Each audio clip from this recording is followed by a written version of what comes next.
Warning, censorship. Warning, censorship. Warning, censorship. Hi everybody, Ezra Levant here in Toronto, Canada, and joining me now live via Skype from our Western Outpost is our friend Sheila Gunn, Reid, Chief Reporter. Sheila, how you doing? I'm doing great. I'm so excited for this election cycle to be over. How about you? Yeah, you know what? I don't know what the result will be. I see very early indications from Newfoundland and Labrador suggest that the Conservatives might be picking up a few seats. But my view is if it's a Trudeau majority or a Trudeau minority, I don't think that much is going to actually change. Reason for that is, as we saw during the two leaders' debates, there really is no differences of any importance between the Liberals or the Conservatives, or for that matter, the New Democrats or even the Bloc. They all are just different degrees of sameness, different shades of white. As you joked the other day, it's like going into a paint store. There's eggshell and there's nimbus, and it's all the same thing. Yeah, it really is. I mean, with regard to some of their climate policies, it's just how quickly they plan to phase out oil and gas jobs. Some want it to happen tomorrow. Some want it, like the Conservatives want it to happen in 30 years. I mean, it's just how quick they want to move on this and how, heavy their foot is on the gas. That's all that I'm seeing here. And they seem to be pretty unanimous with regard to civil liberties and vaccine passports. I mean, that would explain the surge in the PPC, where a lot of people in this election, it would seem, at least a healthy portion of people, 1 in 5, are one-issue voters, and that's being anti-lockdown. And if the Conservatives had been smart and had been getting better advice, they would have been also the anti-lockdown party, because for all those other issues on climate change and economics, they're pretty close to the Liberals. They could have differentiated themselves and been the anti-lockdown bigger party than the PPC. They just didn't. Yeah. I think you're right to say the PPC will be the story of the night. Yep. However, in our first past the post system, you actually have to win individual ridings. It's not enough to come in third or even second in 100 ridings. If you're not punching through into first place, it's all for naught in terms of the result for the Parliament. Now, that's not to say it's not for nothing in a larger sense. First of all, a rebuke to the cartel of existing parties that they're ignoring a vast swath of Canadians, a rebuke to all the institutions that shut out those people, including the Debates Commission that locked out Bernier the same way they locked out us till we went to federal court. It's a rebuke of the keepers of the narrative who think that there's only one view. I don't propose to play it now, but earlier today on my noontime live stream, I showed from Australia an incredible video out of Melbourne where about 1,000 construction workers were having an angry protest. Where? Outside their union headquarters, because their union boss had agreed that only vaxxed construction workers can work on sites. These workers were so angry, not only were they swearing at and later throwing cans and bottles at their own union boss, but they said they would picket any construction site that was vaxxed only. They would picket, and I just thought that's incredible. Look at that. It was a total stunning shock to the union boss, who I observed, his name is John Setka. I just watched him. He couldn't believe it. He couldn't believe it, Sheila, and here's my point. Because for a year and a half, those alternative voices have been muffled, silenced, threatened, censored, fired, canceled from YouTube, Twitter, Facebook, Instagram.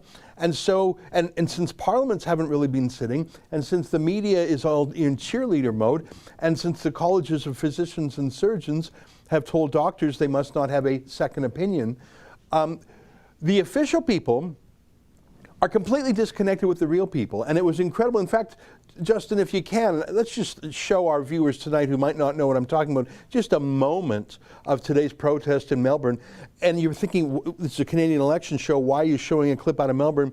Because it was evidence of of the thesis I have, Sheila, which is that because every single institution in the country has been in complete unison, including the 5 parties that had the cartel at the debates, the official people who don't get out much, who don't talk to regular folks, don't know that it's not unanimous out there, and that forcing people to undergo a medical procedure that they don't want is actually a shocking thing. Play a little, yeah, so that's the union boss there. Yeah, turn up the volume and just play this for about a minute, Justin.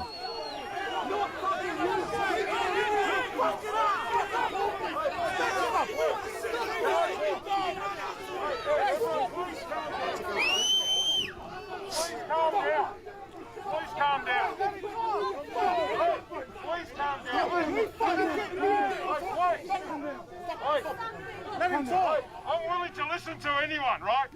Stop. Fucking snake! What the fuck do we pay for? Are you gonna let me talk?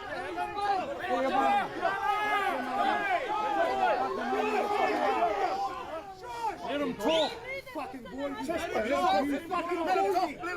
You fucking kidding me, you cunt. Hey! Hey, can everyone please calm down? Hey! Calm down. Calm down. Hey, calm down. They don't calm down. It's a 15-minute clip. They get madder and madder. They start chanting incredible curses at that guy, how he's a sellout, he sold them out, the threats they make, and then they chase him back into the building and they have a bunch of cans of Coke there. I mean, I think it would hurt to have someone throw cans of Coke at you. There was 1,000 union members who had a revolt. And by the way, I don't believe in throwing Coke cans at people, if you're wondering. It was just shocking. And the anger, because these workers felt sold out.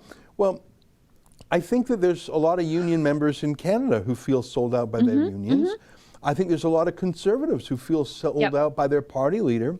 I think there's a lot of newspaper subscribers and TV watchers who feel sold out by their media. I think there's a lot of doctors who feel sold out by their colleges of physicians and surgeons, et cetera, ad infinitum.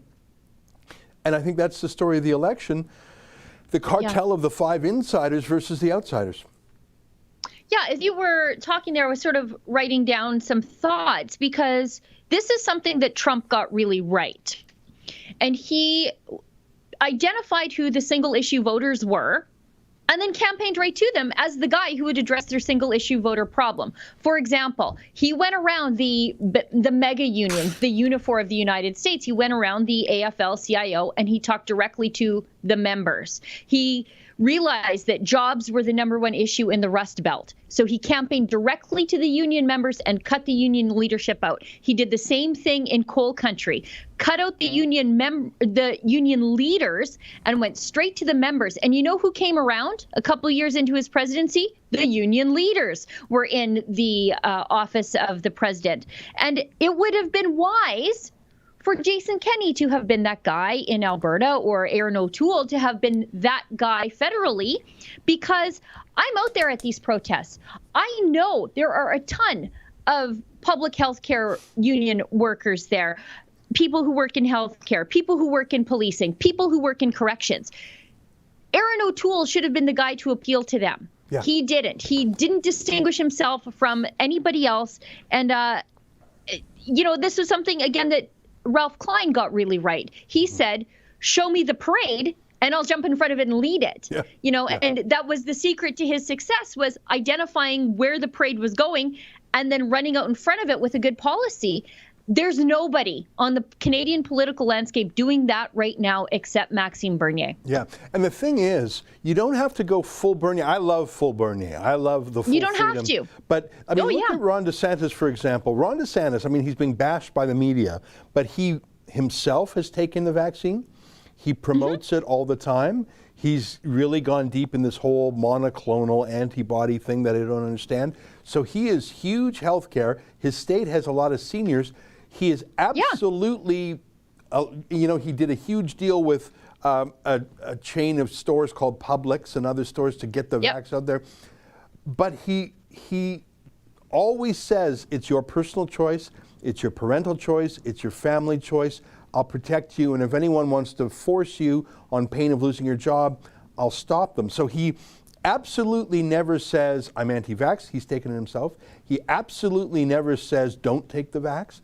But he says, I'll leave it to you. And so he's so moderate when you actually look at what he stands for. Sure. And he recasts it as your choice, your family's choice.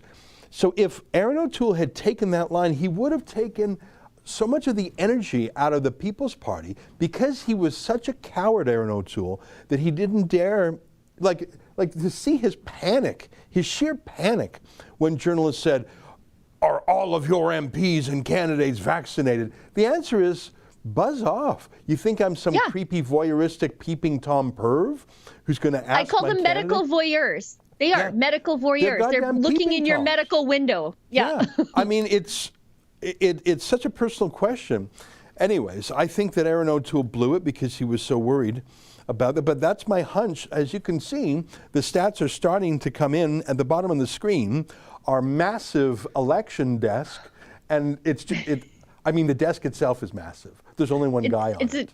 I think it's a banquet table that you have our there. Our election desk. Sheila, this desk is huge. It's a banquet table that seats 6, I think, and it's just you behind there. Our election desk. I'm kidding around. It's not even a desk. From what I can see, it looks like the federal Conservatives are picking up a few in the East. And in the Atlantic, it looks like the NDP have picked up one. The Greens have lost one, and I'm very glad to hear it, because if I'm not mistaken, that was that. You know what? I want to check to make sure I got my ridings right. And the Conservatives look like they're picking up 4. So if this holds, Sheila, Aaron O'Toole will have a better night than the last week of polling suggests. If this holds, he'll do better. But it's early days, and the preliminary votes, it's not officially called, so to speak, and it's only in the Far East. But, you know, that really, sorry, didn't mean to cut you off there, but that really shouldn't surprise anybody, considering the progressive Conservatives sort of surged to that surprise victory a couple weeks ago in Nova Scotia. Mm-hmm. So, you know, there is sort of a conservative trend there, and I don't know if it's all that conservative as much as it is they're just kind of sick of having the Liberals in charge out there. Yeah. It's interesting. There's one riding called Coast of Bays, Central Notre Dame. I don't think they say Notre Dame out there. No. And it's extremely close. Right now, it's 47% for the Conservative, 46% for the Liberal. The Liberal is Scott Sims. He's an incumbent, and he's been in that riding for quite a while. So to dislodge Scott Sims is quite something, and I'm sad about that. He's the only Liberal I like. Because I should tell you, Sheila, around 10 years ago, when the Conservatives put forward a bill in the House of Commons to repeal the censorship provision of the Canada Human Rights Act, Scott Sims was the only Liberal who voted for freedom. And I ascribe that to his independent streak and to the fact that he's a former journalist. And so he knows the importance of free speech. So normally you wouldn't hear me lament for the loss of a Liberal. But I'm sad to see if things hold course. I see that the Conservatives are widening their lead somewhat. The one good Liberal is falling. So that's a shame. Well, and, you know, he might get replaced by a pro-censorship Conservative, and there's a few of those out there. Actually, I think they're all kind of pro-censorship at this point because they haven't said anything about Justin Trudeau's plans to censor the internet. Well, actually, one Conservative has said something. His name is Alain Reyes. He's the official heritage critic. So his job is to be the critic for Stephen Guilbeault, who introduced these censorship measures. And I keep a close eye on this because of my own experience being censored by a Human Rights Commission, and by the fact that I really believe that the Rebel has a target painted on our back. It's not just Trudeau who hates us. The way Aaron O'Toole and his atrocious team have been dealing with Alexa Lavoie, David Menzies, and others on our team is a pretty clear signal. They're going to take us out too if they have the chance. Look at Alain Reyes. This is the Conservative Party heritage critic exhorting the Liberals to censor harder and faster. Take a look. But we don't see it in the bill. There's nothing in this bill that allows for the regulation of social media or platforms like YouTube. And it's clear, we would have liked to have seen this in the bill. The minister even says we have to find a way of preventing hate speech, conspiracy theories, and fake news that's shared. But right now in the bill, unfortunately, we won't even be able to amend it in that aspect, and because it's simply absent from the bill. So he's saying we have to be able to ban fake news on YouTube. On YouTube, yeah. Yeah. Gee, I wonder who he thinks he's going to be going after. He and the Liberals probably have a lot of overlap in their enemies list, and I find it deeply distressing.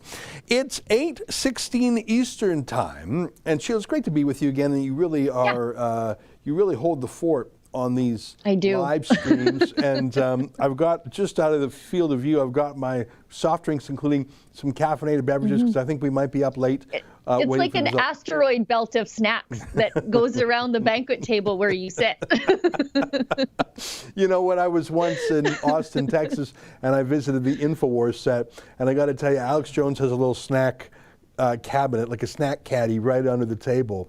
And it made me chuckle a little bit, because I thought, I'm glad I'm not the only one. I mean, if we're going to be sitting here for 5 hours, I need energy. I need fuel for the machine. Yeah, I got beef jerky over there. I got a sandwich over there. I got bubbly waters under there. I got whiskey under here in case things get a little real. You never know. Your sorrows. Now, can we take the seat counter down for a second? Because I think I recognize the shirt you're wearing, and the seat count thing is blocking it. Justin, could you remove that? Oh, you know what Justin says? Well, just for a second, I just want to show what. Yeah, okay, so there you go. That's from our store, isn't it? Yes, it's let me stand up a little. Trudeau, very simple. Trudeau. Cross-eyed clown nose. Thanks, Justin, you put it back up. So that shirt, can you find Catherine's tweet on this? Yeah. Catherine Kozanowski wore that shirt and she tweeted it. And I she wore the sunny one. She wore the one that says, "I won't comply," and it's the smug little sun face. Oh. Yeah. You know what? We've got so many things in the store. I got to start wearing them, but I like to wear a jacket to camouflage how fat I am. So if I was wearing a shirt, so there's Catherine, and "I will not comply." Very friendly shirt, and that tweet. All of a sudden, all these folks about we said, what's going on? Well, Catherine tweeted the "I will not comply" shirt, which is great. I love the attitude of that shirt. It's the Happy Warrior shirt that that reflects, I think, who and what we are. So she's tweeting all these pictures. She's becoming a regular Instagram influencer. Well, it helps that she's like Instagram model worthy. So that sort of helps, but it's glad to have one of those in-house. Yeah, you know what? If I started doing that, they would just kill all the sales and people would quit their subscriptions and stuff. Anyways. I don't know. It would be like one of those. It would be like one of those Dove like real women campaigns. That's right. You could be like the real dude. Yeah, I'm a real model. Inclusivity. That's I like right. it. Yeah. Did you just assume my gender? Like I would be really sullen. Yeah. And by the way, there would be lots of stains on the shirt, lots of like food stains from lunch or something. And anyways, so yeah, we've got so many great, you know what, I really like our store these days. And I see, you know who wears our stuff all the time is our friend Avi Yamini, who's just doing great things down under. Anyways, let's stop talking about the store. I just noticed you were wearing a Rebel shirt, and I just wanted to let people know they can get that shirt at our store. So I'm checking the results, and it looks like, I mean, because we're still in Atlantic Canada, of course the Liberals are ahead. They sort of always are. I mean, I don't know if you remember, but a few elections ago, they literally won every seat out there. Everything. So I think the pendulum is swinging away. I think people have fallen out of love with Trudeau. And the thing is, there's different ways to fall out of love. You can just sort of grow tired and bored and the fire goes out. But if you fall out of love because you're disillusioned, that's a different kind of falling out of love. You can, you know, the fire can die out over time and things just cool off, and that's fine. But what if you felt like you were tricked? What if you felt like you discovered something about the person you were in love with that was a lie. And so it's not just, okay, I'm over it now. It's everything up to this moment. I was tricked, and he tricked me, and he knew I was tricked. And only now do I know I'm tricked. So not only am I done with him now, but the last years with him are a lie. I'm using, romantic relationship analogies, but I think they apply because Trudeau has done that. I'm a feminist, ladies. I'm a feminist, and I'm going to raise my son as feminist. And then we had the, record scratch rage, other than Rose Knight, who experienced it differently. I really believe in reconciliation with our First Nations, record scratch, except for Jody Wilson-Raybould. I fired her because she tried, and just today, can you call up that tweet from the Mail Online, Justin? Just today, we see a new photo, another blackface incident. And this one, apparently, when he was 29. So he did it in his teens. He did it when he was, a teacher. And then when he was 29. And in this picture, you can see that he's the only one wearing a costume. There's a couple of lads behind him who are dressed in tuxedos. We'll get that picture in a second, just that tweet from the Mail Online. And the Mail, you might think, what Mail, the Globe and Mail? No, are you kidding? No, Canadian. This Come on. The Daily Mail, which is oh the name my of, goodness. So you can see it's a different era. It's a color photo. There's a couple of lads in the background just dressed for a party. They look horrified. They look like, well, they're just what thinking, is that idiot doing? And what's that tongue thing he does? That childish tongue thing. New photo of Justin Trudeau in blackface emerges on eve of Canada's election night. And so let's say you are a minority voter, new immigrant voter, and in 2015 you saw this oleaginous son of privilege say, sure, I might be so white I'm pink. I'm a child of privilege, and no one in my family has had to earn a living since my grandfather sold his chain of gas stations. Like the ultimate life of privilege, but this guy says he really cares for me, and he came to my mosque and said a few words in Arabic, or he came to my Sikh temple and he said a few words. So I think he really gets me. And then you see all these pictures of him mocking black people, blackface. And this isn't when he was like a teen. He's 29. He did it so, but here's the icing on the cake, Sheila. So this is what I mean by falling out of love hard, disillusioned. He tricked you, just like a male feminist sociopath tricks women. Like Jian Ghomeshi, Harvey Weinstein, Jeffrey Epstein, they're all psychopaths, sociopaths in the same way. I like the fact that Bernier has taken to calling Trudeau a psychopath. I think he's a sociopath. I think Bernier is using the wrong word.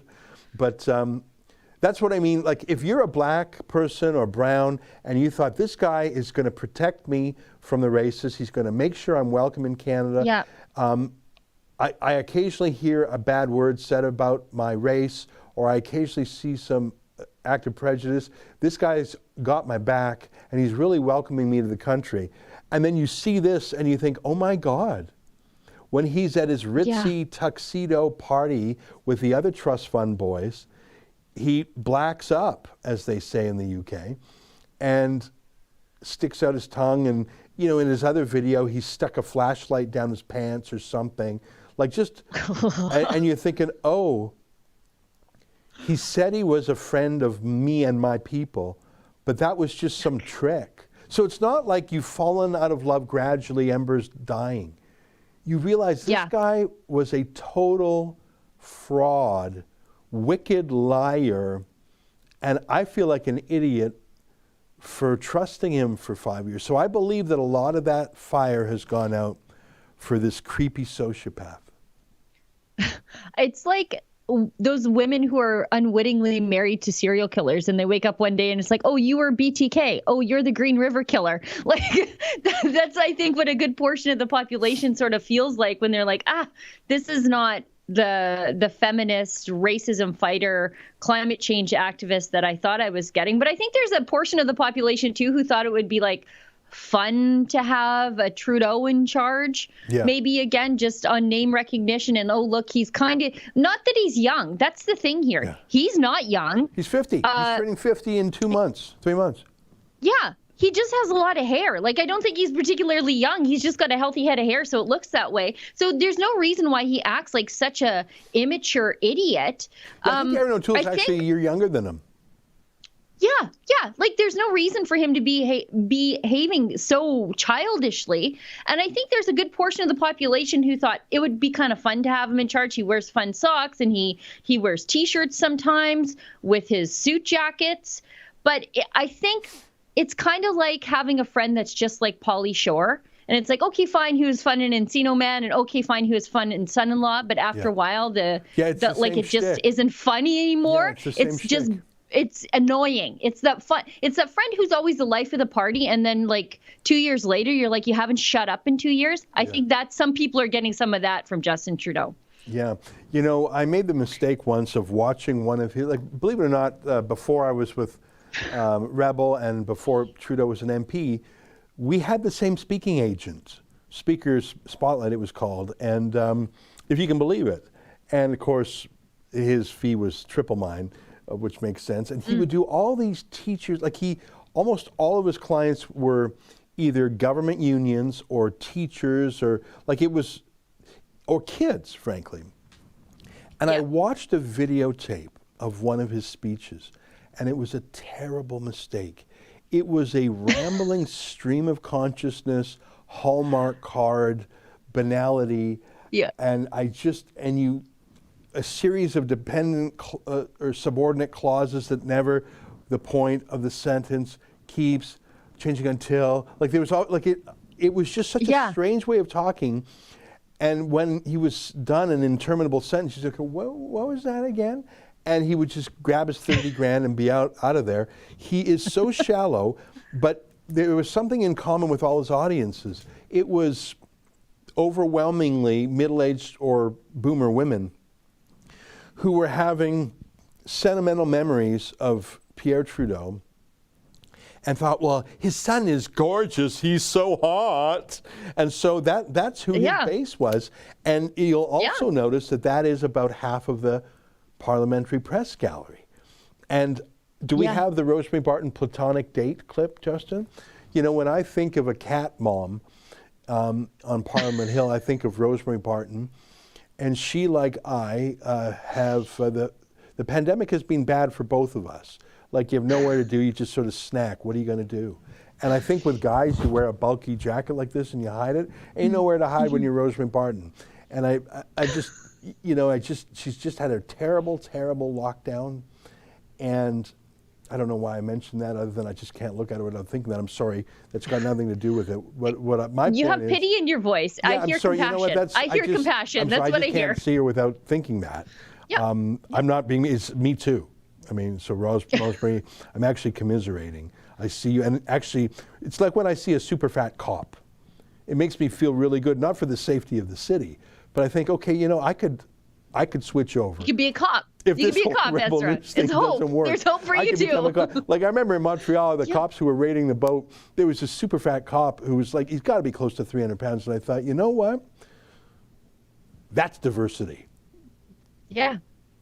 So the fact that Rosemary Barton is a diversity hire at CBC makes me feel great. But I think she genuinely has a crush on her boss, Justin Trudeau. And they went on this really weird platonic date. Do we have that clip? Yeah, here, let's take a look.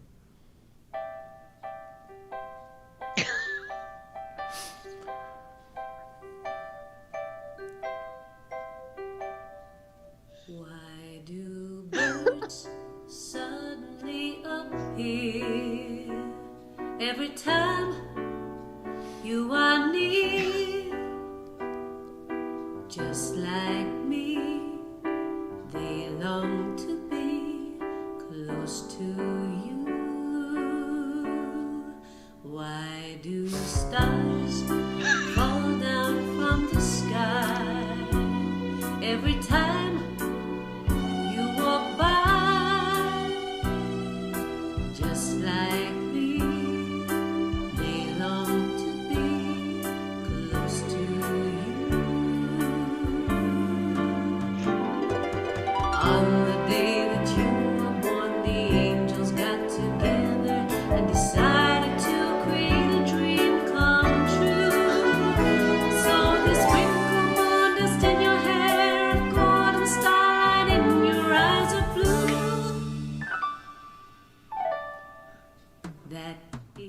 I think he likes me. No, I really think he likes me.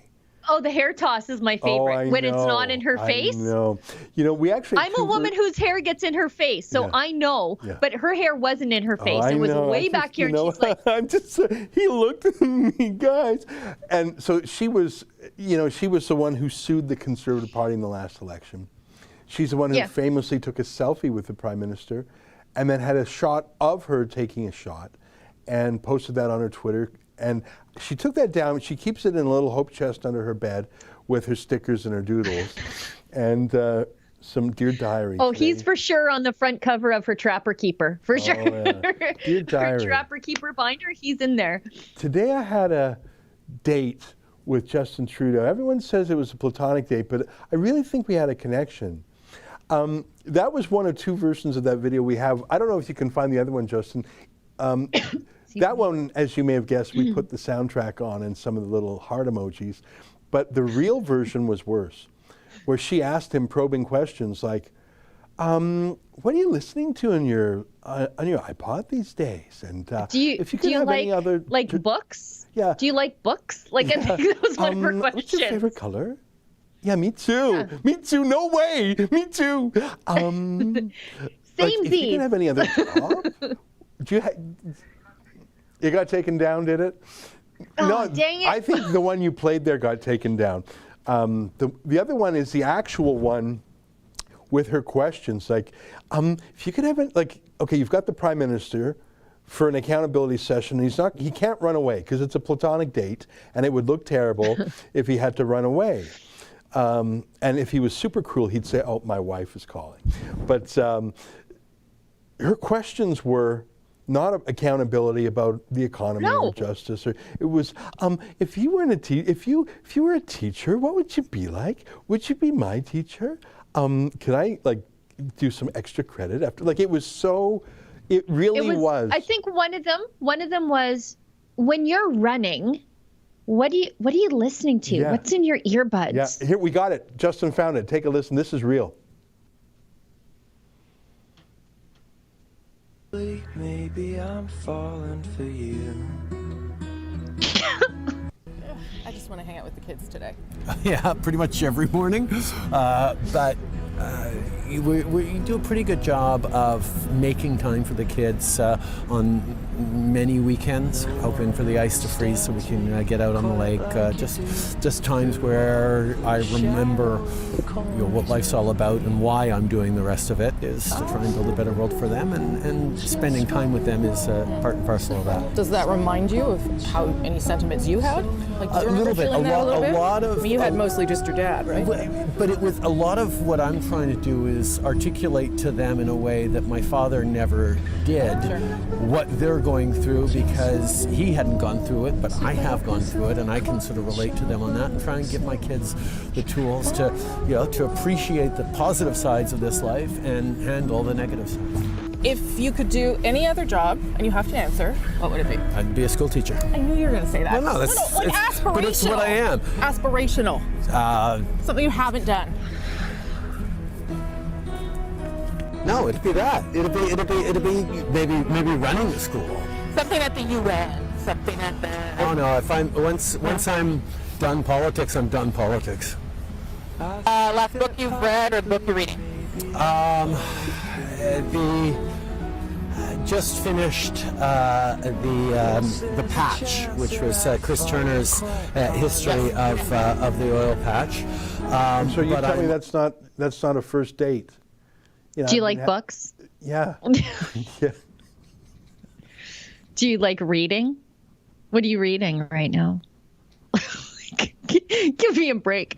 If that were a first date that I was on, I'd be like, yeah, no, I got to go pay for parking and you'd never see me again. I was there would just be a cloud of smoke where I was standing. Boring. Oh my God. You boring. Know what? She was Those the are the moderator. two most boring people. Those are the two most boring people in all of Canada right there. Yeah. Just boring. If you weren't the most powerful man in the country, what would you be doing? I'd be a teacher. I didn't even say that. I totally knew it. I know you. I totally feel like I feel like I totally know you. I feel like I've got such I'm in your head. I've got such a connection with you. Do you feel it too? No, come on. No, come back here. No, No, do you feel it too? No? You going now?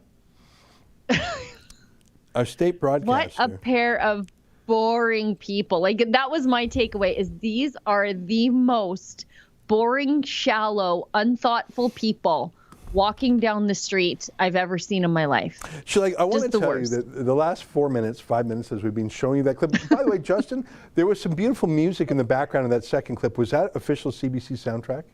No. Okay. No, it's ours. Okay, got it. Just checking because I thought It's to make it tolerable that was for the very, people. that was a loving soundtrack. I mean, some people might be saying, Ezra, I thought you guys were doing a live stream on the election. I didn't know you were just going deep right. on Rosemary Barton's unrequited affections for Justin Trudeau and how he's toying with her. But she still doesn't get it, and she still holds out hope. Yes, and I would put it to you that examining that platonic orgasm that we just observed is a symptom, a microcosm of the problem we have here, which is when we say an incestuous club, the Parliamentary Press Gallery, the government debates commission, government this, government that, government bailout media, the government choosing which candidates are in the debate, government. That's what we're talking about. And that lovelorn, heartbroken gal who just eats her pain. Hey, sister, me too, okay? Just sits down with the Haagen-Dazs and just cries and cries and cries. Me too, okay? Okay, I've been there too, Rosemary. That is the problem with Canada's political system, is it is insiders and outsiders. And all the insiders are on the take, media bailout, government journalists, and they tried to keep us out of the leaders' debates that kept Maxime Bernier out. He should have sued. If he would have sued, I think he could have got in. But he didn't. He's not as combative as us, I guess. No one is. Sheila, so I'm having lots of fun making fun of my doppelganger, Rosemary Barton. Like, seriously. I mean, if I had a little bit more hair and got rid of the glasses, it really would be mirror image. She's like the comic strip Kathy just come to life, isn't she? All right. Like, I'm not trying to be mean. I'm just boring. I really do see, boring. You're trying to stop me. I'm just saying. I am. I'm not actually poking fun because that is me also. Other than I'm not a government insider. Just all the physical stuff is the same. Let's leave that alone.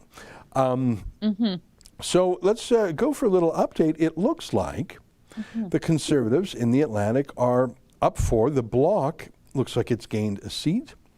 The New Democrats and the Greens, in these very early moments, have each lost one, but we're very, very early days. And, you know, for example, the Liberal Canada Revenue Agency Minister, Diane Leboutillier, I think she's still that, is just trailing by 40 votes behind the Bloc. So that riding, the Gaspésie, Ile-de-la-Madeleine is going back and forth. Again, far too early to say anything determinative. Yeah, so far it looks like the Liberals are down 3 seats across Atlantic Canada and the Conservatives are up 4. Sheila, so I don't talk about Rosemary Barton anymore. Let's take some super chats. Let's do her. You By want the to way, do it? I want to just say, in addition to being on Rumble and Rumble Rants, we're on Yes, you should tell everybody. superu.net, which allows people to make a tip. And also on Odyssey.com, ODYSEE.com, I think. EE. 2 S's there, ODYSSEE, I think. I'd have to type it in to check. Do you want to start us off with reading some of the super chats? You got it. I'm just going to find where we left off. Okay, here we go. We've got a Rumble rant, I believe they're called, from Annalisa in 1964. She's a regular supporter of our live streams, long sufferer through me and David on Tuesdays and Thursdays. And she leaves us $20 and says, "Oh, my nerves, love the Rebels." Yeah, me too. Me too, sister. We got a Rumble rant from Wide Clyde, $10. Thank you, Rebel. You're welcome. We got another Rumble rant from John Entwistle, also a regular super chatter. Not a chatter, super chats, whatever we call them now. we don't get super chats. $20, win, place, and show. I voted for Ezra, Sheila, and David, and I won every time. Aww. We got a hyper chat from Aqua Skies 3636. Voted on September 12th. Heard some had issues today regarding masks. Goodness, we need a change. Thank you, Ezra and Sheila. Yeah, I heard that too. You know what? And I heard it from Elections Canada itself. Justin, can you find that tweet? I tweeted it a few times. So I was told the Election Canada itself announced in advance that there would be no special Elections Canada mask rules. It would be that of the jurisdiction. So I know for a fact that every jurisdiction in Canada has mask exemptions. All right, so I wasn't too perturbed. But then today there were reports of people being forced to wear masks to vote, or in other words, if they had an exemption for medical reasons or other reasons, they were not exempt. This was tweeted, and Elections Canada wrote an official reply. Do you have that handy, Justin? I know I'm throwing you for these wild goose chases on such short notice. So someone went online and tagged Elections Canada. They had a whole squad of people in real time answering questions, and they had a 3-part tweet response, and they said, we allow whoever owns the building to do whatever mask rules they want. So some buildings are, like, it depends on where you vote. Like, look at this. Scroll down a little bit to the next one. You can see this is an official Elections Canada tweet. You see that blue check mark at the top? Yeah. And the question was from Jolie, Vancouver, and so they reply to her, we will require electors, that means voters, to wear masks where they are required by the province, territory, or region, all right, or by the landlord leasing the space to Elections Canada. So hang on a second. So just any guy who owns a building can say to any voter in that district, in that poll, you're not allowed in, even if you have a mask exemption. So any landlord, by virtue of having ownership of the polling place, can ban people who don't wear masks. Well, you know what? The mask is not a politically neutral device. The mask is a political statement. I would presume that many of the people who don't wear masks are against the lockdown and these junk science health policies. So when you say we're banning people with masks because the landlord is apparently in charge of the rules for our democracy, what else might the landlord ban?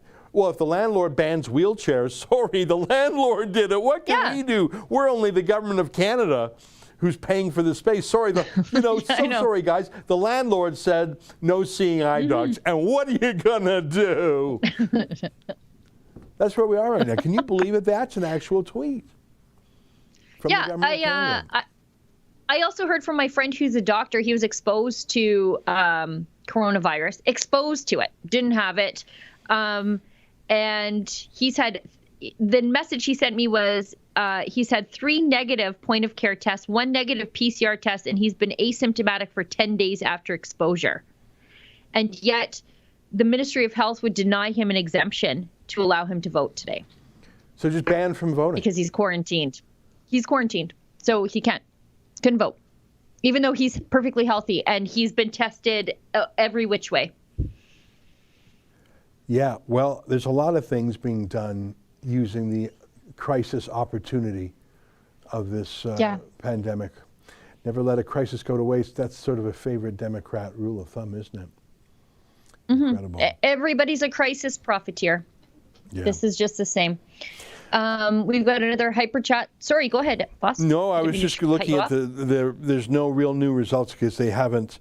That one Quebec riding I'm referring to, I think it's because it's just the most southeastern part of Quebec. So it's across, it's on the southern side of the river. So that's the only reason why we know that one block riding. The block is leading by 38 votes there. So we don't yet have that huge swath of the country that comes online all at the same time. We know that from the baseline of last time, the Conservatives are having a good night. Yeah, they're up 5. Yeah. Liberals are down 4. The voting, if I recall, now it's slightly tweaked every time, but if I recall, you're going to see Quebec, Ontario, and I think maybe Manitoba come online at the same time. I got to check that. So right there, that's a massive swath of about 200 seats. I'd have to do the math. So all of a sudden, we're going to see if Erin O'Toole's great gamble to the left makes sense. I mean, the math is pretty simple. He thought, well, I might lose a couple in Alberta, but probably not. I don't need to win in Alberta with 70% margins. Yeah. If I tack hard enough to the left that I'm only winning Alberta with 50% instead of 80%, and maybe I lose 1 or 2 seats, well, if that lets me win 20 seats in Ontario and Quebec, the math says do it.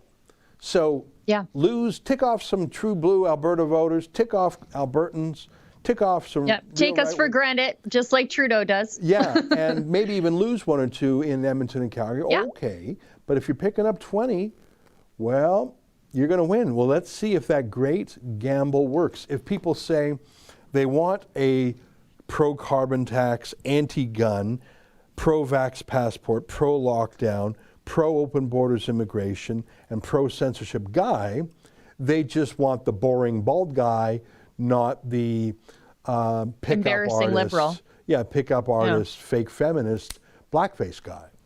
So we just need to change the personality, but the policies will remain the same. So this is the great gamble that we'll see tonight. And you happen to have a purple guy saying, no, I actually believe in freedom and I'm going to give people that option. That I don't know if Erin O'Toole predicted. Well, yeah, and I think we're going to see, sure, the Conservatives so far, at least according to the data I'm looking at, they've picked up 5 seats across Atlantic Canada.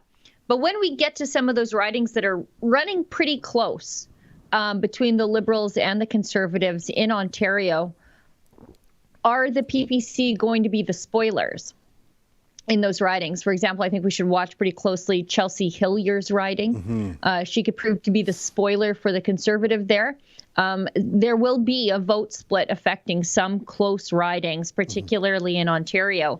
And tomorrow we're going to hear mainstream Conservatives blaming the PPC for not voting for them after they've spent 2 years alienating them and pushing them away. Yeah. And telling them they didn't matter until, I guess, yesterday. Yeah, I know that Erin O'Toole and his media flack, Corey Hahn, have a special dislike for Rebel News, and that's fine. Maybe it's just me they don't like because they were taking it out on, for example, one of our newest reporters, Alexa Lavoie. And I'm thinking, Alexa is so hard to dislike. She's never done anything wrong. Why on, it just was so bizarre, and frankly, it felt bullying. But, okay, fine. So you don't like Rebel or anyone who will ever work for Rebel ever again. By the way, there are plenty of alumni from Rebel News and Sun News who worked for me personally who are in the Conservative Party. Like Jamie Ellerton, for example, used to work with me in one of my NGOs called Ethical Oil. And then he went on to be the guy who had David Menzies arrested in the last election. So there's plenty of Rebel and Ezra alumni in both the provincial Conservatives of Alberta and the federal Conservatives federally. In fact, our co-founder was the chairman of Andrew Scheer's campaign, Hamish Marshall. But back to what I'm talking about. Fine, you don't like Rebel News, that's fine. We're not to everyone's taste. But you refuse to do an interview with Jordan Peterson? Jordan Peterson, a scholarly man, an open-minded man, a fair-minded man, the most successful conservative public intellectual in Canada, some would say in the whole Anglo-sphere, the best-selling Canadian author in a generation, the most impactful cultural commentator, and he's got a massive following online, and he invites Erin O'Toole to do a live stream with him, and he says, no, you're not my kind. I don't have time for you. That tells me it's not just the Rebel. He has no time for anyone genuinely conservative who might ask him a critical question. He prefers the CBC's questions, which he'll always give in to. Do you support the lockdown? Do you support the vaccine? Do you support the gun grab? Do you support the carbon tax? Do you support open borders migration? Do you support censorship? Because O'Toole is ready to say, yes, yes, yes, I'll give you everything you want. He's not ready to have the opposite questions put to him by Rebel or Jordan Peterson. And we'll see. Because, Sheila, if the results of Newfoundland and the Atlantic are echoed in the rest of the country, well, then the gamble paid off. But I'm not so sure they will. And I don't think that the PPC campaigned a lot in the Atlantic. When I try and remember in my mind where Maxime Bernier was, he was in BC, Alberta, Saskatchewan, Manitoba. He was arrested there, and Ontario and Quebec. I honestly don't know if he even went to the Rock. So I don't know if, let's see if we can get some PPC stats. Yes. The PPC, you know what? Sorry, look at go ahead. that. 4.2% in the Atlantic. Double the Green Party. Yep. And no media coverage whatsoever. Yeah. In So the Atlantic, none. I don't think Bernier was in the Atlantic. I could be wrong, forgive me. He certainly didn't emphasize it, let me put it that way. Yeah. And yet he's getting 4.2% there, double the Greens, who were allowed in the leaders' debate and he wasn't. The NDP, 17%. The Conservatives, 34%. The Liberals, 43%. All right, that 4.2%, I don't know if it denied any Conservative seats in the Atlantic, but I tell you, Sheila, when we go into Ontario, I'm going to have a prediction for you. I predict that in Ontario, that People's Party vote is going to double to 8%. And I predict that once you hit the prairies, it's going to be double digits. It's going to be 12, 13. In some ridings, I predict, you're going to have 20% PPC. That's my prediction. Yeah, I think there'll be a healthy second in a lot of ridings across Alberta. Yeah. What's interesting is there's also Jay Hill's Maverick Party, which is sort of like a Bloc Québécois of the West. And I know we spoke the other day with Tariq El-Naga, who's one of their cowboy candidates from Banff Airdrie, really nice guy. I think we're going to talk to him a little bit tonight. So let me check in with our producer, editor team. I see Efron's there along with Justin. Hi, guys. Thanks for spending the late night with us. What are the things we're looking forward to in terms of timing for our guests? And I'll tell our viewers what to expect. When do we think we're going to start bringing in the guests to give us an update from across the country? Because we have people on standby across the country. I'm hearing that we're going to have the star of our election efforts, Alexa Lavoie, in about 10 minutes. And I understand that she, along with our chief videographer, Mocha, is in Saskatchewan, where, curiously enough, Maxime Bernier is having his election night party. I would have thought it would have been in Beauce, Quebec. That's his home riding, where he was the MP and his father before him. But I guess there's momentum in Saskatchewan or something, because that's an interesting choice to make, to have your election night thing in Saskatchewan. I love Saskatchewan. I was just there the other day with you, Sheila, when we had Patrick Moore speaking in Regina. But it's an interesting choice, isn't it? Yeah, it is. I think it's reflective, though, of Bernier's strategy. He campaigned hard in the West and last minute, too. I mean, he was here a week ago, then he left, and then he spent the last few days campaigning across Alberta. And I think if he is going to have a strong showing, and if he's going to show the Conservative Party of Canada that he's going to cost them some seats, I think he might. Alberta's the place to do it, because if you can crack Fortress Alberta, it's big, big trouble for the Conservatives. Yeah, isn't that the truth? I find it interesting, and he calls himself the Albertan from Quebec, which is a funny thing, because he understands that Albertan is not just a geography, it's a mindset, it's an attitude. It's a culture. Yeah, and he gets it. I really like it when he says that. And he's got a bit of an accent. I mean, I find him easy enough to understand, of course. But I like when he says that, it immediately diffuses any Quebecishness of it. And Yeah. And because, in the West, people sometimes have a beef with Quebec because Quebec is favored in the Confederation. He makes it clear that he is for equal treatment. And let me tell you, Maxime Bernier says he would not give Quebec a veto over pipelines, whereas Aaron O'Toole specifically said he would. Let me take 1 second, Sheila, to give a shout out to people watching us on the different platforms. One of my favorite platforms is superu.net. The letter U.net, where we have 40 folks watching right now. It's a pleasure to see you guys there. And thanks very much. There is an ability to make Super U shouts and tips there, so thank you for that. We're also on a very interesting platform called Odyssey, and I see that it's ODYSEE.com. And we've got 83 folks watching us there. Of course, our largest platform for the longest time was YouTube, where we have 1.5 million subscribers, but YouTube throttles us.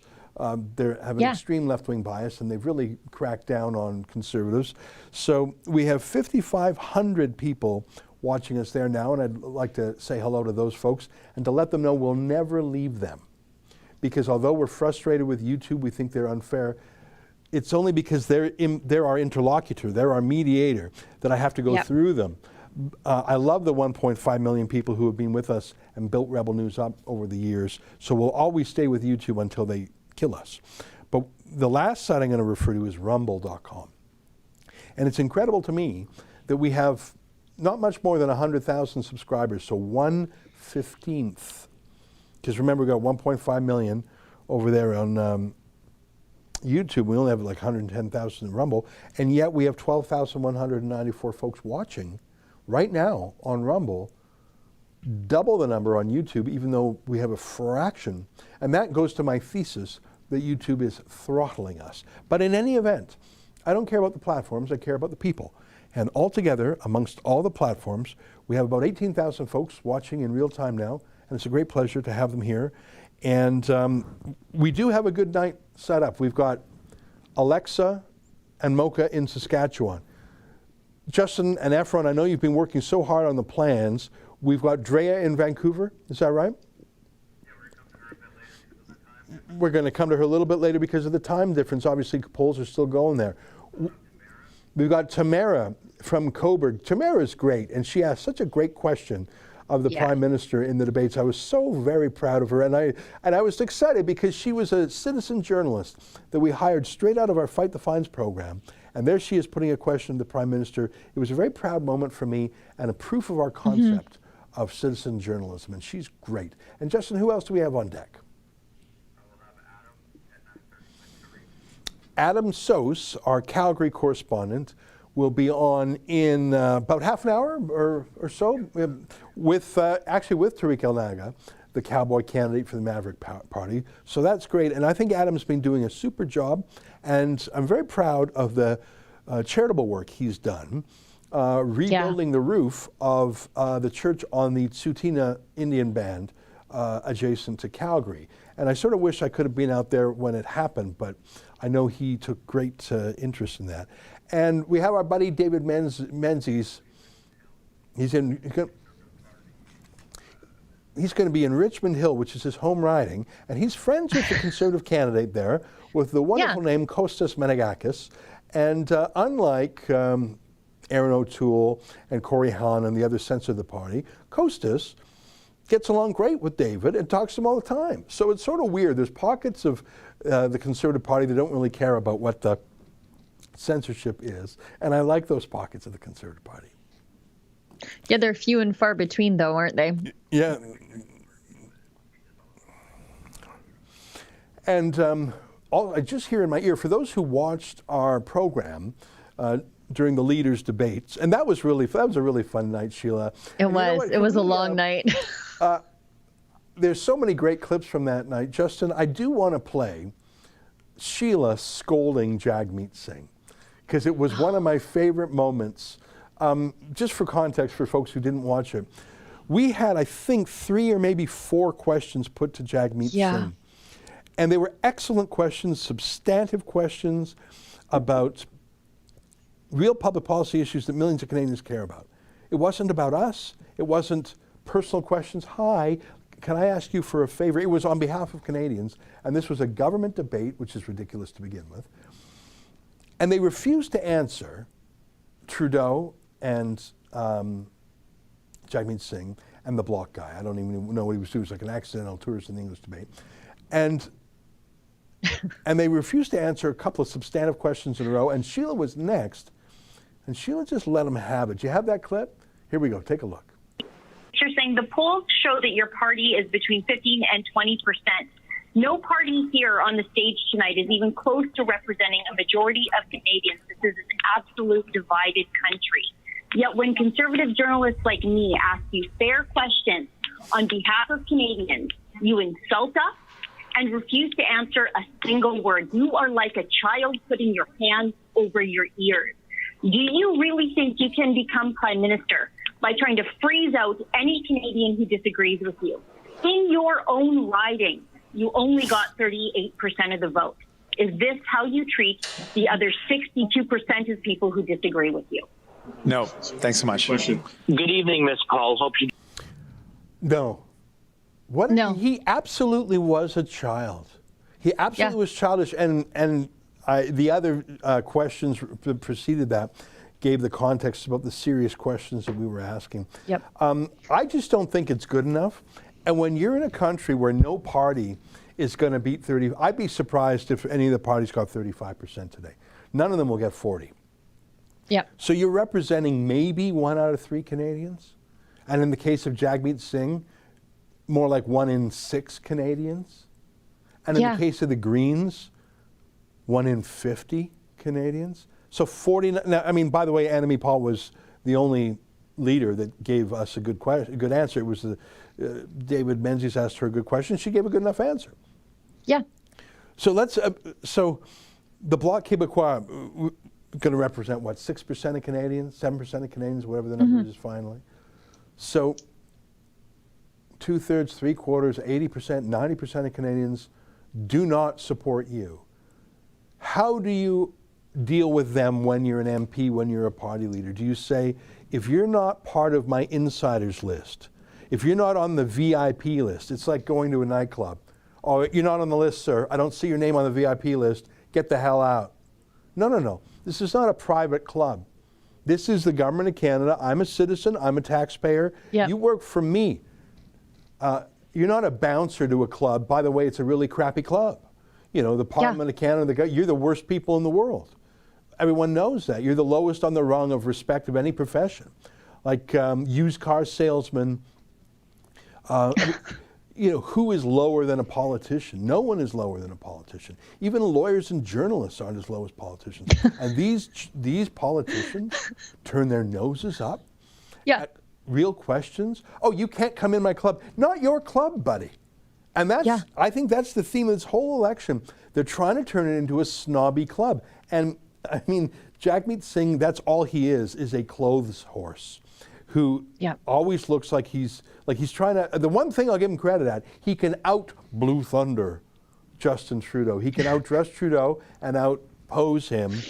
And Trudeau's much richer than him, but Jagmeet Singh loves to show off his wealth. He drives a poor car when he's in public events, but he drives that fancy BMW when he thinks no one's looking. He's some clothes horse.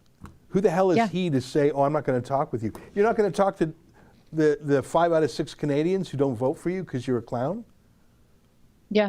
Well, if that's your attitude, you do not have what it takes to be in public life, because you have a duty to represent all Canadians, not just the 15% fringe that's going to vote for your Socialist Party. Well, and it's not just 15% fringe. It's 15% in specific pockets of the country. They truly are fringe. They're not a nationwide party. Yeah. And it's funny because the very next morning I got a text from my son saying, oh, what did Jagmeet Singh do? Did he leave dishes in his bedroom? Because I know that tone. But it's true. I mean, the story of Rebel News, especially during this pandemic, is that we stick up for the normal people, the people who just want to live their lives and be left alone. And in the case of asking Jagmeet Singh a serious question, that's like 85% of the country right now. And he doesn't have time for them. He just wants to talk to his inner circle. And that's not what we do around here. All of the journalists who work for us are normal people. We represent normal people. We fight for the rights of normal people. And I'm old enough to remember then that's what the NDP said that they do. Yeah. They used to be the blue collar union party. Yeah. They abandoned that a long time ago. Yeah, it's very interesting to me. I mean, oh, by the way, I was wrong when I said that election results would be in at 9 o'clock in Ontario. I think they come in at 9:30. Okay, I'm just hearing some news from our producer, Justin. So I had said we'd be receiving the wave of results now. It's actually going to be another 24 minutes. But right now, in the Atlantic, it looks like the Liberals are down 4. So far, it looks like Justin Trudeau's gamble to call an early election has not paid off for him, at least for the 4 in question. And I'm just trying to see if my only, if the only guy I like, yeah, you know what? I'm looking at Scott Sims. He's trailing by over 1,000 votes. 1,045, yeah. And about 80% of the polls are in. I regret that Scott Sims, the only pro-freedom of speech Liberal in the country, appears to be going down to defeat at the hands of Clifford Small. I don't know anything about Clifford Small, but if he is an Alan Ray's, Aaron O'Toole conservative, he's a censor. Now, I'm going to let him have the opportunity to define himself, but you heard Aaron O'Toole, if you defy his platform, you're fired. So hopefully he will keep the tradition of free speech from Scott Sims. I noticed that, sorry, boss, I noticed that there's a Liberal cabinet minister in some trouble, although there are not a lot of polls are reporting yet. But Diane Laboudelier, or whatever her name is, she's the Minister of National Revenue. She's trailing in her riding behind the bloc. Yeah, that's true. That's interesting.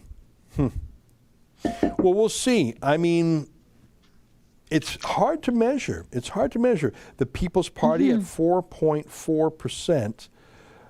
Again, almost double the Greens, who are now clocking in at 2.5.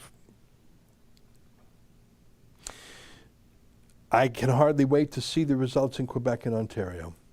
Although I say again, when you have so little daylight between the Liberals and the Conservatives on the carbon tax, you know, one calls it a carbon tax, one calls it a carbon levy. Oh, well, it sure feels better that I'm paying a carbon levy instead of a carbon tax. They're both taking money out of my wallet. Actually, the carbon levy is crazier. You have to buy from like a list of weird items. Yeah. A list. You have to buy from some government list of items. Or it's like the dumbest. It's like it feels like a racket. It feels like you're forced to spend Canadian tire dollars in Canadian Tire.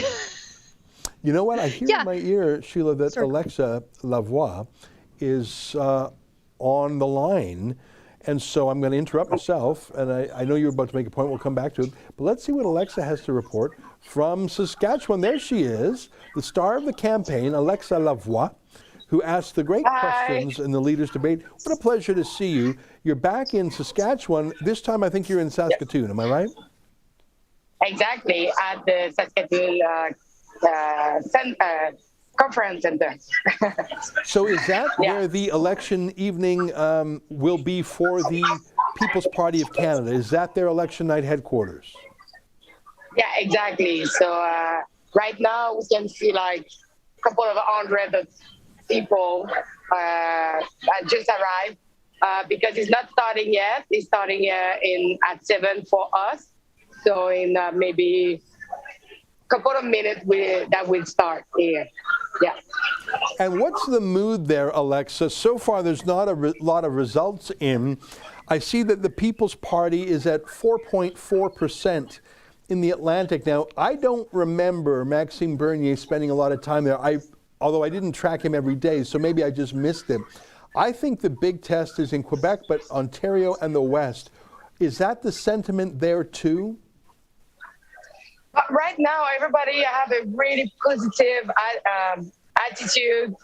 Everybody's smiling, and I think they have really a lot of hope. And we'll see what will happen through the night, but I will be there for a report for you. Sheila, do you have any questions for Alexa when she's out there in the prairies? Yeah, I know. It's not an election-related question, though. It seems to me as though the PPC are the only party that are actually having any election night events. Everybody else has sort of canceled them to comply with the COVID lockdown. What's it like in there? Are people following COVID rules? Do they have masks? Or are they just being normal? But I was actually at the entrance of the hotel. I was chasing by the main person because I was not wearing my mask because I was really in a hurry. And he was chasing me like, "Ma'am, you mask." And like the PPC people was like, "You don't wear it." And they were just like following like to the conference center. But here, actually, everybody doesn't really matter what is going on. I think they just live their life. I don't know if you can see it. Some have the mask, some not. So it's pro-choice. If you want to wear it, you wear it. And if you don't want it, nobody will force you. So it's actually like their value. Pro-choice, do whatever you want. Great. Well, Alexa, thanks very much for giving us the live update. It's interesting to see. It looks like it's going to be a long night because I think some of the best successes for the People's Party may come as far west as Alberta or even parts of BC. I think that the fact that Saskatchewan is the election night event and that Bernier spent so much time in Alberta suggests that those two prairie provinces are the most receptive. I can hardly wait to see what numbers come in. I hope you'll join us throughout the evening from time to time, Alexa. Yes. Yes, of course. See you later. Okay, thank you. Bye-bye. Bye. Thanks. There you have it, Alexa Lavoie, one of the newest teammates of Rebel News, joining us from the PPC party. It's true, so many get-togethers are just banned now. Yeah. When we were in Regina last week for a great speech by Dr. Patrick Moore, the co-founder of Greenpeace, I think that's the largest event I've been to since the pandemic. I've attended Grace Life Church in Alberta, and there were hundreds of people there, but we had over 1,000 in Regina at the theater. Yep. And it felt good just to be with people again. Yep. Yeah, it was, and we were there just under the wire because we left and then back under restrictions. And it was great because Alberta had just come under restrictions. So that was a little bastion of freedom. And we just got a little taste before they took it all away from us. Mm-hmm. By the way, I just got an email from Bev in the Atlantic. Bev, thanks very much for sending your note. She says, "Hi, Ezra. Max came to New Brunswick at the end of August for a tour. He was not allowed into the other 3 provinces." Right. That rings true to me. I know they've had some crazy rules. Now, we just checked in with Alexa Lavoie in Saskatchewan, and it's so nice to see her. And I talked earlier about just a great question put to Trudeau by Tamara Ugolini, and she's ready to join us now via Skype from her hometown of Port Colborne, Ontario. How you doing there, Tamara? How are you? Hey, good, thanks. How are you guys holding out over there in the live stream? Well, we're doing okay. Sheila's here to keep me in check, especially when I start riffing too much on Rosemary Barton. Sheila steps in to save me from myself. Yeah, I'm not doing a good job. I'm glad it wasn't live. I see you're also wearing one of those Rebel News shirts, "Freedom Isn't Free." I think that's right. Our bestseller you got on there. Thank you for wearing that. Well, give us an update. One of my favorite moments was very early in the campaign where you went in your own hometown to a restaurant you used to work at. The Liberals were there, and oh my God, they were so terrified of you. They tried to sneak in, they rushed in, they delayed it. I mean, you ask good questions, but I don't find you personally terrifying, and that's not an insult, that's a compliment. Why were they so scared of you? Well, thank you. I appreciate the compliment. But it's just really surreal, I think, Ezra. You know, we see this happening to the Rebels across the board. And then when it actually happens to you, every time it's still unexpected. Why they're so scared? I mean, those prickly questions. I guess if you don't have integrity or a leg to stand on with some of the talking points that you spew without real criticism or critique, then how do you stand by the things that you say when you're faced with someone who's posing some logic and rationale to you? Yeah, I mean, and the thing is, I mean, I think you're very nice, and your questions are always authentic and straightforward. Like, you don't ask gotcha questions. You're not a trickster. You're not coming at some oblique angle. The questions are so straightforward. You have a certain style, and so like, there's no hidden move. Like, you're not pouncing. And if these cabinet ministers and others can't answer a straightforward question from you, how are they going to answer a straightforward question in the House of Commons question period? If they're negotiating with a foreign entity, if they're like, I mean, in the case you were there, I think it was Anita and I think we know the answer. She absolutely got taken advantage of in every contract she signed. I just want to play a clip for you. I think we have, we're going to play a clip of you just in your very friendly way, basically, you know, and I like the fact that you knew the other, because you know it's a town, and it's a small town. There was a charm to the whole thing, and I think you've won over a lot of viewers by just asking severely normal questions, as a really authentic, normal person would. I call that citizen journalism, and I much prefer it to the sneaky agenda journalism in the parliamentary press gallery. I tend to agree with that, Ezra. And I think that speaks to how I became a rebel. I was doing on the ground, not necessarily journalism, but connecting within the community and asking some of our elected officials questions that I wasn't getting any answers to. And, you know, sometimes I do really appreciate the rebel, because it allows me to push further to get the answers that just the lay people sometimes don't have the opportunity to ask. And so that's been a huge learning curve for me, but also really valuable, because I no longer just get stumped and then nothing happens. I can actually push and go further now. So that's been really great. Well, I mean, you've had an interesting career with us, and of course, you're on halftime now because you have a new arrival in the family, and mazel tov again for that. But thank you. I regarded it as a very exciting milestone when you put a question to the Prime Minister on debate night. I can imagine you were excited. I felt your excitement. I thought, there you go. Tamara Ugolini from Port Coburg, Ontario, is going to put a bloody question to the Prime Minister, and it was wonderful. Now, in fact, if you've got that one, why don't we start with that one, Justin? And then we'll play the one where the Liberals try to keep you out. So here's just a great question that you put to Trudeau, and instead of answering it, he teed off on you. Here, let's take a look. I have a question from Tamara Ugolini from Rebel News. Mr. Trudeau, the only reason that I'm allowed to ask you this question is because today the federal court ruled that the government doesn't have the right to determine who is or is not a journalist.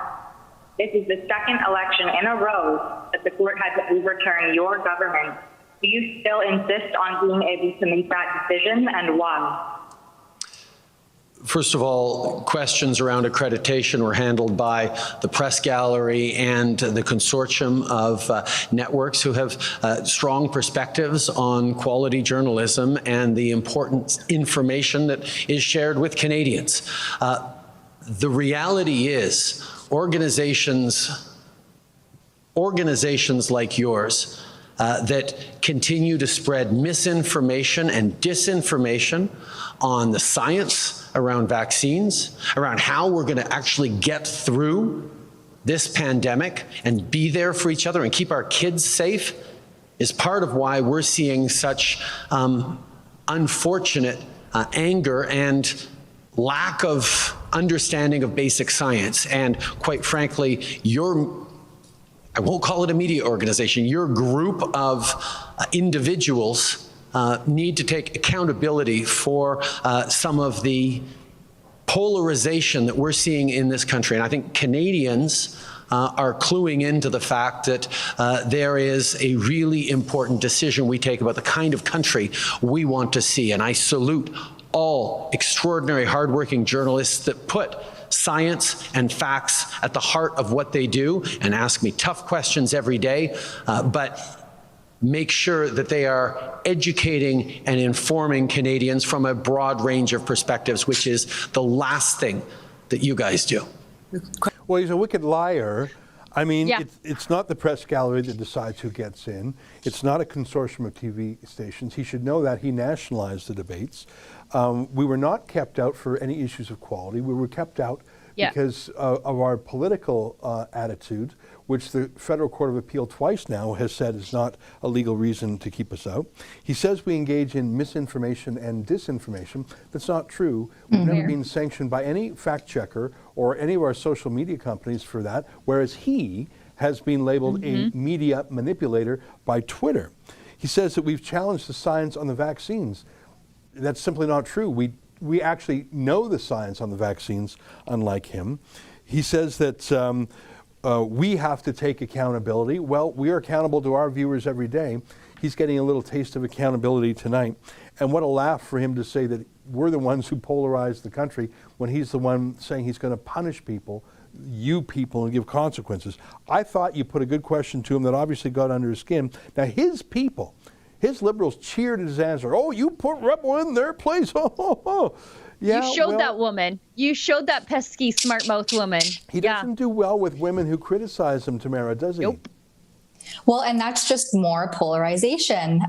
We saw that there was such divide in the viewers of that particular segment. And the funny thing was that I was actually on the line like, it's the Prime Minister. Maybe they're going to allow a follow-up question. And so I'm trying to interject because there was a lag in the live stream and us on the phone. And so I was trying to interject with my follow-up because it's his government that has been the leader of misinformation and disinformation throughout the entire pandemic. I mean, they flip-flop on masks, border closures, obviously Anita Anand with her procurement failures.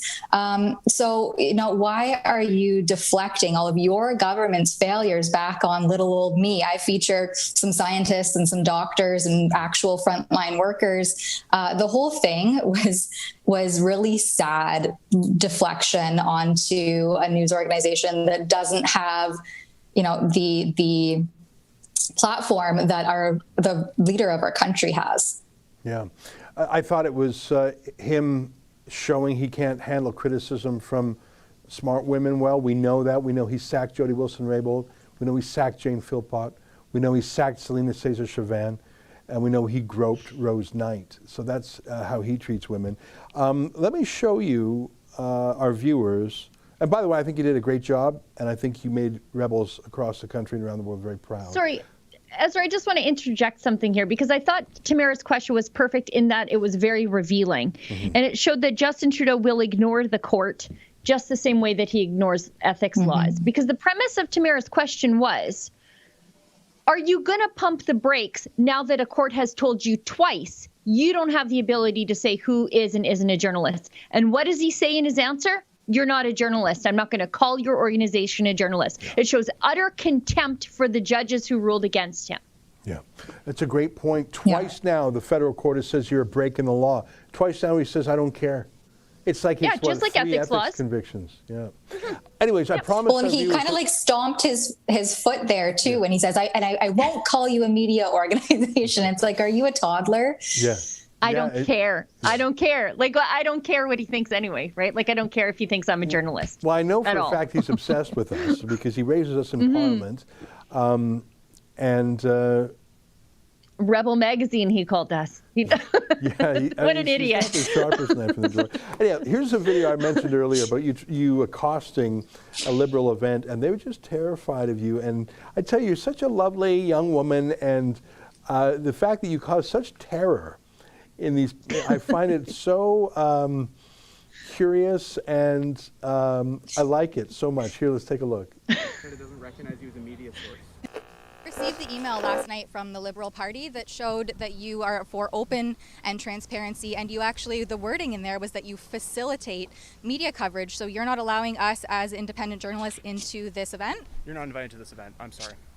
And the event, was it an invite-only event? This is an event that you're not invited to.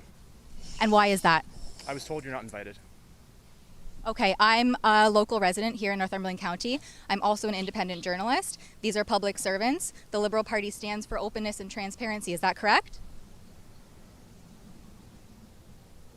I was told you're not invited to this event. Sure, yeah, I'll So I'll just ask you to wait here. I can make sure I can get the proprietor here, if we can maybe have a chat with you. Who's the proprietor? Her name's Amelia.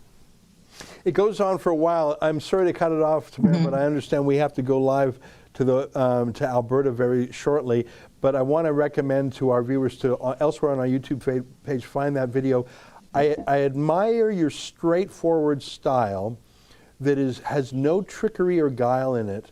And that's what makes it so powerful. I want to tell you, of all your videos you've ever done for us, the one where you were walking alongside the Peterborough police, and they wouldn't give you any answers, and they referred you to some public health unit. You phoned them, and they referred you, and everyone was passing the ball around. And a normal person, they would have, they were giving you the brush off, and I think other people would have said, "Oh, fine." But you actually called all the numbers they said, and you just kept at it. And I think your honesty and your openness shamed them. That is actually my favorite video of any video you've ever done with us. I'm so glad you're on our team. And thanks for joining us tonight. And before we go, are you expecting any interesting results in Ontario? Well, I hate to make predictions because I feel like I am in a little bit of an echo chamber here, but everyone I've spoken to, including those die-hard true blue conservatives, several family members who've never voted anyone other than the blue conservative, have gone with PPC. So I'm really interested to see where that stands as we get into the more central provinces, and then of course out west. I'm just really banking on the Liberals not getting a majority, because we all know that is going to wreak havoc on any sort of freedom that we can grasp onto that we have left in this country. Mm-hmm. All right, well, it's great to see. I'm just looking at some stats here. We'll keep in touch with our Rebel correspondents across the country. We'll say goodbye to you now, Tamara. Thanks again for your great work. Thanks, Ezra and Sheila. Night. Cheers. Bye. All right, well, I'm sorry, just out of the corner of my eye, I see that the ECOS polling, which is actually a fairly unreliable Liberal pollster, had the PPC at 12% in Atlantic Canada in their final update, and the PPC is at 4.6% there. So ECOS consistently had PPC ranked the highest. So it may be that the pollsters were overstating PPC support. That's very interesting. I would have thought it was the other side, that the shyness of PPC voters, that they would not speak candidly to pollsters. We'll see. But let me put that aside for now, Sheila, because we got to go west to Adam Sos. Now, Adam will interview Tariq for us. So let's say hello to Adam. And because we don't have $1.5 billion a year like the CBC does, we're relying on Skype technology, and so we have to have Adam do the interview for us. Adam, great to see you. Oh, we can't quite hear you there. We'll work on that. No audio. I see you're there with Tariq El Naga, who I've had the pleasure of interviewing, and Sheila has before as well. We're just going to get that audio going for the Skype connection. And one of my favorite things about Tariq is he wears that cowboy hat, and he's a true blue cowboy. And I saw that he and Adam went for just a regular ride on some horses, like guys in Alberta tend to do. So we'll try and connect with them when we get the audio going there. But Tariq is in that interesting riding of Banff, which is interesting in that Derek Sloan is running there. I guess the fact that both Tariq and Derek are there suggests that the polls show that that is a dissatisfied part of the world that is ready to consider alternatives besides the Conservative Party. That's a part of the world that's going to be pretty conservative leaning. But if the official Conservative Party is not that conservative, what's it going to do? Looks like we're waiting a little bit for the sound to come back. So why don't... Oh, here we go. Let's give it a try again. And we're going back to Alberta with Adam. Adam, can you hear me? I'm afraid we have an audio problem, which is too bad because those two guys look like they got a lot of fun things to say. Let's take a moment, Sheila. And I was going to say check our Super Chats. However, I think that the results are out for Ontario. Check, check. Oh, we got you. We got you. Hey, how's it going? Tariq El Naga, third time's a charm. Thanks for holding the fort there. I'm going to hand things over to you, Adam. Tell us where you are. What's in the background there? So I asked Tarek if we could come out and have a chat with him in this very heated riding, and he said, sure thing, but you're going to have to come down to the rodeo grounds because I've got rodeo practice. No doubt Sheila, Gunn, Reid would be happy to be here, but I'm the lucky one. I get to spend time with the horses and the cowboys and cowgirls out here, so we're having fun. Tarek, maybe tell us about this place really quickly before we get going. You bet. So we're at the Cochrane Ag Society, and this is the Cochrane Roping Club. I'm vice president of this club, and every Monday we do practice nights, and I figured, you know what, it's 7:30 o'clock. I'm not going to change the results right now. I'd rather be here than stuck behind a TV. So this is the best way to end, campaign season and election season. Now this is definitely not a bad spot to be. No complaints at all.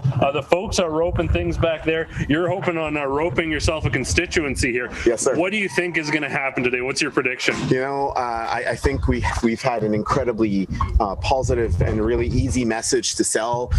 It's one that I'm really proud of. It's what's good for the West is good for us. I think it's an incredibly novel concept. We'll find out here a little bit in a while, but I think we've got a really good shot. You bet. As we mentioned in studio, it's been a heated constituency. Derek Sloan is running here as an independent, Nadine Wellwood for the PPC, a number of other candidates, of course the incumbent Blake Richards. What do you make of your competition and their campaign so far? So, everybody's been really good competition. Again, you're watching democracy at work here. We had 9 candidates on the ballot for this election. 9. I don't know if there's any other ridings that are that high, at least from the ones that the Maverick has been running in. But again, you know what, they've put on good campaigns themselves. Congratulations to them, and let's see, what's the best message that wins. But I'm excited about what comes out tonight. Well, it's too early to guess what will happen. We don't have many results polling, especially with polls just closing. But what do you suspect that the Maverick Party will be able to do moving forward, whether we have a conservative or a liberal minority? It's a great question, Adam, and I've been talking about this for the duration of our campaign. Regardless of whether the Conservatives or the Liberals win, our message is always going to be the same, is we want Western representation. What I am worried about is if the Liberals do get a minority government, the Conservatives are going to dilute their message even further for the next 2 years or whatever it is, to try again to appease a voter in Toronto and Quebec. Our message still will remain the same 2 years from now, is what's good for the West is good for us.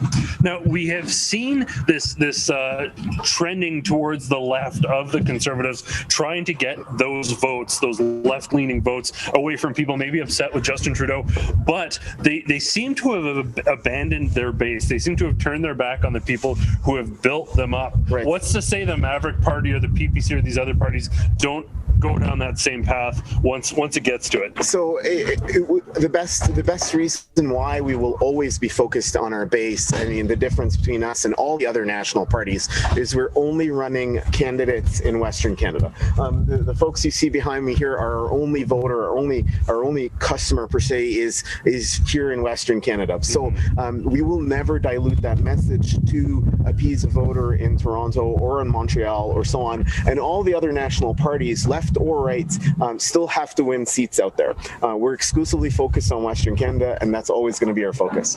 And one of the last things before we jump back to the studio here, they might have some questions. One of the messages we heard in the last few days as Erin O'Toole started to realize maybe he was losing more people than he was gaining was that not voting for the Conservatives was vote splitting.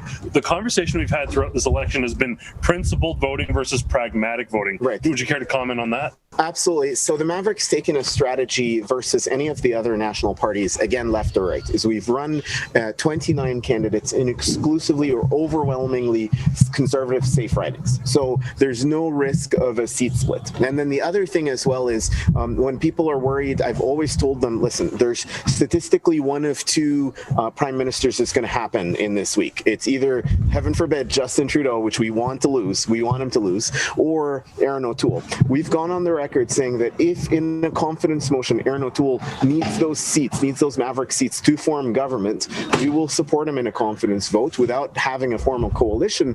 But the difference being is it'll come with a strong and unbiased Western agenda. That's all we care about is really our Western issues over here. So we're hoping to see, the best outcome for Western Canada would be a minority Conservative Party that is backed by a strong group of Maverick candidates that say these are our Western issues. Now, whether we get a minority Liberal or a minority Conservative, you and I sadly don't control this here in the West. It's going to be determined by the time Toronto votes and Toronto's ballots are counted. So that's I would say the biggest thing that we've got focused. Wonderful. Finally, I know if we keep you here too long, you're probably going to get a hard time from the boys because there's some roping that needs to get done. Do we have any questions from the studio before we get out of here? Well, I guess my question is, I admire Derek Sloan. I like the PPC party. The Maverick Party is very interesting to me. But the problem is they're all on the same ballot, and that's some splitism. Now, I guess the Conservatives would say you're all splitists. But if you've got 3, 4, 5 good folks on a ballot, now in Banff, you're probably going to elect a conservative-ish person anyways. But is there any prospect of some coalition or some combination that unites these voices, or is it just too different? Are the visions just too different? So yeah, I've picked up the question. So Ezra, and let me know if I don't fully answer the question just because the audio is a bit low here. But really the way I would answer that question is two things. One is versus every national party that still has to, we don't consider ourselves splinter or fringe because we are exclusively focused on Western Canada. And no other party is running that way where we have a strong core focus. So it's a very, I would say, apples to oranges comparison when it comes to are we splintering the right? No, we're actually, I would say, unifying the West. Now, in terms and sorry, the first part of that question I didn't pick up. Ezra, did you mean in the riding specifically? Well, I guess I meant everywhere, but no, I take the point. Oh, the coalition part, I believe. Yeah. So yes, so I get it. Sorry, go ahead. Yeah, so on the coalition part, we've said that while we will not form any formal coalitions with any other party, what we're going to do is say we will work with anybody that works with the interests and for the interests of the West. So we'd hope that it's an O'Toole PM here this week, and we'll then ask him for his accountability on Western issues. But really, we'll work with anybody that votes for the interests of Western Canada. And we got to go to Sheila for at least one question. Her heart is of Alberta. So Sheila, what have you got for Tarek here? Oh, sorry, I was watching the roping happening in the background, so I was a little distracted. But Tarek, I wanted to ask you, what are you hearing at the door about the sort of shift left by the Conservative Party? For me, it feels like they're taking for granted Western votes in the interest of winning Toronto. What are you hearing at the door? Exactly the same thing, and what I'm hearing at the door is the same thing. People are disappointed. There's a decades-long, generations-long attachment to the color blue here in this riding and in southern Alberta and really in the West. But they feel abandoned by a party that's said, well, you're going to vote for us anyway, so we're going to focus on Toronto. And really absolute silence from the Western MPs in terms of things like campaigning, being out in the community, attending events, etc. It's almost like they've been told, you know what, stay at home, sit this one out. You're going to get the traditional blue vote anyways. So I think the biggest thing, and that's the biggest opportunity for us as a party, is to continue to educate Western voters on, we are a party that is essentially wants to bring fairness, equity, and representation here back to Western Canada, and we'll work with any party. Ideally, the closest match would be the Conservatives, but we'll work with any party in a non-formal coalition that benefits Western Canada. One last thing before you go. Are we still going to be friends if you win your riding? Because a lot of them who win their ridings decide that they aren't our friends anymore. Are we still going to be friends, Tariq? Most of, I mean, I'm still waiting for your visit so you can come out and have a roping duel with Adam. I'm pretty excited about that one, but you absolutely bet we're definitely being friends. I love working with you guys. It's been amazing working with Adam. You guys have been amazing to work with, and also behind the camera, I got to give a shout out to some pretty awesome editors and cameramen. So great. Well, that's pretty friendly. Thanks so much, Adam and Tariq. Great to see you guys, and a little taste of the West for our viewers out here. I'm here in the East, so it's nice to see a little bit of cowboy action. Take care, you guys. Thank you. Thanks, guys. Thanks so much. Great to see you. All right, well, back here to miserable Toronto. Listen, we make the best of it. It's just, we have the worst government, we have the worst crime, we have the worst traffic, we have the worst taxes, we have, but we have some great people, and so I'm looking on the bright side of things. And by the way, Alberta has certainly taken a turn for the authoritarian police state in the last week, so that province has some answering to do. It is 9:41 Eastern time, and so the massive trove of votes in the Eastern time zone is slowly being reported and counted. Now, in almost all cases, the numbers are so sparse and scant that you can't really bank on them. For example, in Thunder Bay, the atrocious health minister, Patty Hajdu, is at 42% and the Conservatives at 31%. But literally only 1% of votes have been tallied. So I shouldn't have even told you that number because you can't, when it's 1% of the votes tallied and, someone's 9 votes ahead of the other guy, you can't report it. But I expect that as we get to the top of the hour, some of these numbers will firm up. What I'm looking for is, will the PPC number be strong enough to make a dent? As I mentioned just before we went to Tariq and Adam out west, ECOS, which had consistently said the PPC party was at 10, 11, 12%, they overshot because the PPC had half those numbers in the Atlantic. Now, again, the Atlantic is a little bit of a quirky place. Bernier did not campaign there other than the one visit to New Brunswick. But who knows what the night will bring. What do you think, Sheila? I'm looking at the stats. The Liberals are pretty much break even, all told now. Conservatives are up 3, Bloc and New Democrat down a bit. Looks like the Liberals are holding in Ontario after all.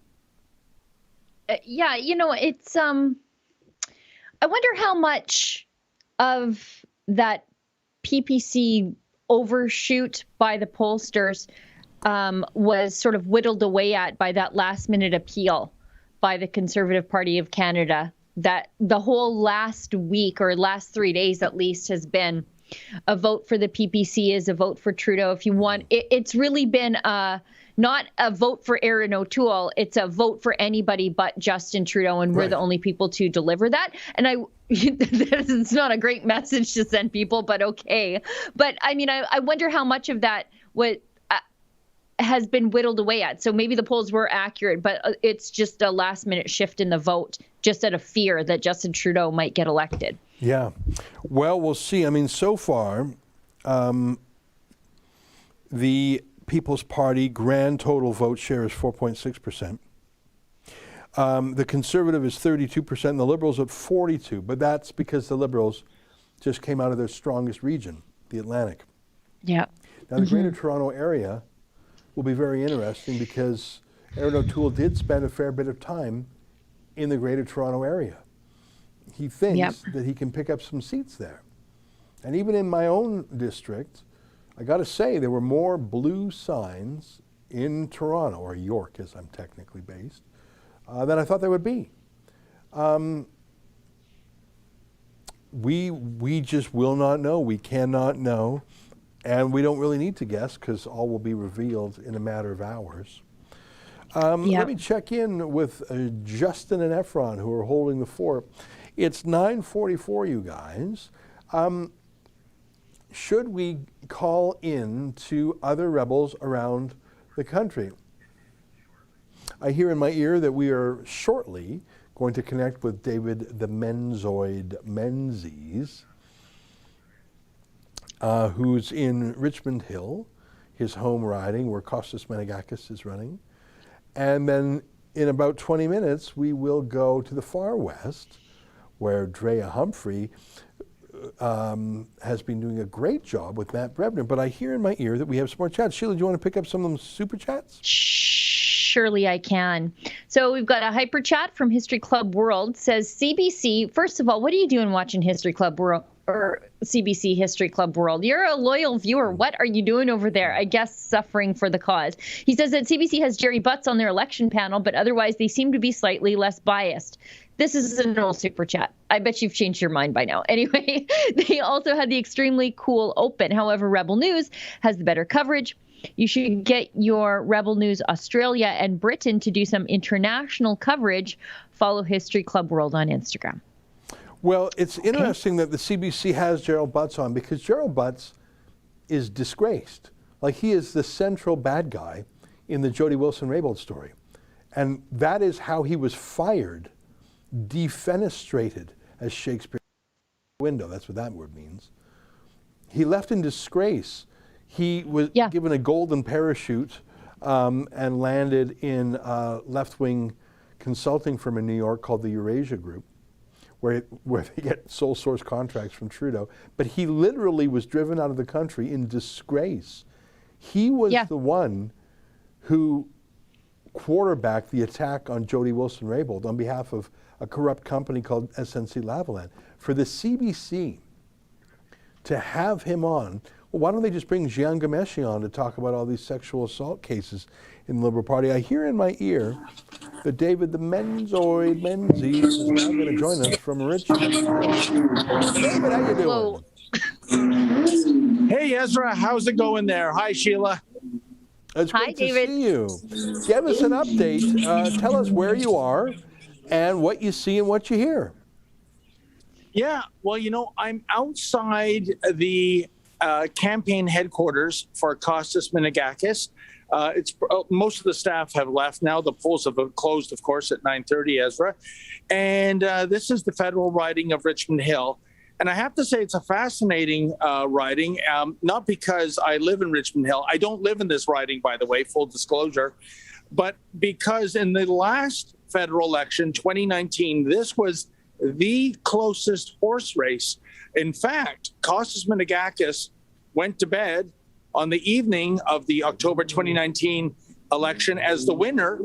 He woke up the next morning to discover that, well, due to the mail-in ballots, guess what? He lost by about 200 votes, or 0.2%. And gee, where have we heard that one before? But I won't go down that rabbit hole. And he lost to Majid Johari. Now, Majid Johari, I think, is an odious candidate simply because he has ties to the Iranian regime. He supports the Iranian regime. He is a contributor to his campaign who is under CSIS investigation, if you can imagine. And just to let you know, it's funny, Ezra, I believe the Persian population in Richmond Hill, and I've lived here for more than 2 decades, it's like 12%.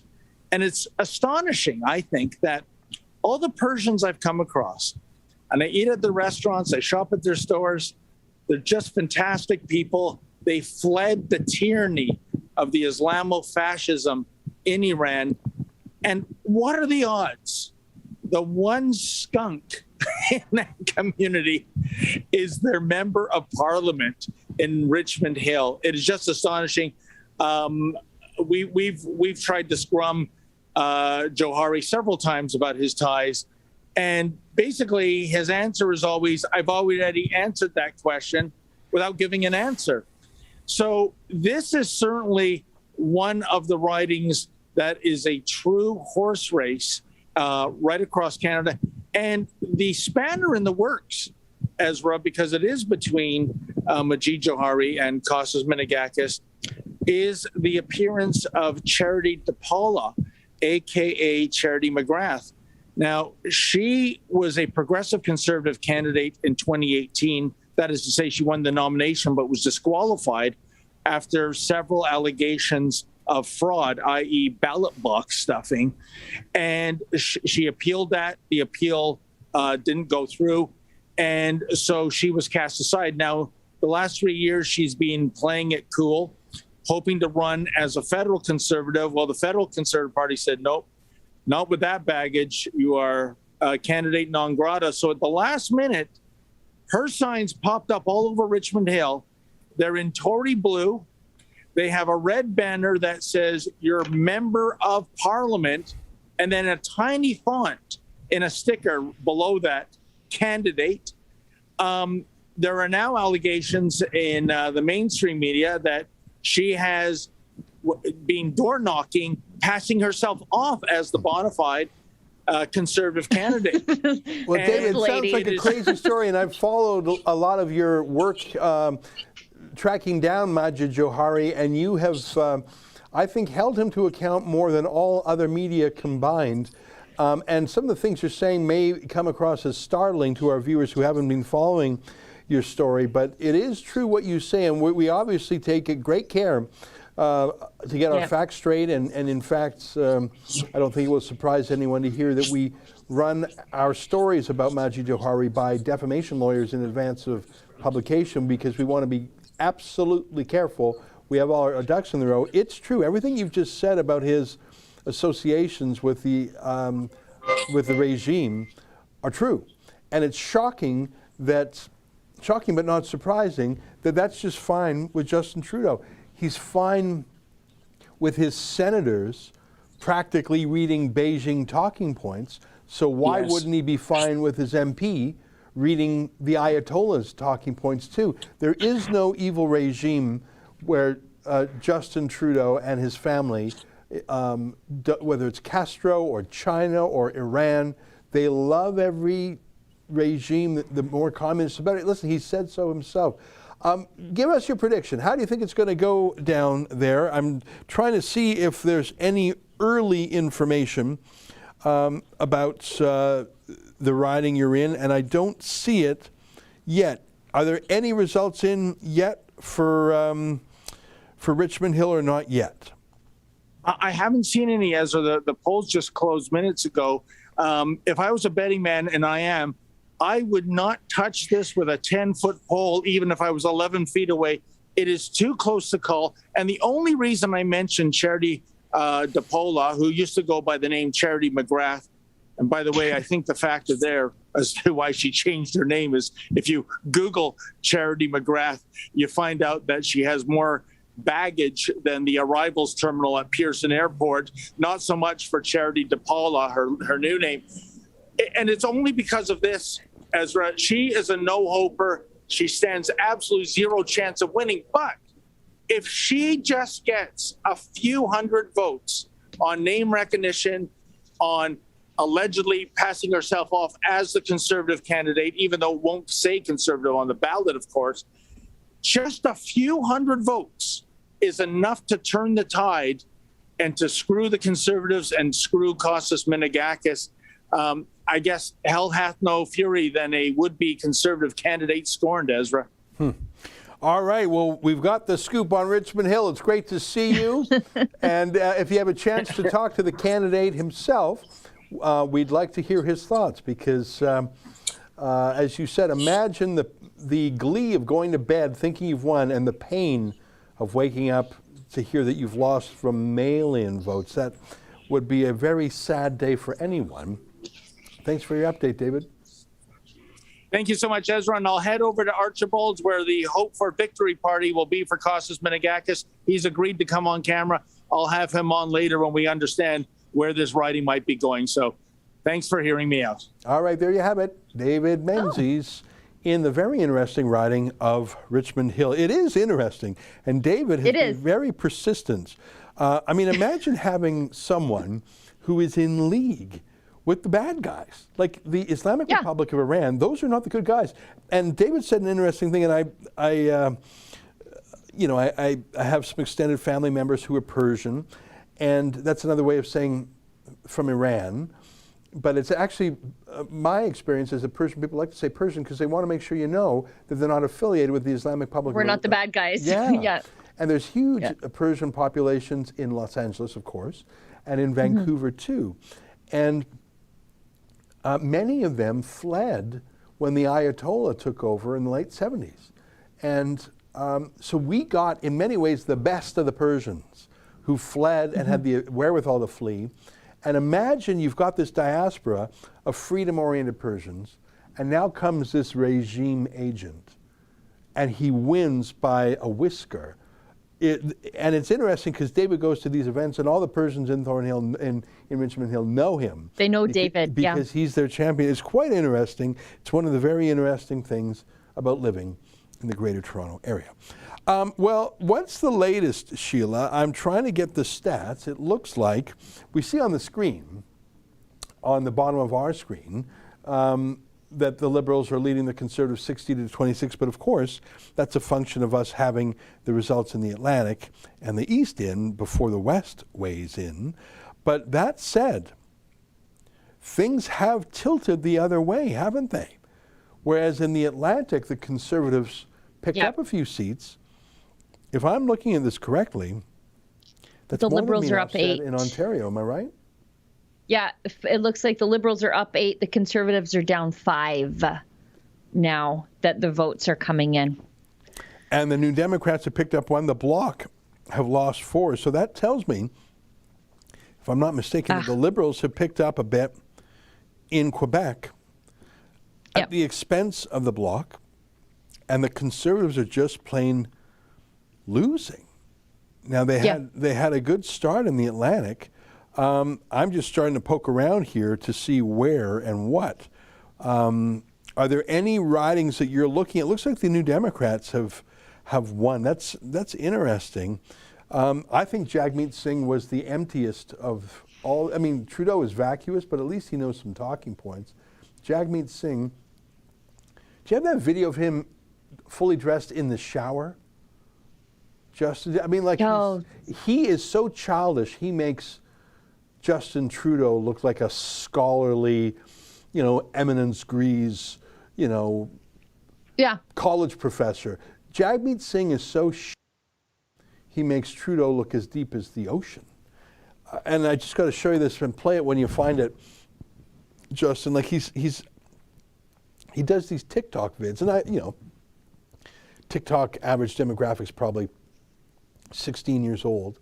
That's his level. I made fun of Trudeau earlier tonight. Yeah, go ahead and play it whenever you got it, Justin. I just got to show you this. And this is the guy. It's bad. Yeah, take a look. When you don't make a plan to vote for the NDP on Monday, September 20th. So it's just a 10-second clip. Play it again.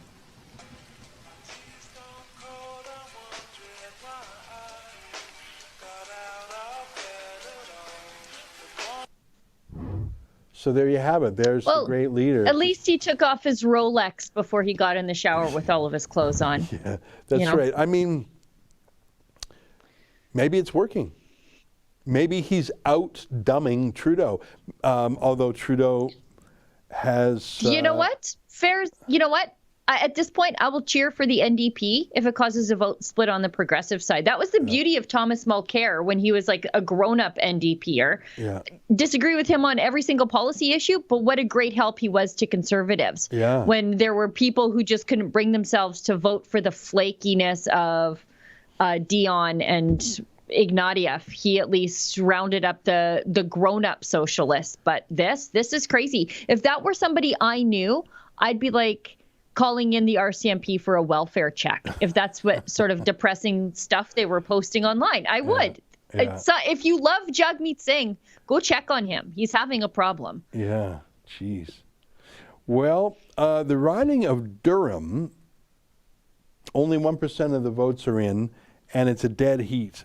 Exactly tied, Aaron O'Toole and his Liberal challenger, Jonathan Giancroce. Now, again, I don't want to read anything into it because it's such a tiny number of votes. I'm looking around the Greater Toronto Area. Only one poll is reporting in Thornhill, but it does look like the Walmart lobbyist Melissa Lantzman is leading, at least in the first 100 or so votes. Again, you can't even, That was a riding that the Conservatives held for years. Yep. You just can't put too much stock in these extremely early counts. But what I am interested in is the total vote share, because so far the People's Party is underperforming the polls, which is a surprise to me. They've only received a grand total of 4.5%. Now, Sheila, while we wait for these stats to come in, and having checked in around the country, and I know we're going to go and talk to Drea in a moment, why don't we catch up on some of our super chats, shout outs, rumble rants, because I see some incredibly generous contributions have come in, and we ought to go through them. And I know you're better at that than me, because I go on long tangents and rambles, whereas you give to the point answers. If you would be so kind as to pick up some. I definitely will. We've got a hyper chat again from History Club World, always very generous. Barton just said at 6:06 p.m. that she liked a person for the compliments she was sending the way of Justin Trudeau. By the way, did you see her one debate question that was only for Justin Trudeau, and it was like a puffball, like a big softball over the plate? This one's just for you, big fella. And she just it was like a beach ball coming over home plate. It was pathetic. Yeah, she wanted another platonic date. Rumble, Canadian Mom 1997, $5. Ezra, what's your feelings on possible election fraud? Already telling us we won't know the outcome till Wednesday. I am concerned, as always, mainly because they've watered down the identification requirements. That said, we don't have computer voting machines. It's paper and pencil and scrutineers, and I believe we have a better election integrity than the United States. Sure. I mean, I'm not going to say it's perfect, and it bothers me that people with masks were turned away, but I don't think that we have the systemic problem of the electronic voting system. Rumble, $10. Keep up the great work. We support you. That's nice of you from JRT 721. Rumble from Rebelator 2, $10. Would be so great if all the big party leaders lost their seats and the ones who deserve seats won. Well, everyone's got an opinion about who deserves what.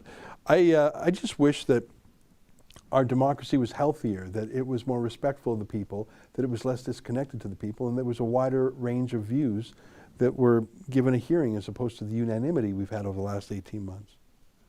On Rumble, Cheryl Dawn V, $5. Will Jody Wilson-Raybould be questioned by the RCMP and Elections Canada for her new book criticizing Justin like they did to me in my book? That's a great, thank you for that. I mean, they're still coming after me for my book that I wrote 2 years ago because they say it was timed for the election. Yeah, all election books are timed for the election. Jody Wilson-Raybould expressly moved her publication date earlier so it would be in time for the election. That's how you sell books. Can you imagine if her bombshell book came out next week instead of last week? And of course she won't be prosecuted. Well, maybe she will be because Trudeau hates her so much. Maybe she will be. That I'd like to see. Not because I want her to be prosecuted, because I want to see her fight back. No. That's what I mean by that. Hyperchat, Canadian Monk 333. Hey all, don't you all think they are all puppets? Well, they're certainly reading from the same script, that's for sure. Hyperchat, Canadian Monk, Rebel News is great. Well, that's nice of you to say. Rumble, Bob Smith, 1829. Ezra, tell us about the lawsuit to stop vax passports. Thank you for asking. We have several. We've already filed a lawsuit in British Columbia. We've taken the case of an Air Canada employee up with her union, Unifor. We're putting together lawsuits. You've got, Go ahead. You've got my IT professionals who work for Alberta Health Services we fired off a letter on their behalf also. Yeah, so we've got about 5 things, and we've been so distracted with the election and our Regina speech and things like that, and then to our Tucker speech tomorrow. I have not properly given a report to our viewers, but I hope that by the end of this week I have a solid portfolio of vaccine passport lawsuits to report to you. I should tell you that we are filing them. In fact, we filed our lawsuit in BC last week, for example. We just haven't tooted our lawyer's horn about it. So we will have all the lawsuits at fightvaccinepassports.com. And let me tell you, it is my chief preoccupation. So I thank you for asking. Rumble, Keyboard 93, take my money. Thank you. Rumble Brat 78. PPC sent out an email this morning to their subscribers with links and QR codes to help us vote without masks. was broken down by province. Very cool and very helpful. Well, that's nice. Rumble, Haley Valentina, $10. Get Trudeau out. Fix Guy, $5. Please post a list of nations with no vaccine requirements. I don't know that list. Maybe Sweden, maybe Denmark, maybe Florida. Annalisa, 1964. Poland, maybe? Yeah, I think you're right. $20. I just want Trudeau out. It will be hell if Trudeau gets back in again. He seems like a very revengeful ass hat. Oh, you're so right. And he's coming for us. I mean, he said as much. History Club World again. CBC's already trying to blame and congratulate the fact that People's Party of Canada. It's hard to tell if they like them or not. Yeah, you're right. Does Rebel News have any staff at any party headquarters? Well, we showed you Alexa and Mocha are at the PPC party. Chevy Steve, $5. Thanks, Rebel News. Oh, you're welcome. Channel Agatha on Odyssey. Finally, some sensible commentary. Well, you're obviously not talking about my babbling about Rosemary Barton's platonic date. 5 Library from Agatha again, hoping PPC gets in the race. Yes, well, I think they were certainly the insurgents. Do you want to take over a few, Sheila? We're sure, at Dr. Fi, $20. Just donated $250 to the Fight the Passport campaign. I hope the PPC picks up seats. My riding in Ontario is very liberal. I don't think I have to worry about splitting the vote. Well, that's incredible. Thank you for donating to that Fight the Vaccine Passports campaign. And by the way, all that money goes to the Democracy Fund and straight to the lawyers. None of it touches Rebel News, and you will get a charitable tax receipt. So that's a great way to make a difference. Thank you for that. Do you want to keep going, Sheila? Sure. And thank you, Dr. Fi, because you're helping some really good people. I know that we've been in communication with some students at an agricultural college here that could really use the help too. And they were talking to our lawyers today. So you're helping people you never met, which is great. We've got a rumble from Chevy Steve, $1. Let's make it an even $20. Here's 15 to add to the 5 just because. Oh, I think it's okay. Good enough. Oh, there it is. Chevy Steve, here's 14. Oops. Now we've got Rocky Mountain Mom, $25. Thanks very much. Good feeling voting for PPC today. I felt I was voting for something right and good. I stood with my conscience and conviction, even though I know they won't win, but any seat will be my voice in Ottawa. Oh, Nilsson gives us $20. Keep him honest, Ezra. He will. We've got another rumble from Cosident. I'm sorry, I'm too far away from my monitor to read that. Rebel News looking great this election with reporters everywhere. Yes, professional interviews, nice work, SOS, and up-to-date info. Way to go. That's true. And if you want to support our election coverage, you can donate at realreporters.ca. We don't get any of those Trudeau bucks. We do it all on our own. And again, that's how we keep them honest. Annalisa, 1964. Thanks again, Annalisa. $20. Say hi to my sweet Menzies from me. I will send him a text message right away, Annalisa. You know, he's in the bloodstream with you. There's no accounting for taste. We've got Boyd Kelly, 69. $100. Thank you so much. Love for Rebel. Well, I think we love you right back. Astro Sweat. $5. We have signs made for our vehicles. Does the shot work on something that is 99% survivable? If it does, why worry about the unjabbed? You sound like an anti-vaxxer. That's what they tell me. We've got a hyper chat from Snap Phase. Australian officials have been going door to door in small communities and force vaccinating Aboriginal people using threats of taking away their income and their children. Boy, I hope that's not true, but that sounds like history repeating itself, doesn't it? Yeah, that's incredible. Ezra, you want to take over? Well, we've got, I was just going to say, if I heard that correctly, that's an Australian report. We have a growing team in Australia, and we will do our best to cover that news. I encourage you to watch our Australian videos because, as I like to say, if you want a time machine to see what our near future is, on the Vax Passport side, look at Israel. They're on their 4th dose. Infections have never been more ubiquitous. And doctors there are starting to say, what are we doing? Natural immunity stronger. So I really think that look at Israel to see how insane this, and they're on their 4th booster shot. And look at Australia for the civil liberties violations. And I'm just so glad that Avi Yamini, who's now joined by Yasmin in Brisbane and Mario in Sydney. I really think we are the best coverage in Australia. And it's almost like a whole different Rebel down there. It's a different style. It's a different time zone. They do their own vids. We love to watch them because we learn so much. But it's sort of funny. We're based here in Canada, but Australia we're covering the heck out of that story. Anyhow, sorry, I went on too long there. I'm just looking, Sheila, to interrupt you for a second on the Super Chats and Rumble Rants. Again, it's too early to say, but the pendulum has swung in Ontario, Quebec, and these Eastern time zone, because where the Conservatives had a strong night to begin with, the Liberals are actually up 7. The Conservatives are down 5 net. The Bloc actually lost a couple. The New Democrats are only up 1. The Greens are down 1. They didn't have much to lose. And something I've been looking at is the People's Party vote count. It's still only at 4.5%. So again, this is regional, and the grand total number of votes counted in the entire country is only about 900,000. So it's still early days. But so far, it is not the mess that Justin Trudeau thought he might have been in 2 weeks ago. It's not the win Aaron O'Toole thought he might have been in a week ago. And the People's Party, 4.5%, it's higher than the Greens, it's higher than the Bloc, but so far it's not what I think they're enthusiasts, and I would put myself as someone who was enthusiastic about them. It's not what those folks had hoped for.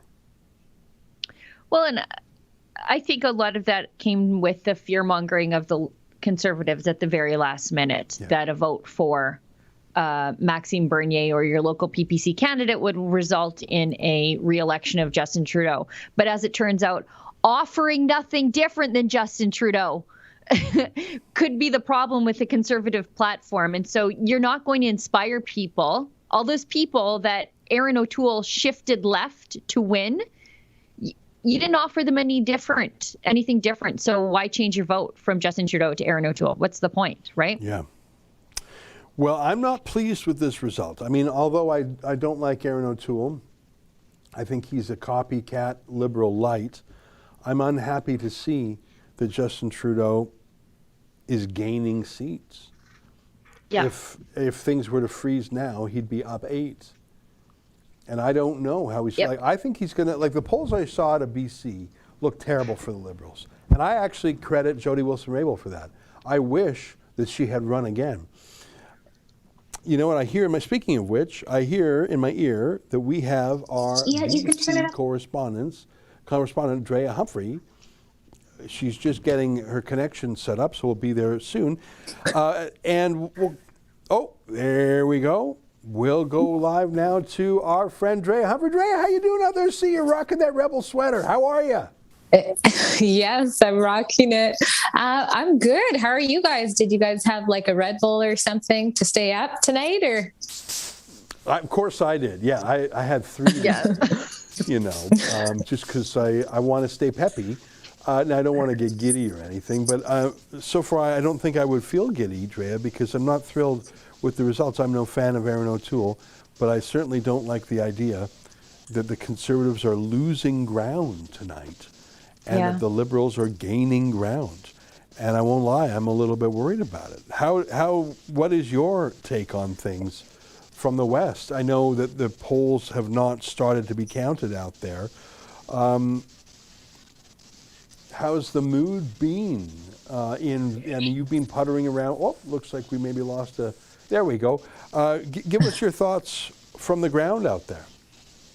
Right. So voting stopped out here just a few minutes ago, about 20 minutes ago. And I have a family member who's actually going to be counting. And so that should be starting soon in my area. But you're right. It is frightening. I hope we see a switch happen. And, you know, I was hoping to see a little bit more from the PPC, but maybe that will switch as well as time goes on. So we always have to wait. I mean, usually I think by the time counts get out to where I live, we pretty much have a clear picture of what's happened, right? Yeah. Well, you were on the Prime Minister's case early, asking substantive questions that the media party didn't. And it frustrated me that when you accosted him in the Greater Vancouver area, his bodyguards did not stop people thronging him to get a selfie. But his bodyguards saw you asking him questions, and they picked you up and shoved you aside. Now, we filed a formal complaint with the commissioner of the RCMP who brushed it off, which I did not like one bit. But I'm worried, Drea, when you combine his physical removal of rebel journalists like yourself, very aggressively and completely unneeded, like you were not in any way a threat to him, combine that with the denunciation of rebel news that he made at the election debate night. Yeah, here's the footage. You were asking him a question, and then boom, in comes the RCMP, grabs you, and I'm sorry to show you this footage, grabs you and throws you away. Other people ask for selfies, no problem. You ask a question, and the cop lifts you up and throws you away. I'm worried that high-handed approach, plus what he said at the election debate, that we're not real journalists, despite the fact that the federal court said the opposite hours earlier. I'm a little bit worried about what's going to be the case if Justin Trudeau returns to power, God forbid, with an even larger caucus. Well, that's definitely something to concern. I mean, what does it mean for freedom of press? And I like to point out that if you actually watch it slowly, we're walking at a comfortable distance, and it's actually Trudeau who breaks that comfortable distance, turns and puts his hand towards me, and I put my hand up in sort of a defense. And then after that, I'm the one who gets carried away so he can, pose for a selfie instead of answering about the burning and vandalized churches instead. But you're right. What does it mean, especially with the rhetoric that he's been saying about us, or, just media that he doesn't like? But on the flip side of that, I can't tell you how many people saw that clip and were also equally outraged. Some of them teenagers. Somehow, I guess I don't go on TikTok, but people saw, oh, you're the Trudeau lady from TikTok. So, as much as he tries to silence us, instead of just answering the question, it's almost like it does the opposite of what his goal is. So there's at least that. Yeah, I think it divides Canadians more insiders and outsiders. I think some people cheer when rebel reporters are manhandled. Some people cheer Trudeau for denouncing us. Those are the insiders. The outsiders are the ones who would say, I don't like how. So it's as Scott Adams says, it's like two people are watching something, but it's like they saw two totally different movies. Sheila, what are your thoughts and questions for Drea? Well, I guess my questions to Drea are, what are you hearing on the ground there? I know it's hard because we're in a conservative bubble, but maybe you get a little bit more diversity because you're in the Lower Mainland. But what are you hearing? What's the sentiment on the ground there? I mean, not when you're out at protests, though. Give me something other than when you're out at protests, because protests are, those are anti-lockdown people. But what are the regular, normal people saying out there, the non-protest types? Well, of course, there's a lot of concern about vote splitting out here. That's something I hear all the time, because you can see there's a little bit, more support, or a lot more support maybe for the PPC clients. But I think there are some conservative MPs that in ridings, at least where I live in the Lower Mainland, that will still get their seats back. So we'll see how that goes. Also, I just want to point out that I learned that there was a volunteer for the PPC, a female volunteer, who was punched in the stomach literally for no reason. So I'm following up on that. She was punched in the stomach, and the man was arrested as well. So, that's something that people are talking about today. And then there's also the people who are, freedom-minded, that are saying they're taking a stand by spoiling the ballots. I've been hearing about that. I think that's quite the waste of gas to drive there and do that. But, there's some talk about that as well. Our country is in trouble, Drea. I'm old enough to remember 25 years ago when Quebec had a referendum on separation, and it came within 0.5% of leaving. And that was a real jeopardy for the country to break up.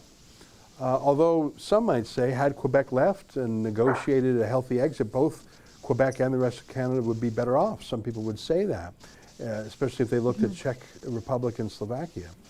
But that was a grave election for the country. It wasn't a national election, it was a referendum. Here we are now, and I think we are in a far graver election, because our very civil liberties, the role of government versus the individual, the equality of citizens, the whole concept of privacy, including privacy over your most intimate and private matters, personal matters, health matters, it's in the flash of an eye become totally undermined. And I see liberals who used to say the Charter of Rights is ours. If you love the Charter, you love the Liberals. Now laugh at the Charter. And even Trudeau saying, you're not real journalists, moments after the court said we were. Yeah. And I am deeply worried that if the trends we see tonight continue, even if Trudeau doesn't get a majority, even if he just gets even if he just holds the line, he'll say Canadians have approved of what I'm doing. This was tested with democracy. I can't be a tyrant because I told everyone what I was going to do. Sheila, looks like you were going to weigh in on something there. Yeah, I was going to say I'm not as depressed, I think, as maybe Ezra. You're taking a turn for the emo, so maybe we better get another Red Bull in you and something to eat. Yeah, but I'm resigned to the fact that it doesn't matter who gets in, that we are going to absolutely have to fight them for freedom of speech, for freedom of movement, for medical privacy, because the Conservatives and the Liberals are of the same mind on this issue. We've seen that the Conservatives are not going to stand up for independent media. Their critic on this issue has said, like, hey, where are all these provisions in your new law to censor the Rebel? And the Liberals, they've had 2 years to plot a way to censor us in the same manner that they plotted a way to keep us out of the debates by going through the law line by line and making little Rebel clauses. The same thing's going to happen on their internet censorship. So I'm not depressed. I'm ready to fight. And it doesn't matter who gets in. It doesn't matter if it's a Conservative minority, although it's definitely not looking that way, or a Liberal minority or a Liberal majority, because the fight for civil liberties lands with us. It doesn't exist with a party. Well, and just add to that, I think. Oh, go ahead, Drea. I was just going to think. I personally think if we get another minority government, even if it's a Liberal minority, I think that is a win, because clearly that's not what the goal was by calling this election. But I was wondering if you guys think that no matter what happens after this election, there's going to be an unclenching, an unbiting of the tongue by certain MPs who maybe have been, keeping quiet because they knew this snap election was going to be coming up. And now we're being faced with all of these things. Do you think we'll see some more speaking out, even though they'll have the threat of, maybe being punished for doing so? I don't know. Go ahead, Sheila. I was just going to say, I mean, if Aaron O'Toole loses ground here, and substantially, are we going to see him resign tonight? I don't know. I mean, this was really an election that he could have won. He should have won. It's a pandemic election. Inflation is through the roof. Nobody likes the Liberals. People are protesting at Liberal events in ways that I've never seen in the last two elections. He should have won this. And for him to substantially lose ground, and he's going to lose ground in pretty winnable ridings, he really should resign. Will he resign? I don't know. Very frustrating. I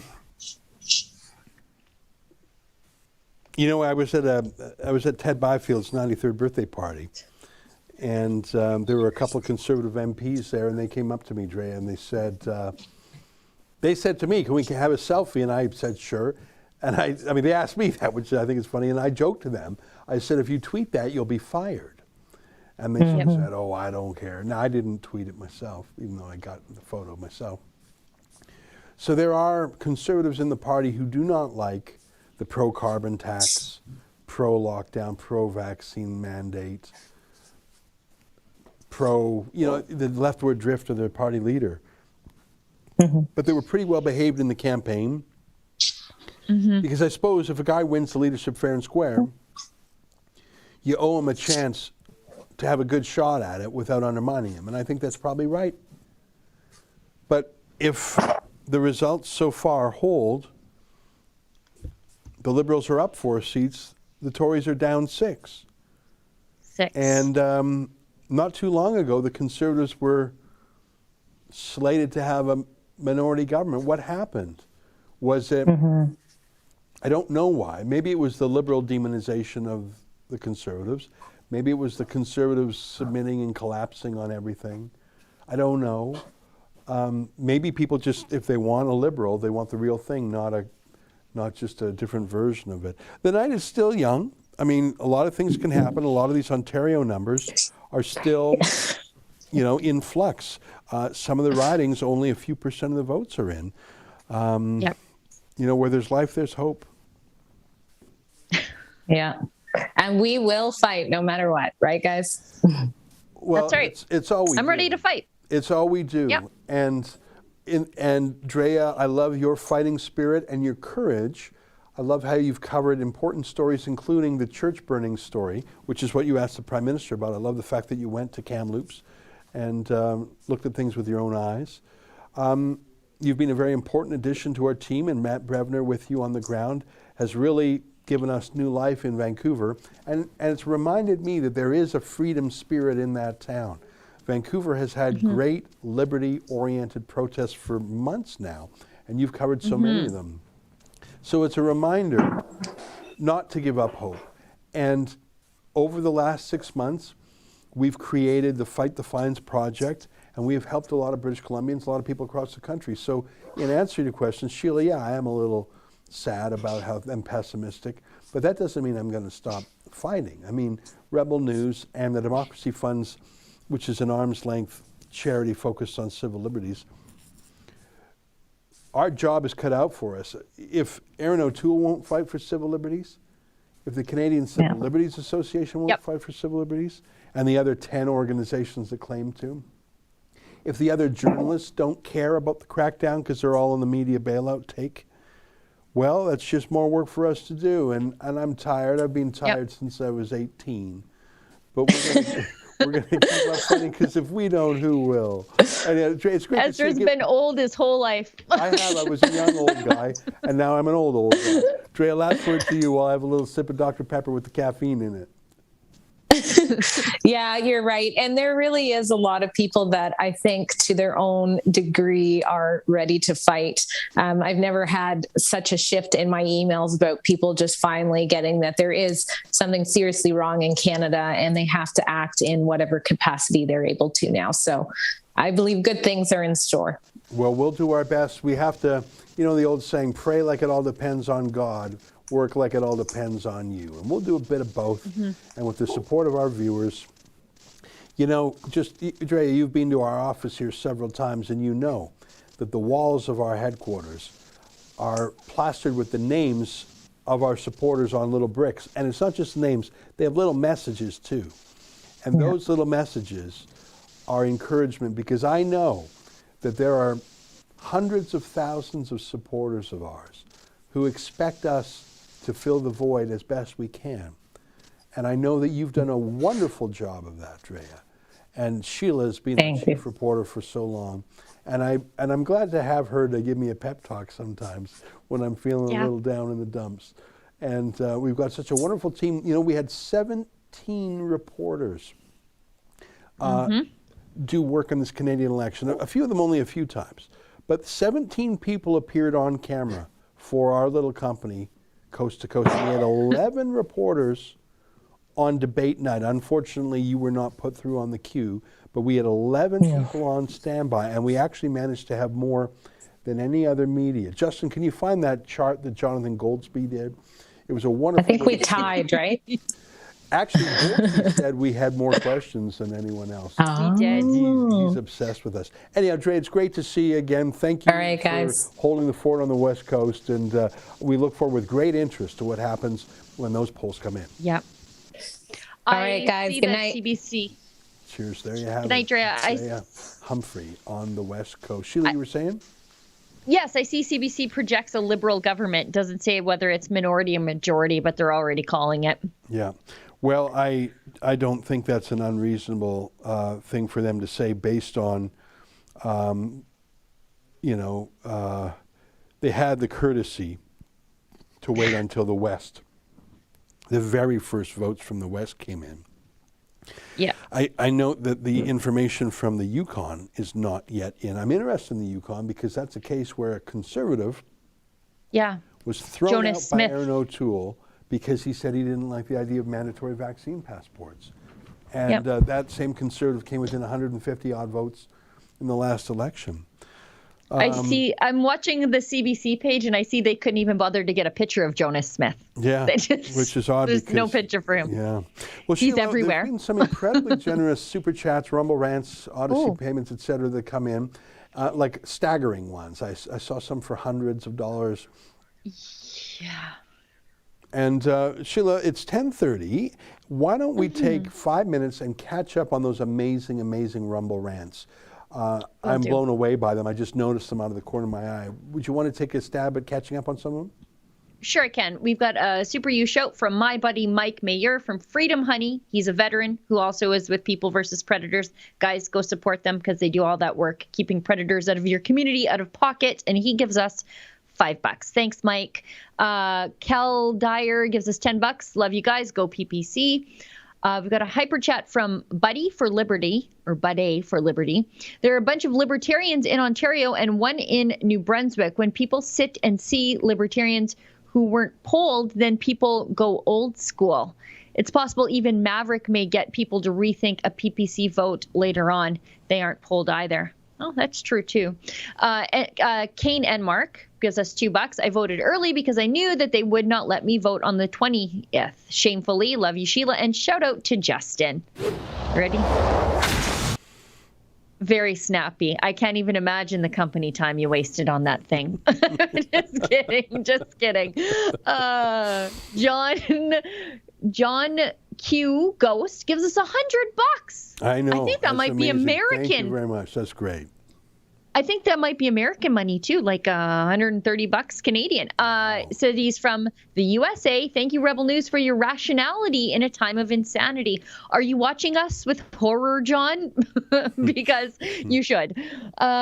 Maple Jason gives us $50. Holy cow. Very generous. Loving your coverage and all that you guys do. Thanks very much. Thank you. Watching from the US also, but we voted early. Love from Emilio and Jason. Well, that's very generous, guys. Thank you so much. Re7 gives us $100. Love what you do. That's so generous. What's going on here? Mrs. Greens. I know that this is Mr. and Mrs. Greens, the marijuana, not marijuana store, but marijuana accessories store from Northern Ontario. Mr. and Mrs. Greens would not be open today if it wasn't for the inspiration and support from Rebel News. Always pay it forward. Much love. Sean and Daphne Donaldson, Sudbury, Ontario. I don't want to say that I have favorite Fight the Fines clients, but these guys were pretty fun. That's and great. Really excitable for people in the marijuana industry. Very not as chill as I thought they would be. They're very spunky. That's really funny. Anyway. Sheila, I want to pause you there, even though we haven't got to some of the most incredibly generous donations.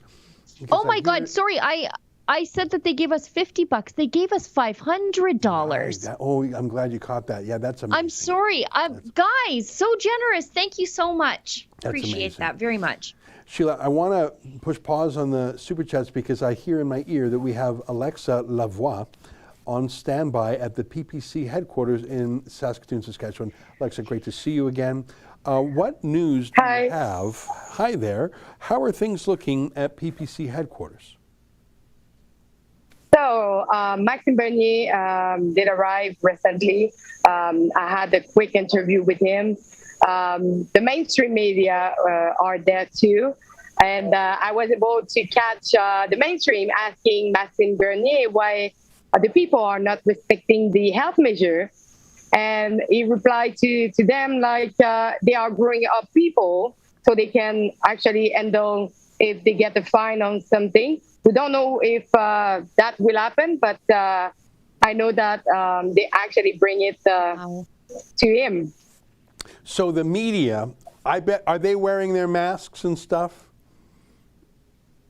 Yes. So actually, they have double mask. So they're in a province that's free, or at least an event that's free, and instead of asking about the election, instead of asking about the PPC, instead of asking about vaccine passports, instead of asking about any substantive issue, instead of asking about the vote, they really want to ask about themselves, and themselves as mask cops. Is that what you're saying? That their chief preoccupation tonight is, how come he's not wearing a mask? How come she's not wearing a mask? Is that what you're saying, Alexa? yeah, so actually, it's actually what they say. And I'm just wondering why the bother of it. Like, it's been just 3 days that this measure of wearing a mask, it's on air in Saskatchewan. And the mainstream media came with bodyguards when Rebel News have no bodyguards. What they are afraid of, that people would jump on them? Come on. I don't understand that. The mainstream media brought bodyguards with them to repeat. Come on. Oh my gosh. Now, you said a moment ago that you did an interview with them. Can you send that through, if you haven't already, to our team? Because maybe we can play a snippet of that a little bit later in the program. Yeah, of course I will. That's wonderful. Sheila, what do you think of what Alexa said? What questions do you have for Alexa?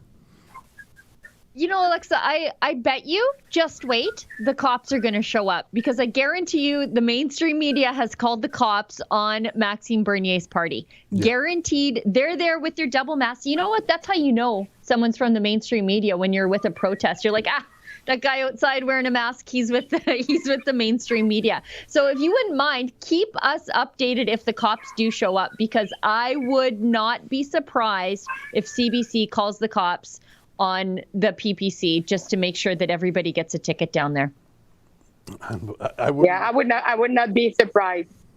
Well, that's incredible. Film everything. And by the way, we're sort of shifting focus from our Fight the Fines project towards fighting vaccine passports. So in terms of our legal resources, we're redirecting them to, because we think the vaccine passports are critical. But if there are people there, Alexa, who get fines or hassles by authorities for masks or other issues, I'd like to know more about it, because it may be an appropriate project for us to defend. Because if you're harassing a political party on the election day at the behest of the media, and we'll get the disclosure who called it in. If the media, if the CBC called the cops, that would be revealed in the criminal disclosure, in the prosecutorial disclosure. I might take a personal interest in helping those people defend against it. So I know that's a lot of layers of maybe, if, and only if. But if police come and start issuing tickets, film everything, give us a report, and let the people know there that they should go to fightthefines.com, because I think I'd want to help them. Perfect, I will.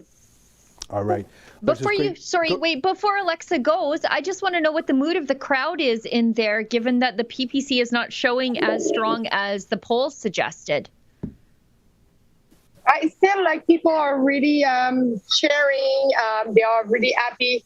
And what I asked to Mr. Bernier, I say, what do you expect for tonight? But for him, the main important thing is to be all together and sharing this moment all together for this event. Well, I'm glad you're with them, Alexa. You have done the most widespread and energetic coverage of our 17 journalists, and I thank you for that. And in fact, Justin, I wouldn't mind playing the killer clip from the debate night when Alexa asked Trudeau a serious and substantive question, and he gave a childish cop-out answer. I've watched that clip 4 times, but there may be some folks on the live stream who haven't seen it yet. Alexa, that question was the most thoughtful, substantive question in the entire series of debates. And Trudeau, of course, cannot answer thoughtful and substantive questions. Just a quick reminder to our viewers what I'm talking about. Here's Alexa on debate night. Take a look. Bonjour, M. Trudeau. Alexa pour Rebel News. Donc, M. Trudeau, je vais revenir rapidement sur ce qui s'est passé hier. Vous avez diabolisé l'un des rares médias qui ne reçoit pas d'argent du gouvernement. Vous avez exprimé votre opinion en disant que nous propageons la désinformation. Si c'était vrai et si c'était le cas, la Cour fédérale ne nous aurait pas permis d'être ici aujourd'hui. Je suis moi-même scientifique et je me base sur les faits. Ma question est la suivante. L'Israël est l'un des pays les plus vaccinés au monde. Ils sont rendus maintenant à leur 4e rappel de vaccin. Ils ne considèrent plus que ceux qui ont reçu 2 doses de vaccin sont pleinement vaccinés. Ma question est, plusieurs Canadiens ne désirent pas avoir un rappel de vaccin. Allez-vous leur enlever leurs privilèges reliés au passeport vaccinal? Et aurez-vous l'obligeance de répondre à ma question en tant que premier ministre ou allez-vous encore diaboliser mon média? J'ai partagé ma perspective sur ton organisation hier soir. J'ai plus rien à dire. Ça démontre bien qui vous êtes. Merci. You're saying the polls show. I loved your little retort to him. You've shown what kind of man you are. Indeed, he did, Alexa. That was a thoughtful question. I don't even think he had the mental horsepower to answer it. So he was looking for an excuse to avoid it. But I think it shows his disdain for us, for those who disagree with him in this country, and there are millions, and for the courts that ordered him to accept us. So congratulations again. Before you go, give me a report on how that question reverberated in Quebec, because you and I spoke in advance of that. And I said, ask it in French. It's your native language. You'll feel comfortable and strong in that language, and we can just put subtitles on in English. So a lot of Quebecers would have heard your question. What reaction, what other reverberations did that question have in Quebec? So that was incredible because most of Quebecers have heard my question. And especially the way he answered to me, you cannot see it in English, but you have 2 ways to talk to someone in French, the proper way and the casual way. When you use casual ways, because one, you know really well the person, or you don't respect the person. So he used the casual way to retort to me of my question. And that is actually not well good for him. Like the image that he actually showed was like he looked at me as I was like, sorry for saying that, but a piece of but so it's actually the reality. That would be like saying vous or tu. Like if you're being respectful, It would be like saying Mr. Trudeau or just Trudeau, right? It would be little. It's a different words in French. So he was disrespectful to you, is what you're saying. Yeah, it's actually a lack of respect against myself. Well, I mean, that's a bit of the theme tonight. He had a lack of respect for Sheila, a lack of respect for Tamara. I don't think he handles strong-willed women very well. I think he's got a personality flaw, a character flaw that way. Alexa, I think you did great work this campaign. Thanks for joining us tonight from Saskatoon. Thank you. All right, there you have it. Alexa Lavoie, which en français happens to mean the voice, as Shakespeare would say. What's in a name? Well, Sheila, give us an update on the numbers, because they're starting to come in. And again, things have shifted back. Now the Liberals are down as the count is coming in. It's a bit of a yo-yo night. Now everything's within a bandwidth of about 10 seats. But it looks like the Conservatives, at this moment, are ahead by 4 of where they were. The Liberals are down by 8. So, I mean, it wouldn't surprise me if things flip again. But I'm getting a little, whiplash. This is going back and forth. Do you have any interesting observations? Sure. Just in between my bites of beef jerky here, I noticed that Maxime Bernier has been declared defeated in his riding of Beauce. The Conservative incumbent one, Bernier's been declared defeated with 18% of the vote, which sort of is... I thought he would show a little stronger. I wasn't confident that he would win his riding, but I thought that he would fare a little stronger. that's moderately disappointing. Looks like, let's check in on Anna May Paul. She is fourth in her riding right now. And that's kind of shocking because she literally never left it. For the entire campaign. And O'Toole, if we pop in at O'Toole, not a lot of polls reporting, only 8 of 217 reporting, but he is so far winning with 50% of the vote. Yeah, I would imagine that he will pull it off tonight. One thing that is interesting to me is that as more and more votes come in the West, the People's Party total vote count ticks up. They're now at 4.8%. I looked at various polls throughout the campaign, and I have to acknowledge that most of the polls that put the PPC at 10, 11, 12% were from ECOS, which is run by a Liberal activist named Frank Graves. And he may have had some ulterior motive for doing so, because he was consistently highballing the PPC vote. And I won't lie, that got my attention, and I thought it was a possibility. But at least that could shift, though. Yeah, it could shift as we come into the West. Yeah, you're so right. Just scanning the total number of votes counted, 1.5, about 2 million votes counted so far, of which about 108,000 are PPC. Now, that is exactly double the Green Party. And as you mentioned, Anna May Paul just getting smoked in her own district. I think she's out as the party leader. I don't think she was ever accepted. She's a black Jewish woman. That's a great poker hand in politically correct poker. Like, I mean, how many boxes did that check? But that's the thing. She was offside with her party in 2 ways. Number one, she wasn't Elizabeth May, and this is Elizabeth May's party. And number two, she wasn't anti-Semitic enough. And that party has become absolutely nuts in being anti-Israel to the point of anti-Semitic. And I think that she will be gone from the party before the end of the year. And you know what? I have no beef with her. She was actually the most respectful of the leaders towards our journalists at the debate. David Menzies put a question to her. Can we get David Menzies' question? David Menzies put a question to her, and she answered it. And I thought she was actually sort of decent. She just, was so low horsepower, low energy. She had no chance. Yeah, I think her party actually kneecapped her to get her out. Like, they basically traded this election and a poor showing in this election to get rid of her. It's my understanding that they cut the funds that limited her ability to campaign anywhere other than her own riding. So she couldn't wage a decent Elizabeth May style national campaign, one that's heavy on the fossil fuels like Liz May likes it. But they basically said, no, you don't have any money for campaigning. We're tying the purse strings on you. And so basically they sacrificed their finish in this election just to make sure that she lost to get rid of her.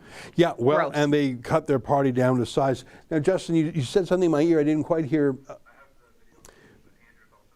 All right, we're going to play the video of David Menzies putting a question to Anna May Paul and her giving not a bad answer to it. And then we're going to go to Andrew Chapados, who's standing by. So here's David and his question to Anna May Paul. Good evening, Ms. Paul. Hope you're doing well. Ms. Paul, clearly this debate is an insider's club for the political establishment. It banned Maxime Bernier of the People's Party of Canada, even though he is ahead of the Bloc Québécois and Jerome Party, the Green Party, in the polls. It banned me and Rebel News from even reporting until the federal court said that was illegal. Why have you not spoken out against this? Don't you think all voices should be heard in Canada? Thank you for the question. We did have an opportunity to provide recommendations to the commission establishing the rules for the debates. And certainly from our perspective, having more debates is incredibly important. It is incredibly disappointing that we only had 2 hours to discuss so many important issues. We spent I think 10 minutes or 20 minutes talking about Indigenous peoples, for instance. I don't think we spent even 10 minutes speaking about Afghanistan. So we can see what this new system has created. It's created less opportunities for people in Canada to get to know the parties, to get to know the leaders of those parties, to get to know our positions. That's not a good thing for democracy. In the case of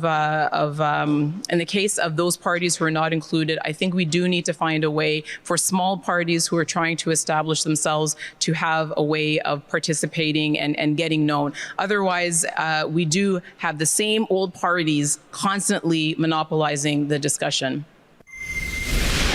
Well, you know what? It's not even a bad answer. By the way, I see that Edmonton Griesbach is starting to report, still early days, about 10% of the polls are in, and Kerry Diotte, the Conservative Party incumbent, is in second place, about 400 votes behind the NDP there. The Liberal trailing and the People's Party at 7%. So that's still early, but it's would be a loss in Alberta for the Conservatives. It's a weird riding. It's kind of blue collar, kind of military, and kind of inner city. Yeah. So and Kerry works really hard there. It'd be a shame to see him lose. But I mean, if he needs a job, he's an old news guy. Maybe we can hire him. Yeah. Edmonton Strathcona, the NDP incumbent, looks like she has a fair lead. Again, less than 10% of votes. So those are the two ridings in Alberta. Again, early days, don't want to count too many chickens before they're hatched. But it looks like you've got two non-conservatives in Alberta. It looks like both are NDPers, though. That's fine. I want to go ahead. Sorry, before you go on, I just popped up the results for Richmond Hill, and it looks like they must have counted the early ballots from Tehran, because Majid Johari is winning that riding with 48% of the vote. He's about 900 votes ahead of Kostas Menegakis, which is too bad because I would really like to say that guy's name more often. It's fun to say. Well, let me tell you the most interesting result that I've come across. And again, it's so early, perhaps I shouldn't even say it because the sample size is so small. But in the first tranche of votes in Vancouver Granville, which is a wonderful downtown riding, it's got Granville Island, which is one of the best places to go if you're visiting Vancouver for a little snack. The New Democrat, again, very early, is leading the Liberal. The Liberal, you might recall, is Tlaib Noor Mohammed, who was a star candidate for Trudeau. Can you find that clip on Twitter? He's the house flipper who flipped 40 homes in 15 years. Do you know what I mean? Like he was a pure speculator. Mm-hmm. He didn't even move into them. You can't move 40 times in 15 years. He would buy these houses and flip them, buy them, flip them, buy them, flip them, making $100,000 a pop or whatever he made, driving up the housing prices in Vancouver as a pure speculator. And the crazy thing is, Trudeau's campaign plan for housing is, one of his plans is to stop foreign speculator investors who buy up, often from China, who buy up real estate in Vancouver and don't use it. It's a place to store their money safe from the Communist Party. It's like using a property as a safe deposit box. They don't even rent them out. That's one of the reasons Vancouver prices are high. This Tlaib Noor Mohammed, their star candidate, he flipped more than 40 houses, and they didn't sack him. I mean, what he did is not a crime. I presume there was no mortgage fraud, although that's a bit of a presumption. Yeah. And listen to how he tried to defend it. This was painful to watch. Take a look. 25 in the past decade. I mean, I'm not... I think it's important to talk about, I'm going to answer that question again, so I'm going to be sure Yeah, how much have you profited on those sales?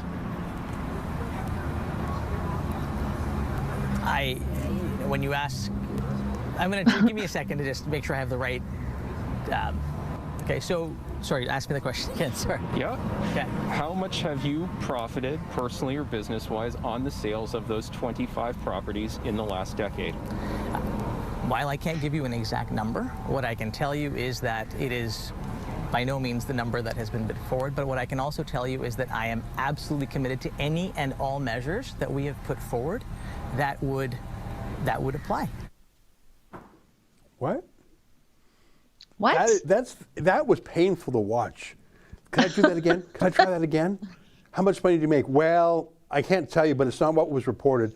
And I'm absolutely committed to whatever measures might apply. What? So are you saying what you did was right? What does that mean? Yeah.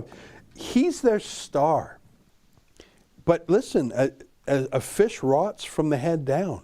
If Trudeau is the most corrupt prime minister in history, the only prime minister to be convicted of breaking the Conflict of Interest Act, why wouldn't everyone else say, oh, that's the way? If the boss can get away with it, why can't I? Hasn't Trudeau set the example there?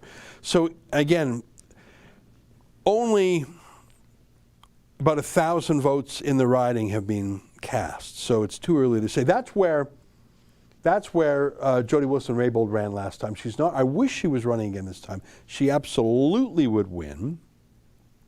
Yeah. But the NDP is ahead a few points over that Tlaib Noor Mohammed. Boy, I want him to lose. He is the worst. Just the worst. Just ethically, to go for that riding to go from the most ethical MP in modern memory, Jody Wilson-Raybould, to one of the least ethical MPs. Like, how do you not have whiplash with that? Holy mackerel. We got Andrew Chapados. Let's bring him in. Andrew Chapados, how are you doing? Good. How are you, Ezra? How are you, Sheila? Where are you at? Are you at home? I'm at home. I got home late from voting. There was a lovely 40-minute lineup of masked individuals waiting for me to vote there. No trouble, though, voting maskless, so it was a good federal policy worked, I guess, for once, even though it might not work much longer after this election. How are you guys doing? Yeah, that may be your last time voting at all. You know, they may come up with, because you're a rebel, so you can't vote. I don't know your vaccine status. I don't ask, but you probably can't vote because of that. You don't have the mask, and you're a bloody white male. So I don't think the worst. Yeah, so you're a rebel, white male rebel, no mask. I don't know if you're vaxxed. Like, how are you even not deported? And I don't know where you would be deported to, but deport you somewhere. Well, Ezra, I'm thinking about now is the time more than ever to start Rebel News Texas, I think. I'm volunteering to go down there. And I just want to give a shout out to we're over 25,000 people watching right now on Rumble and YouTube. I don't know if we've ever had 25,000 people watching at once, but I think we are the #1 source for actual news, actual opinions in Canada. I think we've shown this with all of our hard work. We've got David Menzies, Mocha and Alexa, Drea, everybody out in all these places. I know I'm forgetting somebody, but I just think it's amazing and crazy how many people are turning to us now. Because where else are they going to turn? I have to ask. In times like this, people still will email us about cover this person, cover that person. But as I look back in the last election season, I think we just did a great job. Well, listen, credit to you also. Not only has your show, Andrew says, really, I mean, you're getting some great guests. And you really put in the effort to recruit the talent. So I want to compliment you on that and say you've really built up a franchise. And I don't know if people know this, but you also are in charge of handling challenges and issues from our broader community, people whose subscription doesn't work or people who are having some problems. So although your laconic sense of humor might point people in one way, you're actually a diplomat in dealing with our many supporters. So I thank you for that. Now, I want to ask you a question about, to me, one of the surprises tonight. I suppose I self-selected the polls that I liked. And maybe we all do that. So I saw the polls that put the People's Party at 10 and 11%, and I just sort of thought that's going to happen. Instead of saying, all right, only some polls show that, and then the polls. Oh, I hear in my ear that Maxime Bernier is about to speak, so we're going to break to that in a second. My point was, Andrew, that the PPC is at 5%, not the 10%. I thought. Now, that number will likely grow as we move west. But to me, I had sort of daydreamed, wouldn't it be something if they got 10%? Oh, we have the feed from Saskatchewan, so hold your thoughts for a second, Andrew. We're going to go live to Saskatchewan. Revolution that we are starting now.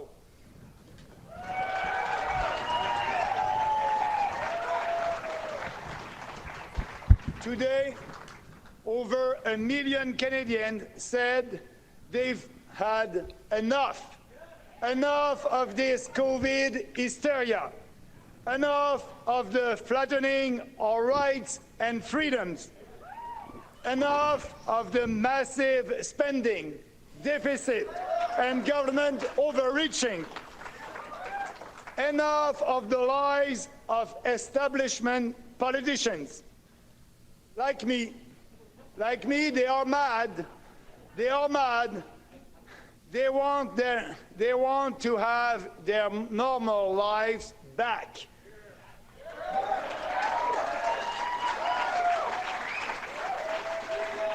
They don't want the tyrannical Chinese model that you admired, Mr. Prime Minister. They don't want that.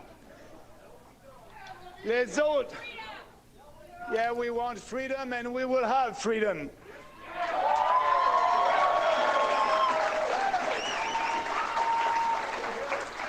The other parties are all in favor of lockdowns, of vaccine passports, and segregation.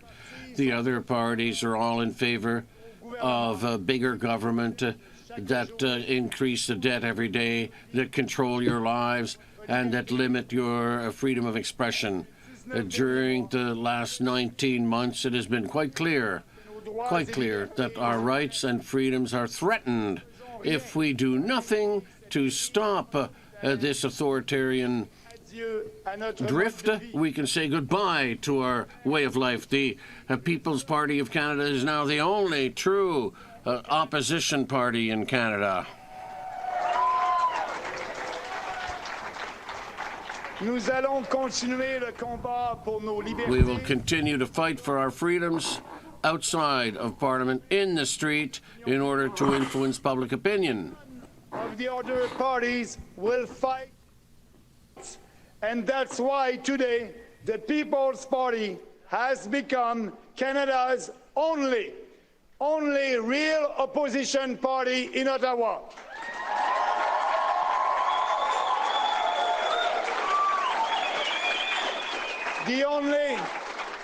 The only party that's opposed to all this nonsense that is destroying our society, our economy, and our country. If we had a proportional voting system, we would have elected about 20 MPs today. Unfortunately, we won't be able to carry on this fight in Parliament, but we will continue this battle to unite Canadians under the freedom umbrella. Canadians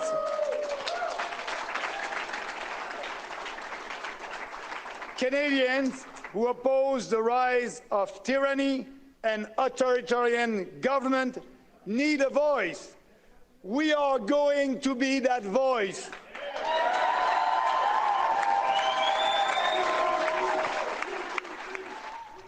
All right, listening to some of what the People's Party of Canada leader Max Bernier has to say to supporters.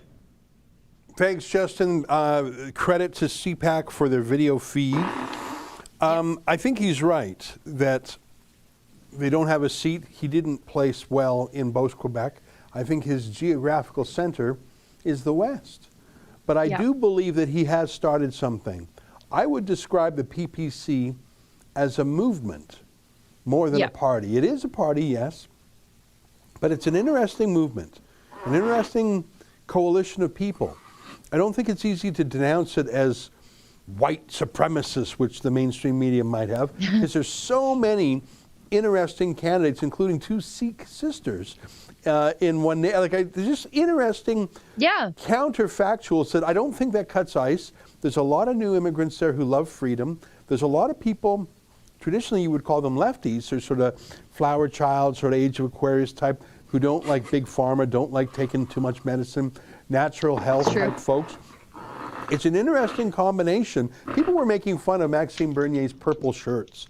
I said, no, that's half the charm. That he's not wearing a blue jacket, red tie, white shirt, rabat, and it's sort of the eclectic dissident party.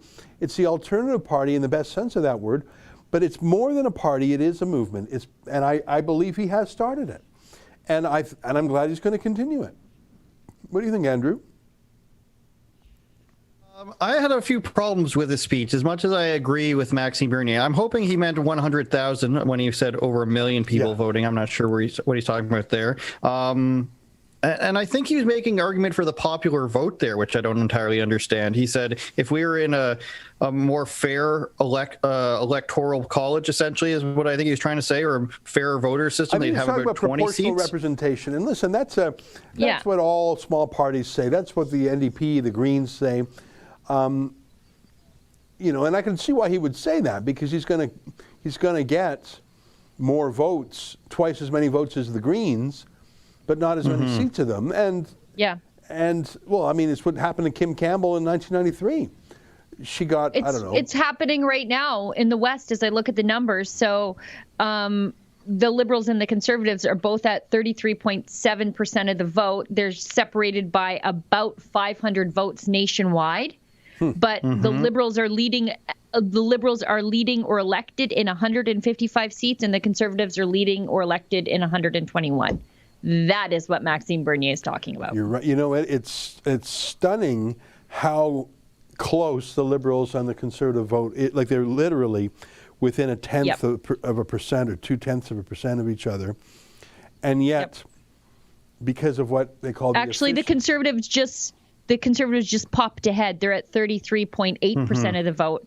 Liberals are 33.6%, and again, 30 seats separating the two. Yeah. You know, it's funny. We've been looking at the seats bouncing around all night. At this point, the Liberal and Conservatives are basically exactly where they were. The New Democrats seem to have picked up a few. The Blocs lost a few. The Greens lost one. Who the hell's the other? Oh, that was Independent, maybe? Yeah. So other. And I heard that Mariam Monsef is trailing. Please. And I'm going to zoom in and take a look at that, because you'll recall that she was the immigration fraud who claimed she was born in Afghanistan when in fact she was from Iran. That was only discovered by Bob Fife, who's done some great journalism. You got to give Fife credit for that. Yeah. Let me look there, because she is her idiocy is only equaled by, I think, Seamus O'Regan. Yeah. I'll be kind of sad to see her go.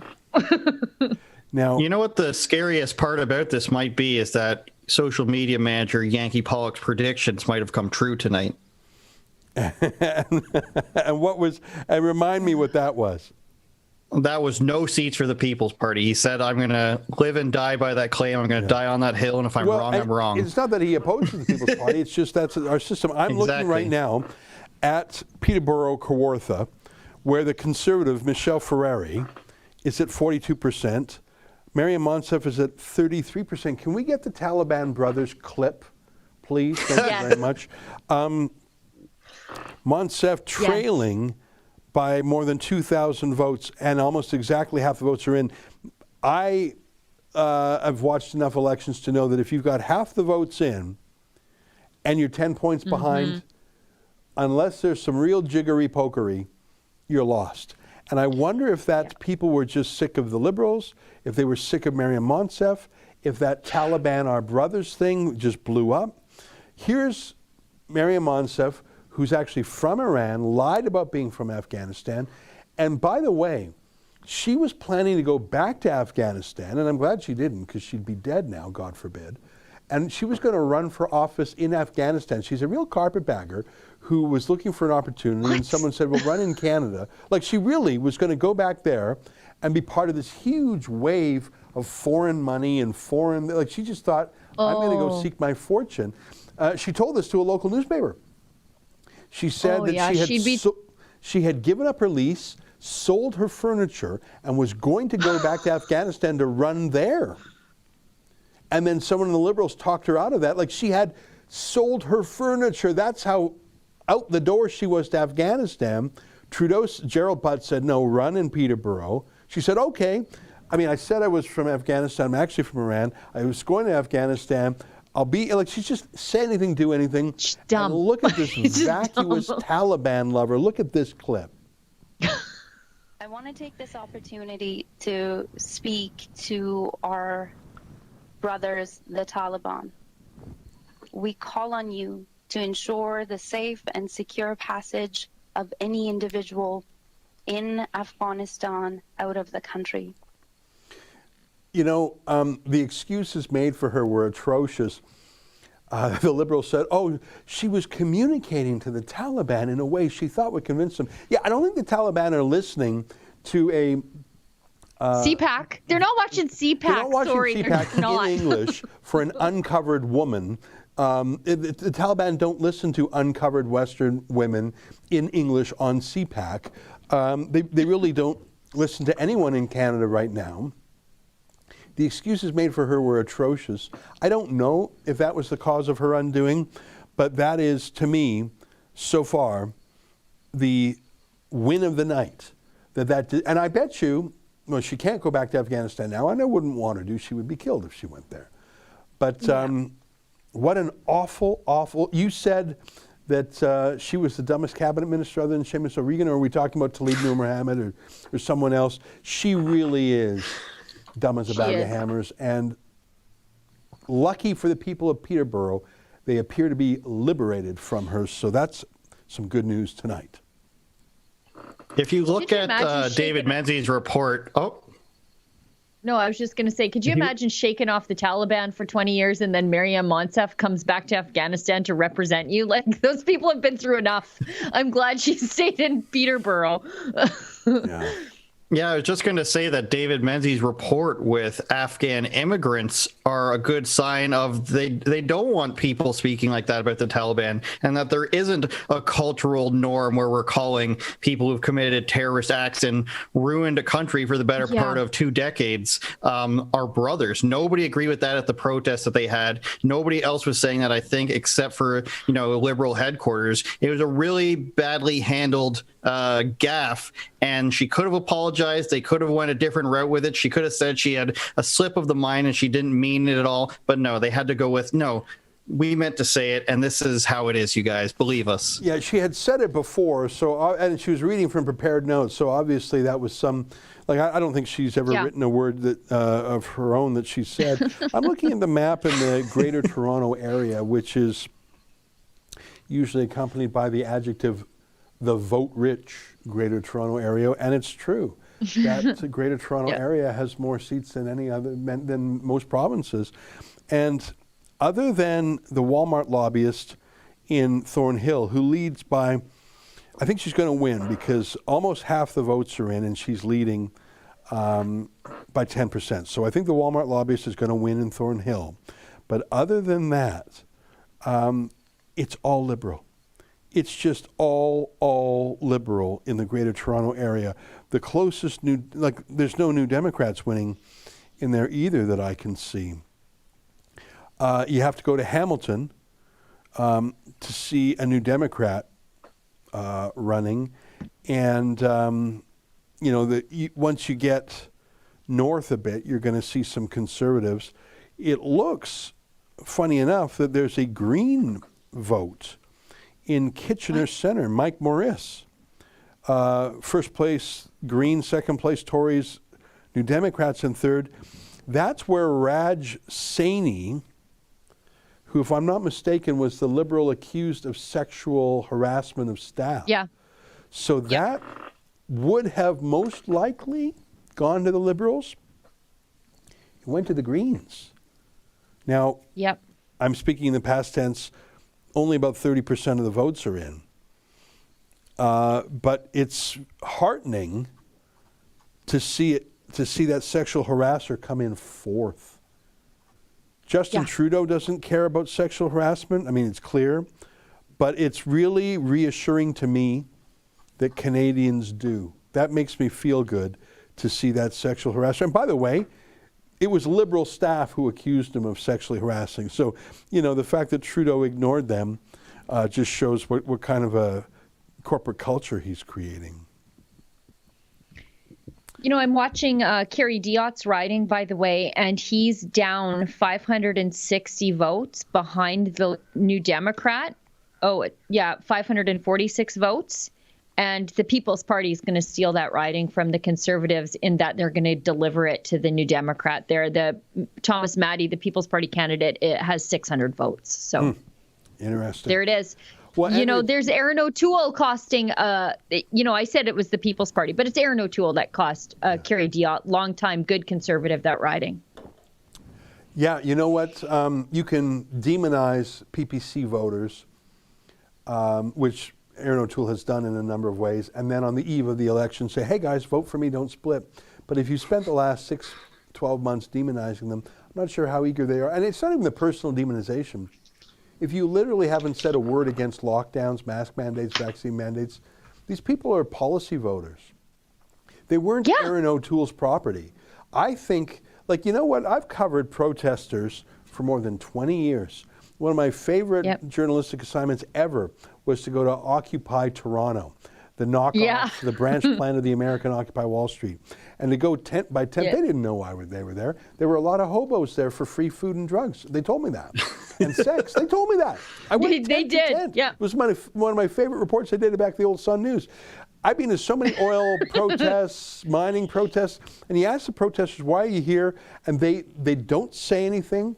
They're not allowed to say anything. They say something dumb. They say, talk to her, she knows. They're clueless. Form of electoral reform. But you go to a freedom protest, an anti-lockdown protest, and you ask people, why are you here? Well, get ready for a half-hour dissertation. Get ready for it to be cited 10 medical studies. Get ready to be told a lot of details. The difference between these protests of the last year and a half, is that people have deeply thought about it because it's socially hard to do these protests, whereas, you know, climate extinction rebellion, Greta protests are just, you know, cool, and the wee Zuckerberg, Trudeau kids, you know, we're all doing it. You have never met more thoughtful people than these dissidents, and so a PPC voter is not wooed back to the Conservative Party because Aaron O'Toole sends them an 11th hour email saying, hey guys, you're voting for Trudeau. They don't care, Trudeau, O'Toole, Bernier, they're policy people first and foremost. Last word to you, Andrew, before we say goodbye to you for a while. Thanks, Ezra. Well, I just want to think about where do we go from here. You spoke a lot about earlier about keep moving forward, keep pressing on, and I think that's what people need to do if they're, you know, traditionally a conservative voter. Maybe they thought about PPC this time, or maybe they did vote for them, or maybe they're leaning off of the Liberals. I think people need to ask more of the Conservatives. A lot of what we've seen in this election run-up was, you know, the Conservatives, as you mentioned, brushing people to the side. We see Mr. Corey Hahn, who's a wonderful individual, pushing away David Menzies, pushing away our reporters, not literally, of course. But I think they need to legitimately take a look at themselves in the mirror, the Conservative Party, and ask, why did we lose? I don't think they did that very much since last time, at least in this last stretch of things, where they, you know, they didn't come out against lockdowns, they didn't come out against vaccine passports. They ought to ask themselves why we lost some of our key supporters, unless that was on purpose, unless this is the direction they really want to go to. So moving forward, I hope we can actually find a core part of the Conservative Party that really is for freedom, is for freedom of speech, freedom of choice, and everything that you would think maybe before this year that they would be standing for, but turned out that they didn't. And shout out to everybody. I can't stop saying this, but over 25,000 people watching. Yeah, it is pretty incredible. And thanks to everyone watching on Rumble, YouTube, superu.net, and Odyssey.com. We've got 4 platforms. Each one has their pluses and minuses. we're delighted to be on all four. Thanks, Andrew. I appreciate your hard work, especially over the campaign. Yep. Thanks, you guys. Cheers. By the way, I just took a glance at Burnaby South, which is Jagmeet Singh's riding. Again, I don't want to overstate it, only 10% of the votes in. But Singh is only leading by 50 votes in his own riding. Huh. I'm not saying he's going to be toppled, but it's a little close for comfort. Well, he's a bit of a carpetbagger in that riding, isn't he? Yeah. Yeah. I see also that, they just pulled ahead. Very close. Saskatoon West. I was watching that riding very closely because the NDP were leading there. Conservative incumbent Brad Redekop has just pulled ahead by one percentage point. But it looked for sure up. He's only up by 7 votes, by the way. But if that riding swings back to the NDP, it is because of the People's Party votes. They've got 587 votes. And again, this is Erin O'Toole's leadership is going to cost them another riding if that swings back NDP. Yeah, I just took a peek at Nanaimo, one of my favorite ridings in the country. I love getting over there. Nanaimo, Parksville, Qualicum, just great people. Paul Manley, the green radical leftist. Gross. Still early counting, only a small number of votes in, but he appears to be trailing. Very interesting. I took a peek at Banff Airdrie. That's where we were talking to Tariq El Naga. The Conservative, Blake Richards, a healthy lead. He's in the lead, but you know what? He was reduced to 55%. And I know you're thinking, reduced to 55%. Well, that part of the world goes 60, 70, sometimes 80% for the Conservatives. Yep. Tariq got 2% of the votes, which is less than I thought he might. Derek Sloan also got 2% of the vote, running as an independent. People's Party got 7%. So look at that right there. You've got 11%.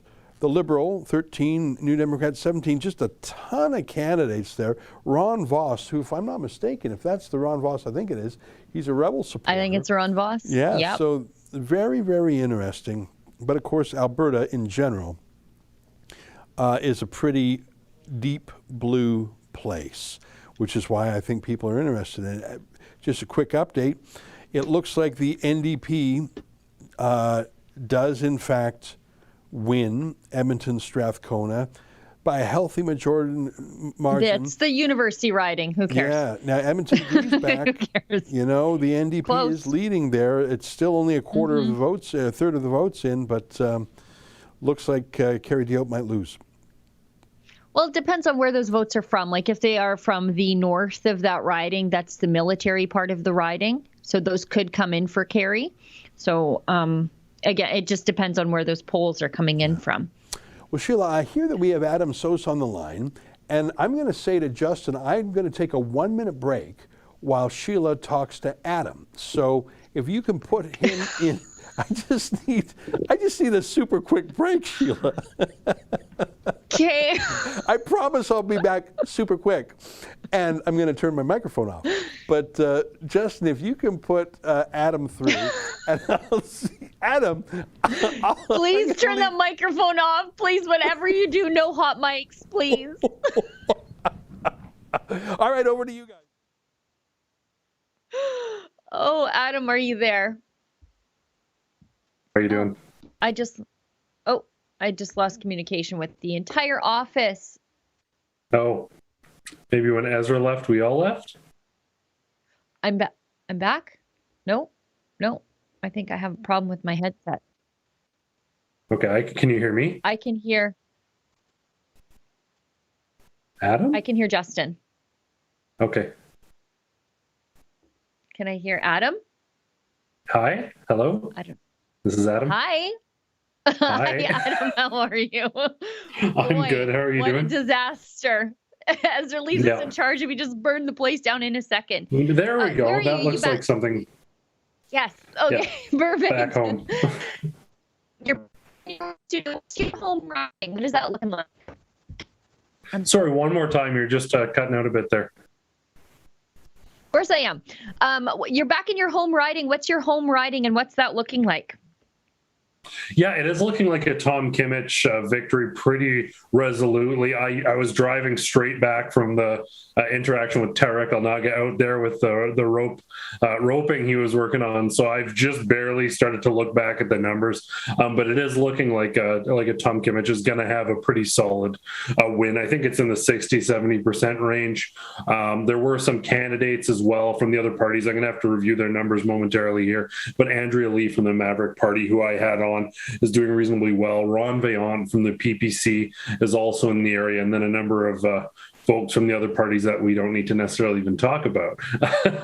But certainly a strong showing of candidates here. But Tom was willing to speak with us when we showed up at his office, even when Aaron O'Toole was reluctant on some of these principles. Right when it seemed Aaron O'Toole was backpedaling on defund the CBC, Tom Kimmich sent a mail out saying defund the CBC.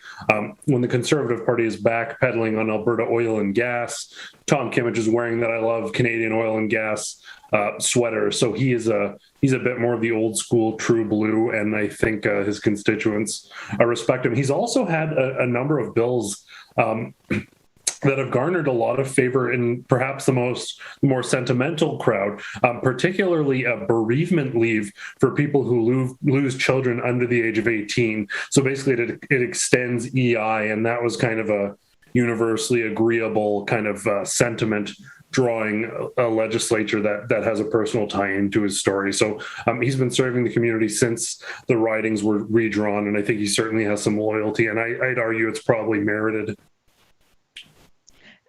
I don't believe you, because the TV keeps telling me that Conservatives are heartless. So I'm not sure if you're telling me the truth, Adam.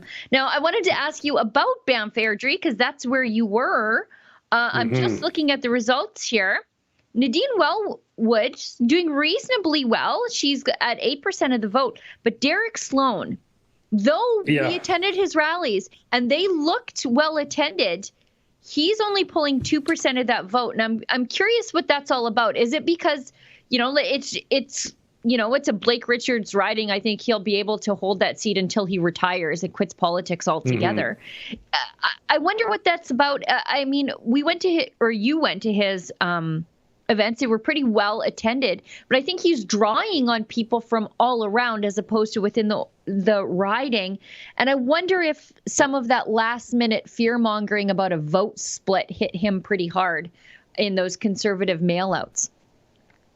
Yeah, I mean, as we've said from the beginning, it is an extremely interesting constituency. Derek Sloan talks the talk, walks the walk, and he was gathering large crowds. But then you'd go out to an event with Maxime Bernier and Nadine Wellwood, they would have a large crowd as well. As we saw earlier, Tarek Alnaga of the Maverick Party, also a very charismatic candidate. So I think, and Ezra asked a question about this, about that sort of internal vote splitting within the constituency. If all of these people perhaps would have rallied behind one person in the constituency, they could have had that sort of capacity to push Blake Richards out. But there was this division. I suspect that there is a high likelihood that lots of people were on the fence between Derek Sloan and the PPC, and I would suggest it's quite plausible that the PPC as a party had more capacity to do more. If Derek Sloan had started his party, garnered some momentum, had a number of candidates running, it wouldn't have felt like a vote we use this term wasting a vote. Not that a vote for Derek Sloan is a waste, but with the PPC, they felt like they were buying into something. Maxime Bernier was very adamant about having Nadine Wellwood very much associated with him. At the recent protest, he stood right beside her during the presentations. He was very conscious about having her, and she's a very strong speaker, a very intelligent person. So it wasn't a riding where Derek Sloan was just going to walk in and take it. Yeah, I'm looking actually at my own riding here, and it's Garnet Jennis, popular, Conservative. He'll win. He'll just keep going until he retires, and then his kids will take over the riding. But he's down substantially from the last election. The last election, he finished with 73% of the vote. This time he's at 57. And, the PPC party drew 7% of that away. And then then there's the standard drift to the left that things generally do here in Canada. And I wonder if that's going to play out in ridings all across the province. I think so, because I mean, with Garnett particularly, he's generally been a reasonably principled guy, but he had a clip a while back that I think will haunt him, where he was basically doing apologetics for the Paris Accord, and you could tell he absolutely didn't believe the words that were coming out of his house, out of his mouth. Like, he was just saying it. But I think lots of people who looked at him with this sort of hope and we're like, oh, not this. But I mean, I think lots of people are starting lots of people are starting to say that they're like, when are these politicians like the Poilievres and the Kimmiches and the and Garnett, for example, some of these voices who clearly are more true blue, gonna stop taking that back seat and say enough is enough and we're going to bat for these fundamentally conservative values?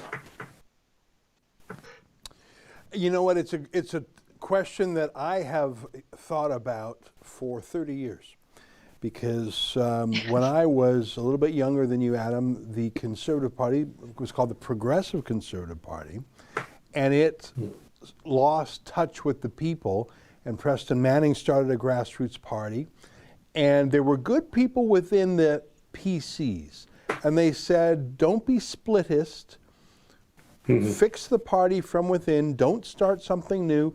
We can handle this together. Brian Mulroney can build a coalition. The same arguments were used 30 years ago when Preston started the Reform Party. And some might even say they were right, because Preston Manning, although it was an excellent exercise, the point of politics is not to get exercise, it's to win. And Preston Manning did not win. He, you could say, split the right and gave Jean Chrétien 3 wins in a row.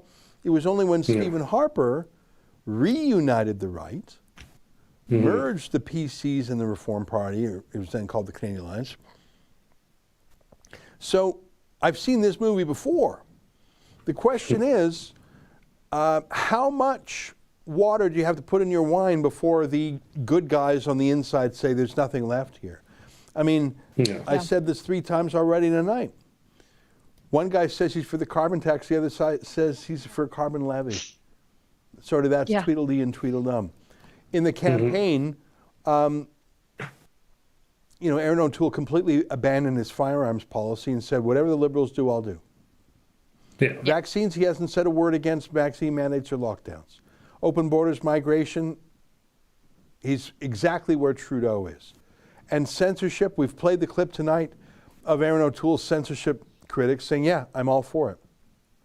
So my point to you, Adam, is how much of this do you have to endure before the fellas you talked about, Thomas, Kmetch, if I'm saying that right, and Garnett Genuis, and all the really good guys who are only really good in secret, how far do they go before they say, you know what, there's nothing left here? I mean, if they're just sticking around because they like the 6-figure paycheck and the free flights and that they get saluted by guards in Parliament, just say so. But don't pretend you're a Conservative Party. You're just a lifer, you're just a career politician. If that's what you are, just say so. Yeah, and I mean, I think that the perpetual, it's a great downfall and one of the good things about conservatives, and I mean conservatives, not these politicians. Career politicianism is a trap that these people find themselves in, and I think when Garnett answered that Paris Accord question in that fashion, he was making a career politician choice, and that's not what we need. One of the perpetual issues facing conservatives is that our voting base, I would argue, is at least to some extent principled. Liberals vote in an ideological fashion. They don't care if Justin Trudeau sexually assaults people or wears blackface or loses billions of dollars or anything he does. He could kill a puppy on camera. They'd be completely happy with that because he's their guy. Conservatives, we don't buy in and make icons and idols out of our politicians. We hold them to account. But then we come into this perpetual question of pragmatic voting and principled voting, and that's a topic that has come up over and over and over again. Do we compromise our principles to get our guy in, even though he's not quite right and he's a bit of a career politician, or do we burn it all down again? And we're perpetually caught in that, where we destroy the political party, we get a political party back in that's maybe okay, they do good for a few years, they turn into career politicians again. It's a perpetual cycle for conservatives that I really don't think liberal voters have to face. So it's at once, like I said, our greatest strength and our greatest weakness. I hear in my ear that Conservatives and Liberals right now got exactly what they were in the last election, a pointless thing. I was just poking around while you were talking. I was listening to what you were saying about Conservative voters being principled, but I just came across the riding of Stormont Dundas, which is in the Ottawa area, and I recognized that one of the candidates there for the PPC party is a Fight the Fines lawyer, David Anber, with a respectable 8%. So that's interesting to hear.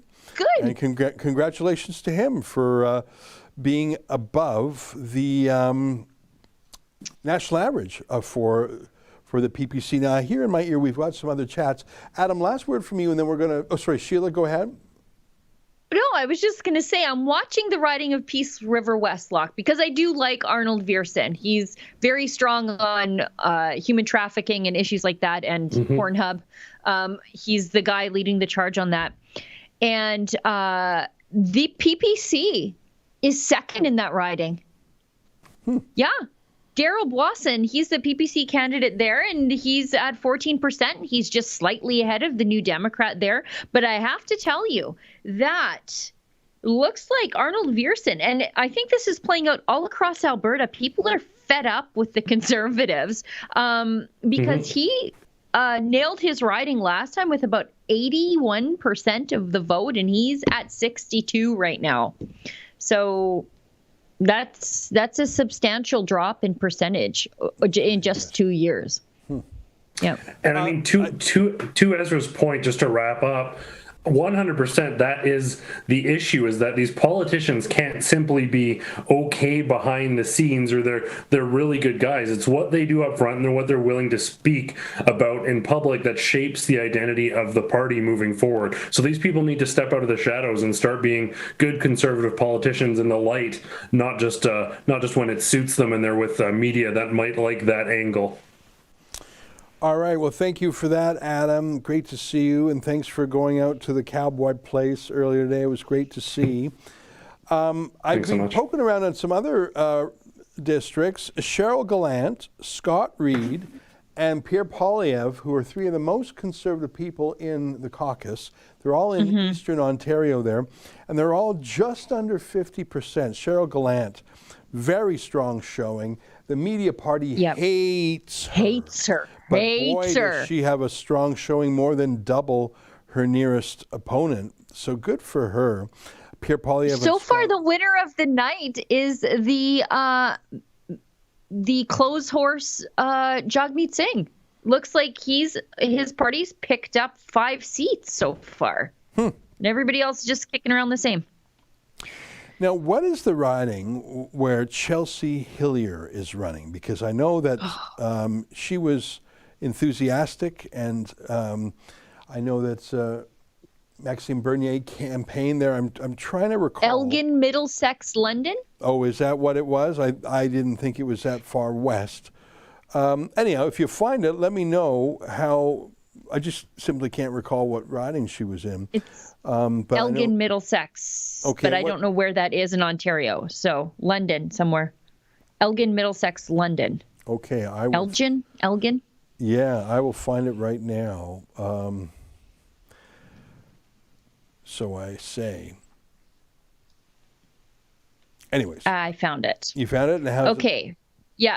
She is at 11%, fourth in the riding behind Karen Vecchio, the Conservative incumbent there. So, she's ahead of the Greens and the Christian Heritage Party, and 6 points behind the New Democrats. So she did not cost them their seat. So that's, however, the seat is declared won by Karen Vecchio.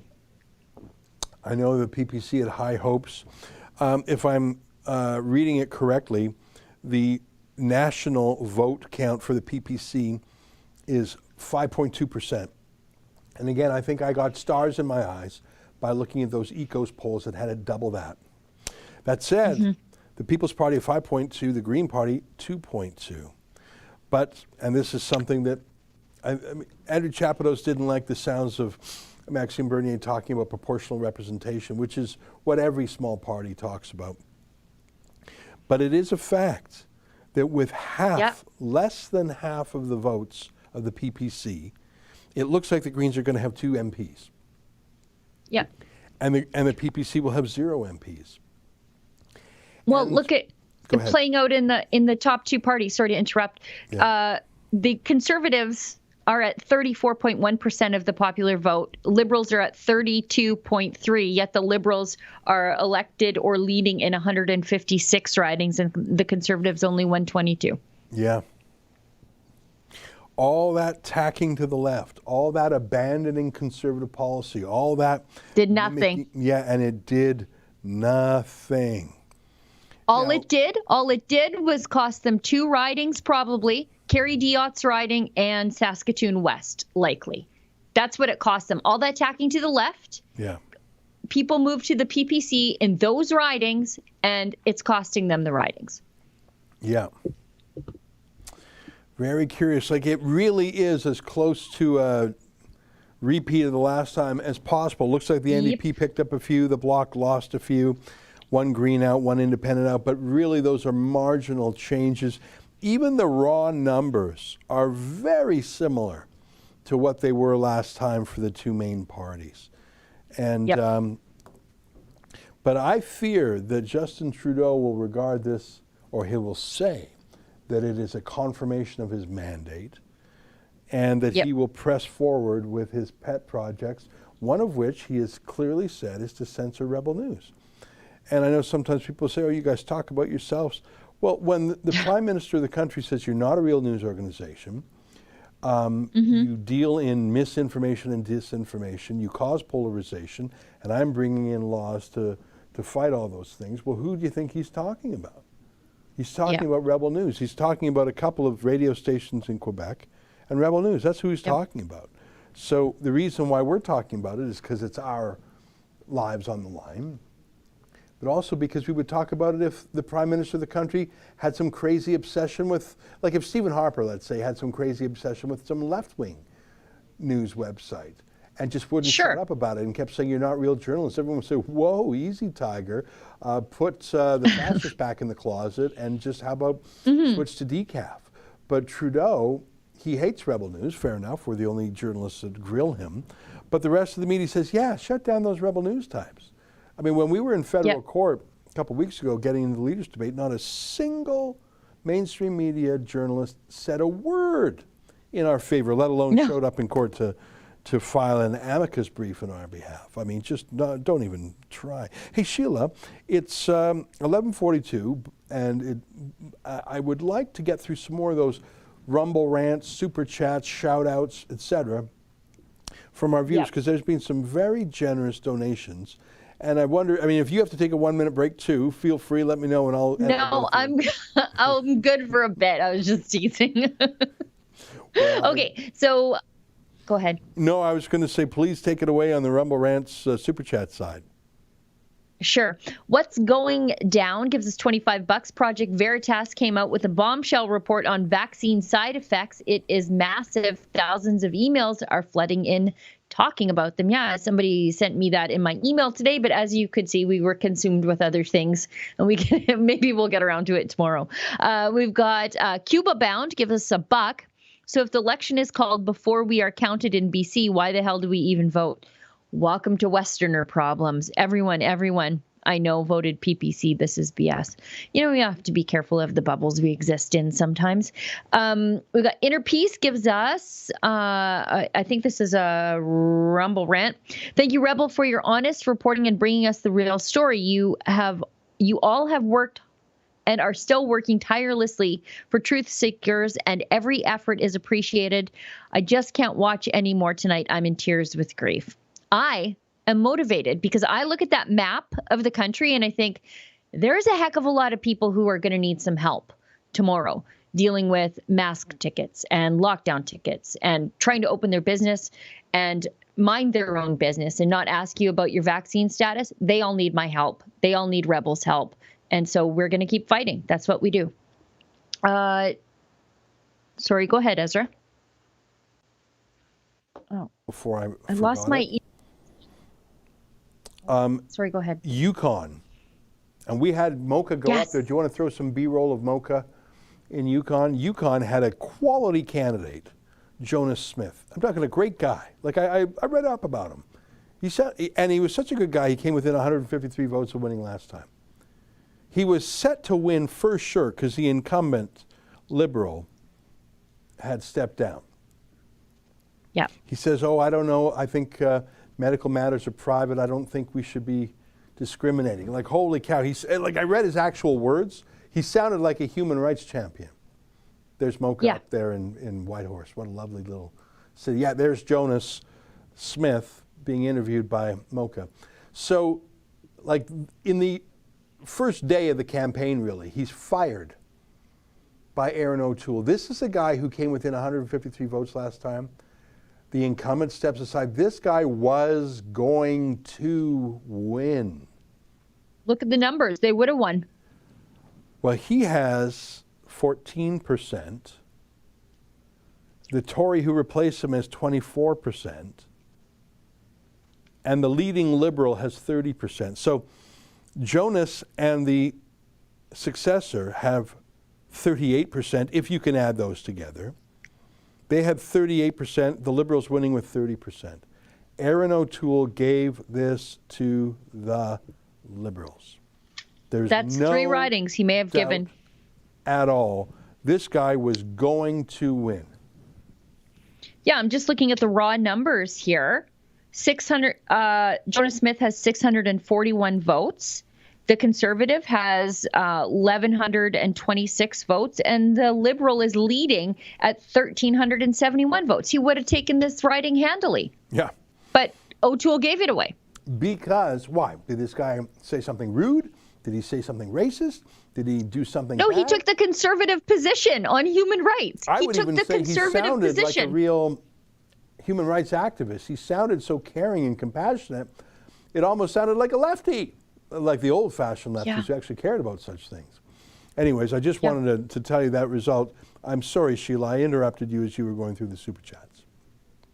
No, that's okay. We've got Dutters 8869 gives us $10. Thanks, Rebels. Keep fighting. I think I just told you I probably will. Dr. Phi gives us $10. I went into this election just hoping the PPC gains at least a couple seats. Otherwise, same old, same old. So if the Liberals stay a minority and the PPC gains a seat, then it's still better. Yeah. Brat78 gives us $5. CTV just declared in breaking news that the Liberals won. What the heck? They have only won 31 seats so far. It all depends on where those seats are. And if you basically, it's all over but the crying once Toronto votes. Boots06 gives us $15. With these results, I've given up on Eastern Canada and unity. Alberta and Saskatchewan need to separate fully, support Wexit. There are a lot of people who feel that way. And I know even in 2019, after the last election, they showed separatist sentiment in the West at historic highs, I think it was. However, again, I share those same sympathies, but who's going to lead us out of this mess? I'm not sure. I'm just not sure.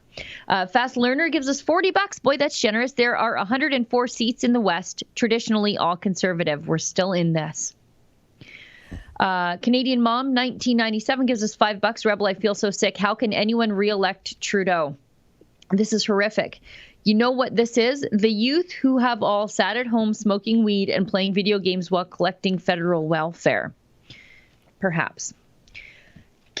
Alberta separatist says start planning for Alberta to ramp up the separation process if Liberals get a majority or even a minority government supported by the Bloc and NDP. Juice Moose says, where is the Menzoid? I think we've seen him a couple times. I think he's out and about. He's probably over at Costas Minagakis's campaign office, I think, probably.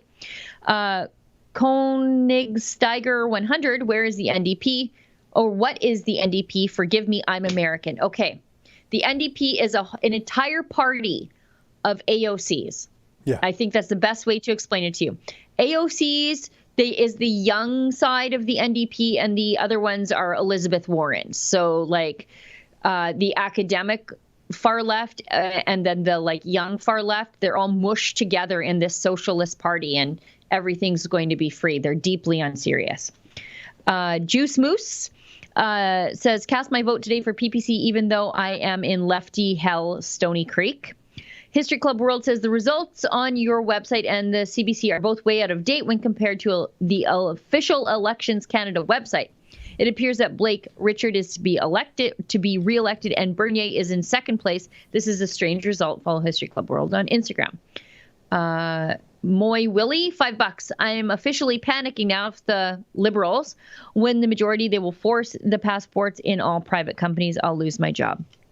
Well, friend, might I suggest you send your story to fightvaccinepassports.com and we'll see if we can give you a hand there. Ola Big Cups gives us $100. Holy cow. Thank you. American Rebel, hang in there, Canada. Thanks. You guys have Biden, so you know what we're dealing with here. Juice Moose, cast my vote today for PPC. Okay, we already said that one. Enoch the Salty Pretzel. You're in Israel, aren't you, Enoch? How many boosters have you got? Are you on booster 12? Lawyers and doctors are finally getting some momentum going here in Israel now against the COVID passport and tyranny. I got a hold of a list of lawyers taking on cases pro bono or for a nominal fee. The biggest problem is the blanket censorship of any pushback in the media. Same here, friend. Same here. Rams gives us $20. This election is like choosing between getting punched in the face or kicked in the stomach. Yeah, that's right. It's true. And Frigg gives us $50. The CBC has better graphics, but I couldn't take the snark of the anchors, so I came here and I was not disappointed. You know, I can be pretty snarky myself, but in the other direction, I think. John Q Ghost gives us another $100. Thank you, Jeez, John. Thanks, John. Says Alexa, thanks so much for putting the question to Trudeau. Well, very well done. Yeah, she did a great Very job. brave, too. Yeah. It's tough Very going up brave. against the Prime Minister. And Tamara Ukulele and Alexa Lavoie, good for them. They're citizen journalists. A year ago, both of them were doing completely different things. Yeah. Yeah, I'm so proud of Tamara. She probably asked that question with a baby on her knee, you know? Yeah. She's Alexa and Tamara are exactly the demographics the Liberals think that they own. Yeah. You know, pretty young bohemian women from Quebec and like stay-at-home moms from Ontario, and they think they own that demographic, and it sure spooks them when they don't. Yeah. $7, $100. Thanks again for Fight the Corruption campaign. We're going to try. TAC 178 gives us $20. This is Goo. Oh, Goo. Yes. Okay, I know exactly who you are from Twitter. I just wanted to send you some love from your cousins to the south. Canada is about to enter a very dark time. Keep fighting. You can't stop the signal. We will definitely keep fighting. Thank you very much. It's going to be tough if Trudeau introduces that censorship stuff. You know what, though, Sheila? We beat him twice in federal court. We've got good lawyers. And we'll try again. Now, you got to win every time. But so far, we've won 2 out of 2 times against Trudeau in federal court. Yep. I hear from Justin the 2 Liberal ministers lost their seats. We know Mariam Monsef has. Do we know who the other one is?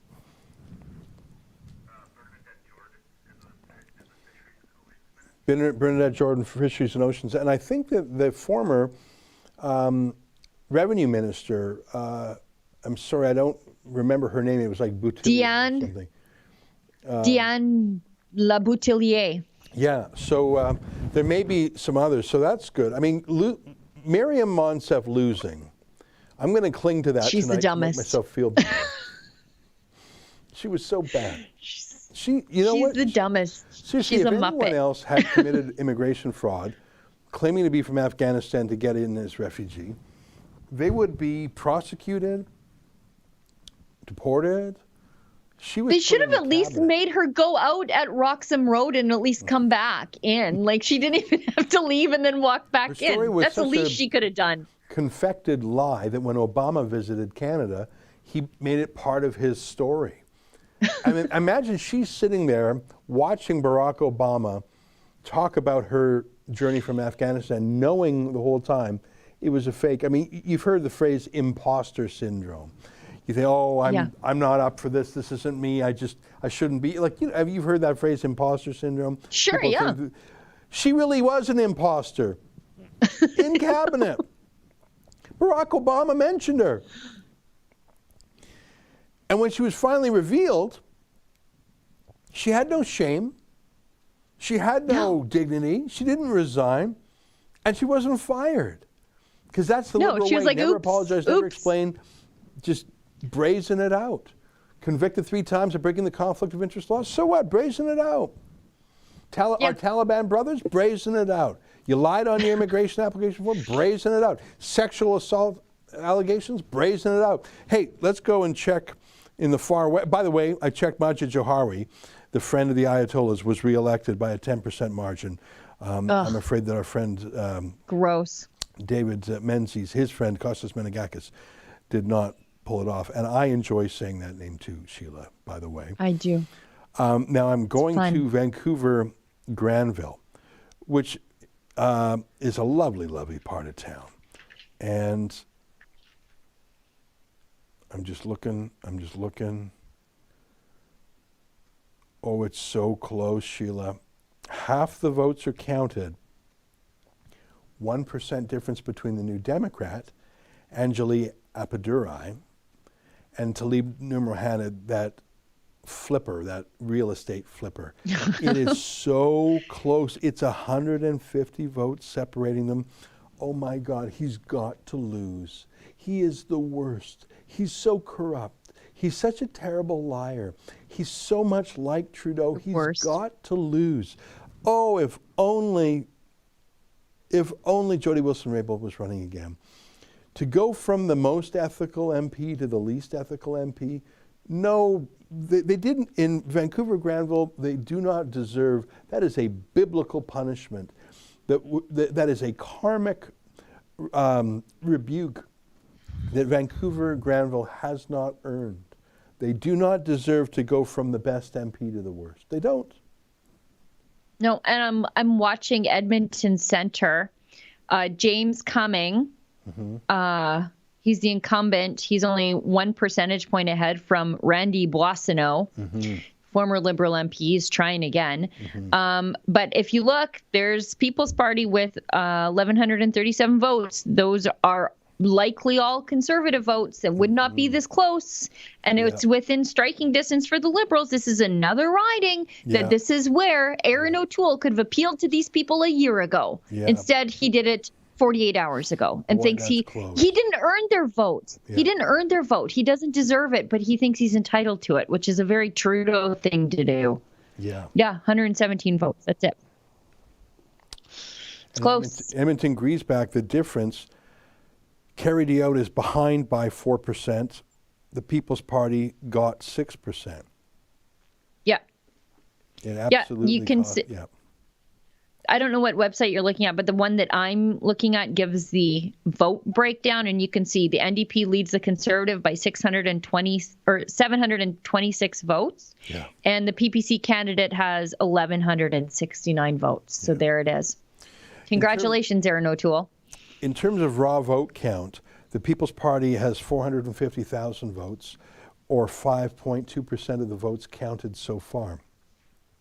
By contrast, the Greens have 186,000 votes, or 2.2% of those counted so far. But the quirks and paradoxes of our system give the Greens 2 seats and the People's Party none. But as you point out, that's not even the biggest anomaly, because if it were the way, here's another way of looking at it. The Conservatives lead the Liberals 34% to 32%. Yep. They lead 200,000 votes. They have 33. Or sorry, 20,000. No, 200,000. Yeah. So the Conservatives are 34.1%, and I think that number could tick up a little bit as the West is fully counted. I think it could. And the reason I say that, and the reason I mention that, is because in the last election, where Andrew Scheer was the leader, the Conservative Party, and I'm going to be very precise here, got 34.34%. 34.34%. And right now, the Conservative Party is on track for 34.1%. Now, like I say, I think that's going to tick up a little bit as the West is counted. I could be wrong. The Liberals, in the last election, I'm going to be very precise here, got 33.12%. I'm giving lots of significant digits. 33.12%. They're now at 32.0. So the Liberals have lost a point. The Conservatives are sort of where they were.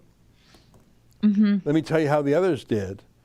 The Bloc Québécois got 7.63%, and I know that doesn't really make sense because it's all in one province. The Bloc is doing better in terms of percentage, but they lost 3 seats. That's got to be frustrating. And finally, I'll give you the New Democrats stats. Last time round, the New Democrats got precisely 15.98%.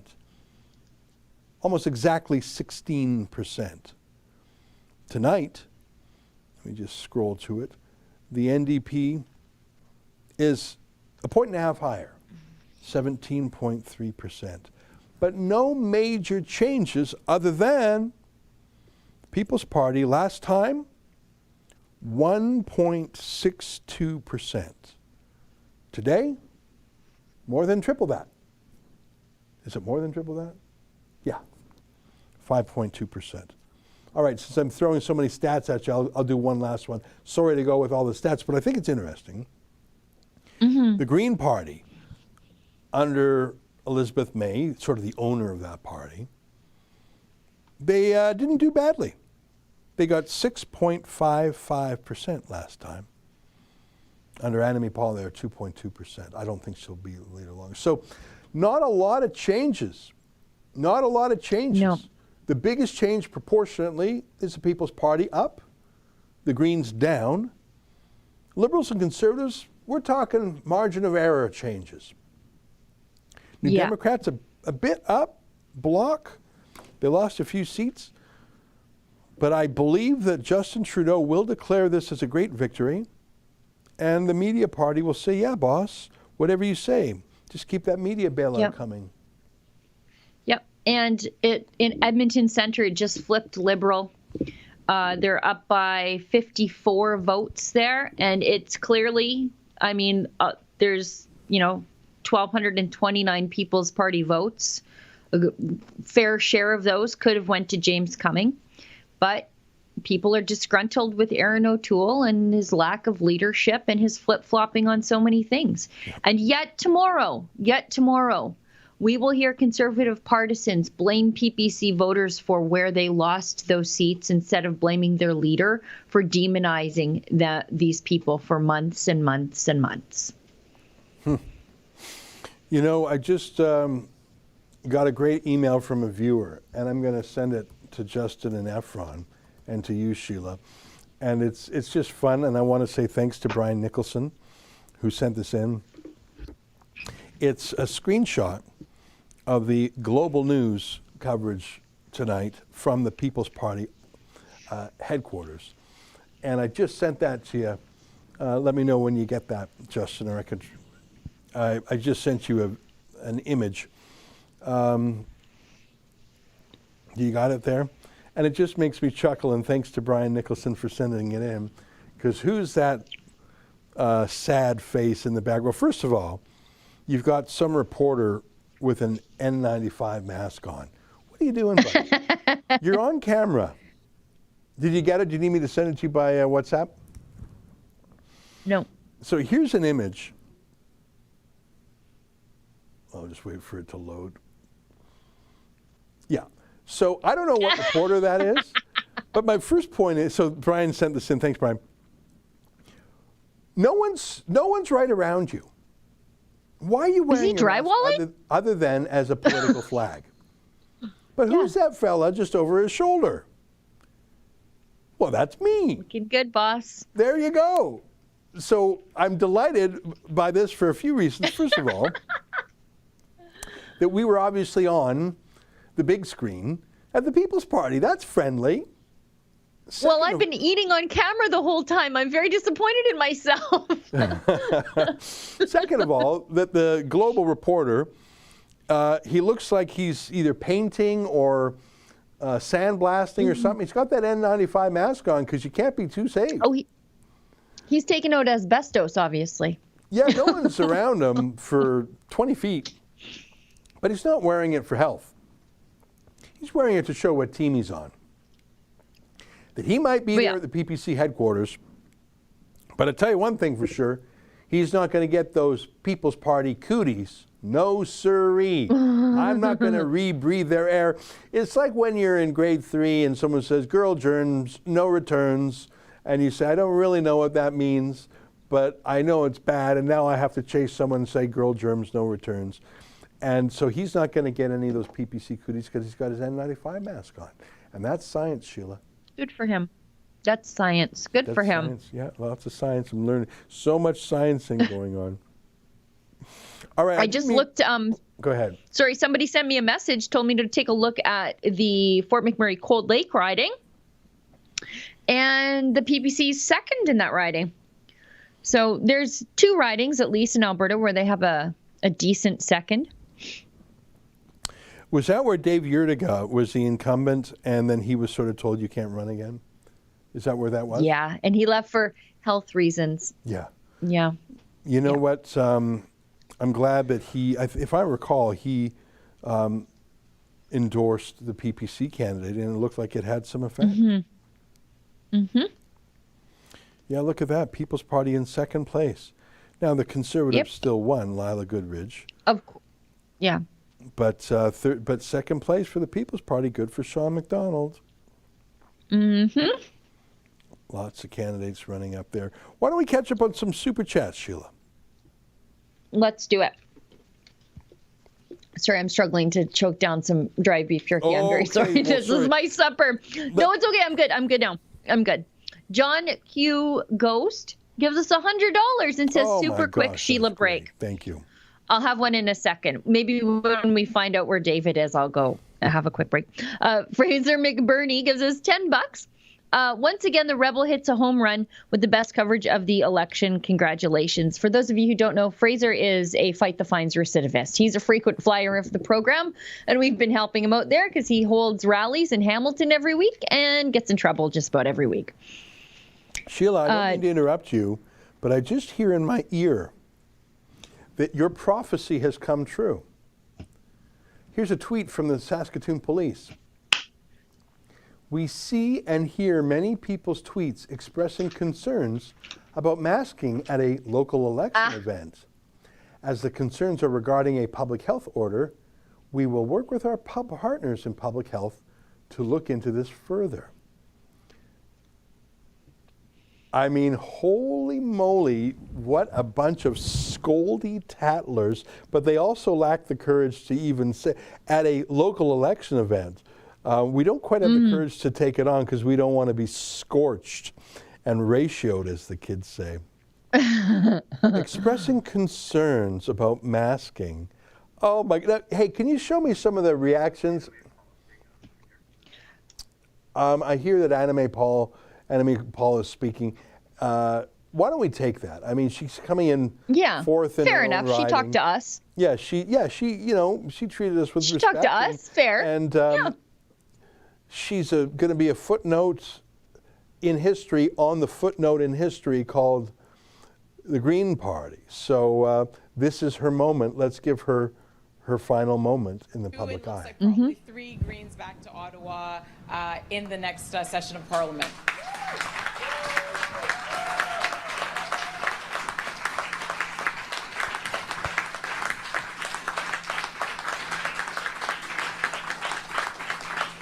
I would like to congratulate Elizabeth May, re-elected.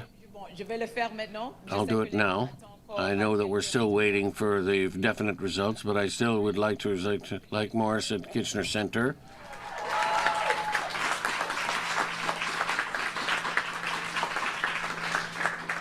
Incredibly well-deserved, an incredible leader that's headed to Ottawa. And also, Paul is in a very close race, but I feel very confident that he's going to take that one over the finish line. So I'm going to send him the good luck of, I hope it's good luck, to wish him good luck now in that seat as well.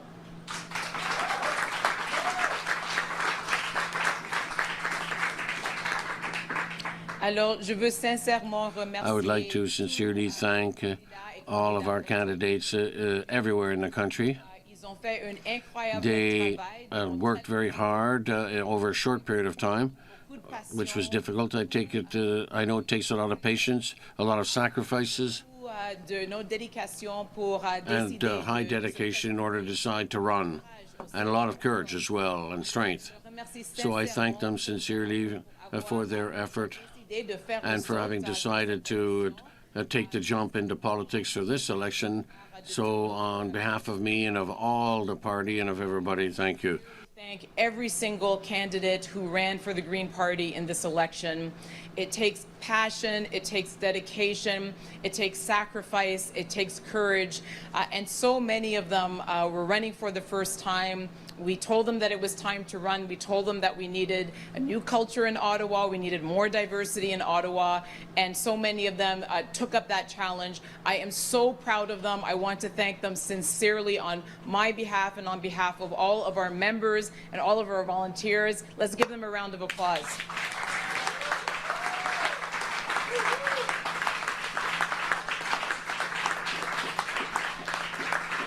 And I say that particularly so because this was a pandemic election. This was the fourth wave.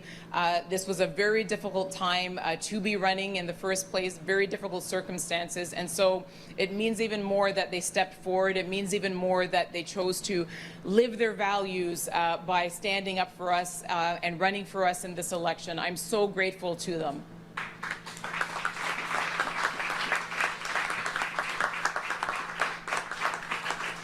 I also want to thank all of our members and all of our volunteers.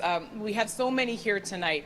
So many people, again, who put their lives on hold, who told their kids to go watch another video while they made phone calls, while they went canvassing. People who, again, were very passionate about the idea of sending more Greens to the next Parliament. It takes so much, and absolutely, we are driven by our volunteers and their work. And so thank you so much to all of our volunteers all across the country. Please know that whatever size our contingent of Greens in Ottawa, it's because of you and the work that you did, and I thank you sincerely.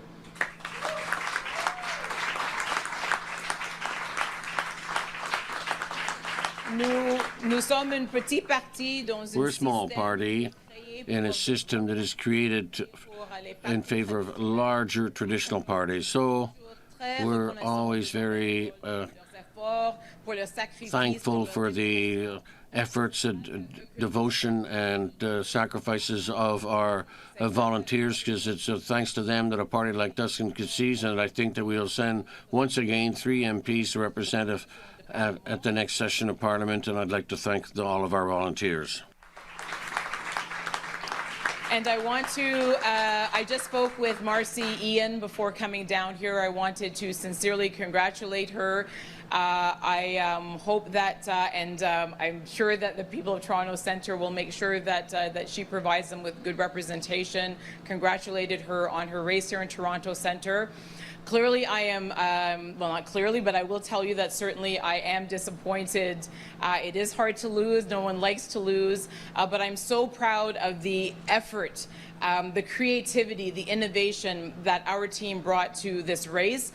We promised to offer real representation. We promised to offer a real choice to the people of Toronto Centre who have so much need, so much work that needs to get done. And you did that, and I thank you for that.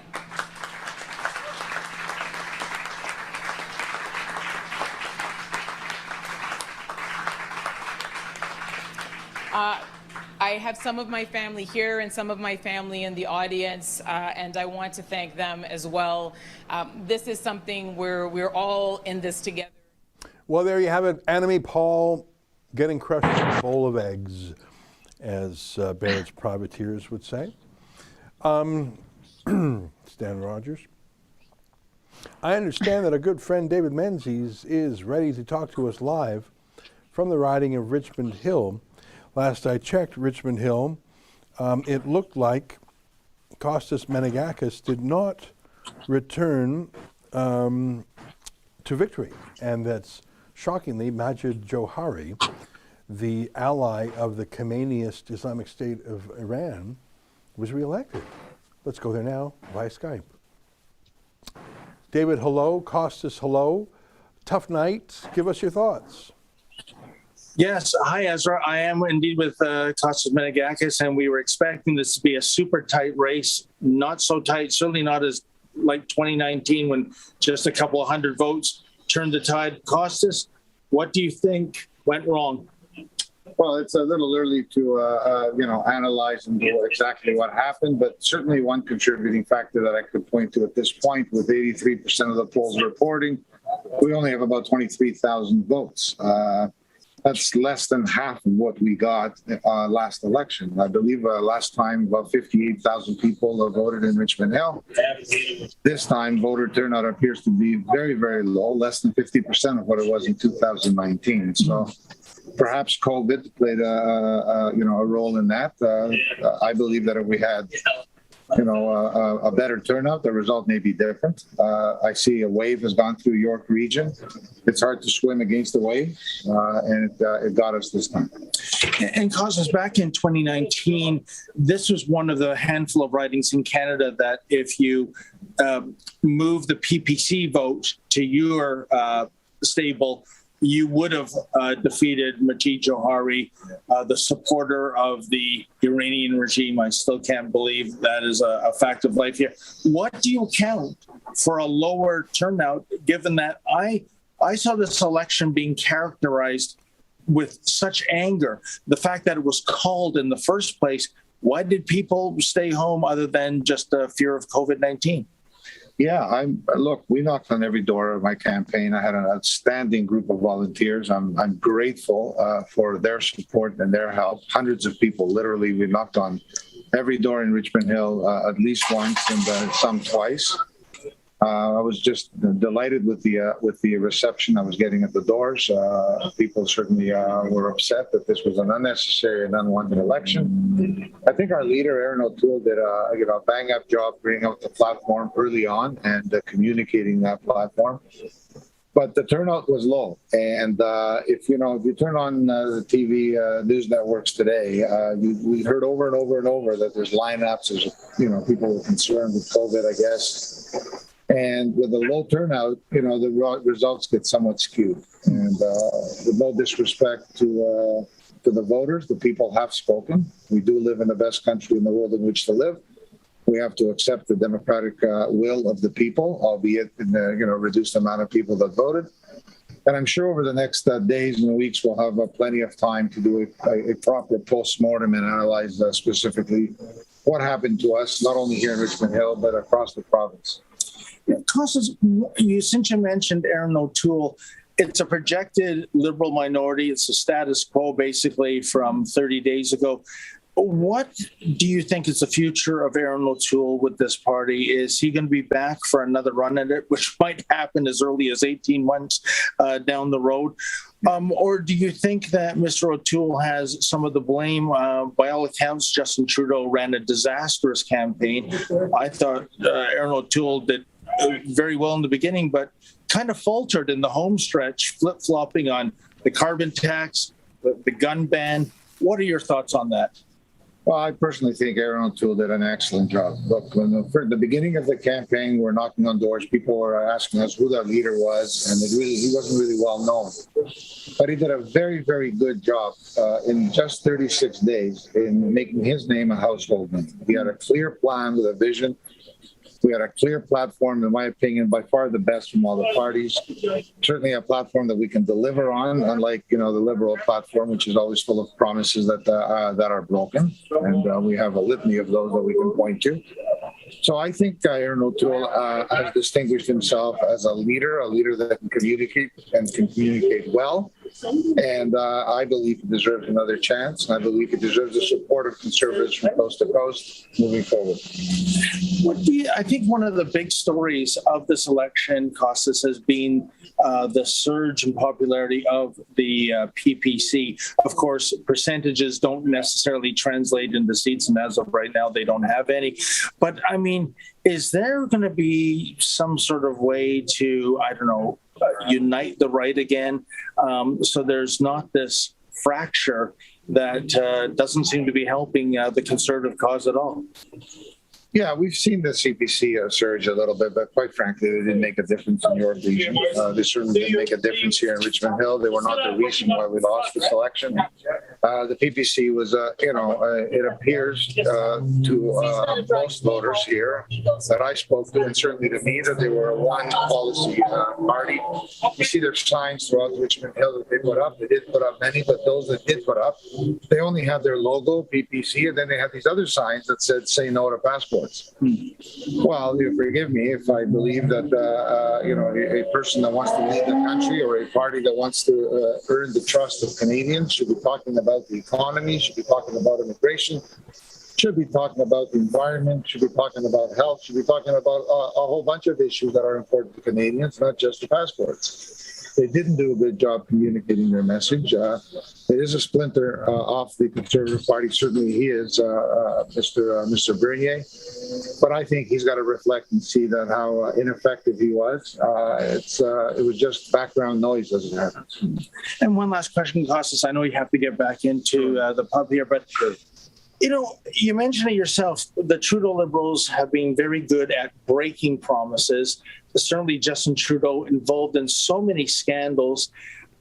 It must be baffling. It must be frustrating to you and to those who oppose the Justin Trudeau Liberals that they still seem to get rewarded. I mean, for goodness sakes, yet another photo of Justin Trudeau in blackface emerged just yesterday. What do you make of this? I mean, it just seems to be such a hard equation for me to solve. Yeah, I wish I had an answer for that. I'm as perplexed as you are, and as a lot of Canadians are, that's for sure. Look, he comes across as someone who tries to give you the impression that he cares, and he cares deeply. And, everything that he says sounds good, for sound bites, but he doesn't deliver. We're looking at a $1.4 trillion debt now. God knows what it's going to be after this term with him back in office. Certainly, he talks a lot about climate change and the environment. If anybody compares the record over the past 6 years, greenhouse gas emissions have gone up in Canada. They haven't gone down. He tries to portray himself as the champion of climate change. It's as perplexing to me as it is to many Canadians as to why he keeps getting rewarded in this way. But I do believe that the will of the people will succeed at the end of the day. And once we get through this pandemic, which was appears to be somewhat of a gift to him, once we get through this pandemic, then we'll be in a much. I think people will have an opportunity to reflect back on the Trudeau years and see how disastrous they have been for the country. Well, Costas, I just want to thank you sincerely. You're a gentleman. You're a man of your word. I mean, we would have loved to have interviewed all the Conservative candidates. There was a gag order on for our organization for reasons that remain baffling to us. But you came through. You agreed to an interview earlier on. And Ezra, I'm going to wrap it up right now. But unless you, my friend, have a question that you'd like to ask Costas. No, I'm really grateful to him for spending so much time with you. Costas, all the best to you, and thanks for being someone who spent your time and effort and energy trying to serve the public. And I think you should feel proud that you ran and that you ran so passionately. So you have my personal regards, and thanks for your time tonight. Thank you very much, Ezra. Thank you, David. Okay. Thank you, Costas. David, great work. I know you were the leading investigative journalist in that riding. We're going to say goodbye to you now because we have some news from a couple of other districts we're going to go to. Great reporting tonight. Thanks, my friend. Thank you so much, Ezra. Take care. All right, there you have it. David the Menzoid Menzies reporting from Richmond Hill, an area he knows very well because he lives there. I should say, I just noticed out of the corner of my eye that a neighborhood in northeast Calgary called Calgary Skyview, the Liberal is in the lead. 40% for, is it George Chahal? I forget his first name. I knew his dad. The PCs are at 38%, and the PPC has all the difference, 4%. It looks like the Liberals might pick up a seat in Calgary, which feels a little unnatural, if I'm going to be quite honest. In that riding. Well, that's, again. Yeah, the Liberal leads by 564 votes.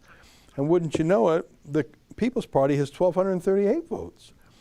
I think that George Chahal, who is a local politician, is going to be an MP, and I'm certain he'll be appointed to cabinet. He's from a lifelong Liberal family, and having a cabinet minister from Calgary is a delight to Trudeau.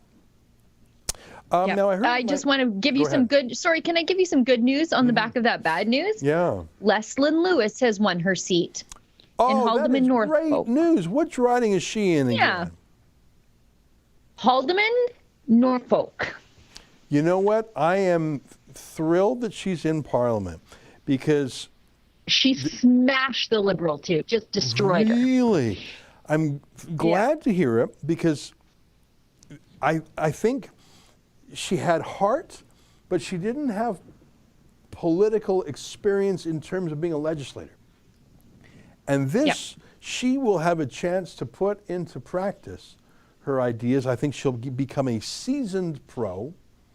I think she hopefully will be put into O'Toole's shadow cabinet, although you never know because he's punished his other leadership rivals, and I hope he doesn't do the same to her. That would be absolutely terrible if he did, and you know, you never know with him. But good for her. I understand we have a couple of videos, so we're going to stand by for Erin O'Toole's remarks, but I understand we have a video in hand from Saskatoon of Maxime Bernier. Is that right, Justin? It's a scrum. Okay, so let's take that until we're advised that Erin O'Toole's ready to talk. Are you going to continue to remain leader of the PPC? And if so, can I ask how long? Yeah, absolutely, yes. We started, the last election, people were saying this party is dead, and that's the opposite. We were able to grow our support, and that's only the beginning. So we have a minority government now, so what we have to do is to work harder to be sure to have an organization all across the country to be ready for the next election and grow again. Saskatoon Police Service tweeted and said that they had some complaints about people not wearing masks here tonight, and they were going to look into it. Do you have any response to that? They will have to do their job, that's it. I don't have other things to add. Here in Saskatchewan, we're about a week away from starting the triage patients. Do you feel that this is an irresponsible event because there's no masks, or what are your thoughts on holding a gathering like this? The journalists want to talk about themselves being mask scolds. I pulled away from that. We will go back to that. Two questions about it. They really, you know what, they're a disgrace and they know it. And the police force of Saskatoon is a disgrace, and I think they know it. I knew they would. I knew they would, Ezra. I just knew it. Yeah, they just couldn't help themselves. Do you think that those journalists act that way in their real lives? When the cameras are off, when they're with friends? Of course not. Do you really think they have their masks on when they're back at their hotel, when they're going out afterwards for a drink after this? Do you think they have their masks on in their offices? Do you think they have masks on when they visit their friends? They don't. They're wicked liars, and they are as discredited as the incumbent legacy media party is. So here's live footage of Erin O'Toole. He's taken his mask off, which I appreciate. His last tweets in the final days of the campaign were him and his family with their masks on, which doesn't make a lot of sense, given that O'Toole has got the COVID and recovered, and has the double jab, and they all live together. I'll hush up. Let's listen to O'Toole now, who's got something to say. He has exactly the same seat count as he had last time. Exactly. Friends, thank you. Merci beaucoup, thank you. Thank you very much. Well, it was after 1 in the morning when I first addressed the nation as leader. I address you late again. At the start of this pandemic, I called for a Team Canada approach to combat COVID-19. 18 months later, our nation needs that more than ever. The Canadians have spent too many sleepless nights about worrying about the health of the people close to them, the loss of jobs, and the future of their children. The pandemic has increased the small differences between us, and it has also aggravated the division amongst Canadians. Unfortunately, this election has only made things worse. But I'm here tonight once again more determined to fight for our wonderful country. 5 weeks ago, Mr. Trudeau asked for a majority. He said the minority parliament was, quote, unworkable.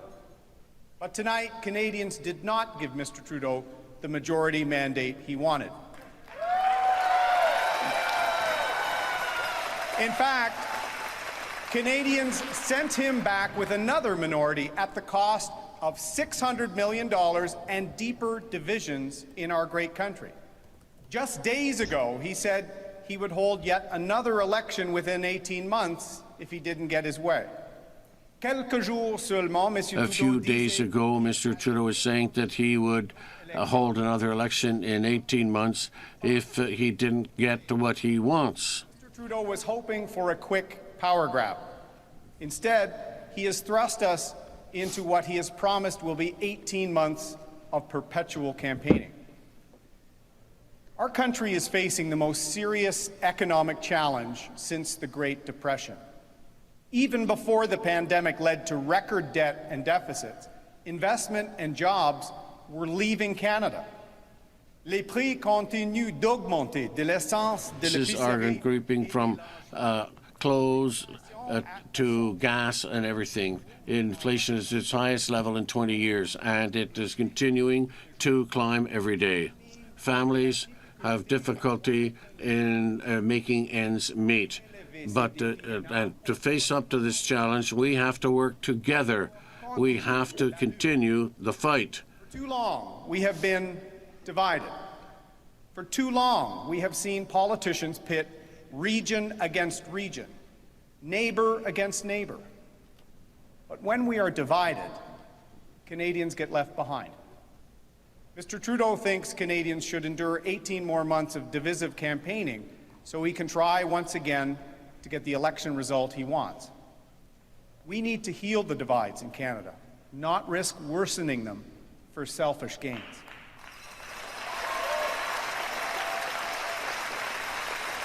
A few months ago, I told Conservatives that our party needed the courage to change because Canada has changed. Over the past 36 days, we have demonstrated to Canadians that we've set out on a path to engage more Canadians in our Conservative movement, one that addresses the challenges of today while advancing the dreams of tomorrow. Ours is a Conservatism that dwells not in the past, but learns from it to secure the future. Qu'on offre un nouveau mouvement conservateur. Our new Conservative movement, a new Conservative movement to deal with today's challenges, a conservative movement to actually realise the dreams of tomorrow, a Conservative movement that's not only looking backwards, but learns and moves forward. It is a Conservatism that reveres strong communities and compassion for one another, for our environment, and for those in need at home and abroad. It is a Conservatism that respects hard work and character, and the fact that millions have come to this great country for liberty and opportunity. It's a Conservatism that believes reconciliation is more than a box to check. It is the very keystone of Canada reaching its potential, and it starts with clean drinking water as a basic human right still denied to Indigenous children born today. And above all else, it is a Conservatism that believes Canada is the greatest country on earth and that our best days are on the horizon. A Conservatism that builds Canada up.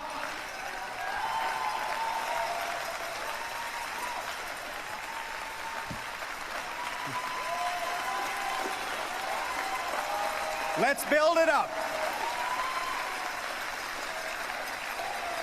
In the months ahead, thank you, friends. In the months ahead, as Mr. Trudeau gears up for yet another election, we must continue this journey to welcoming more Canadians to take another look at our party. More people voted for Canada's Conservatives than any other party, and that's a strength to build on. Our support has grown. It's grown across the country, but clearly there is more work for us to do to earn the trust of Canadians. We're the founding party of this country. We're the party of its future as well. The Conservative Party will beat the Liberals, but only if the party continues to grow.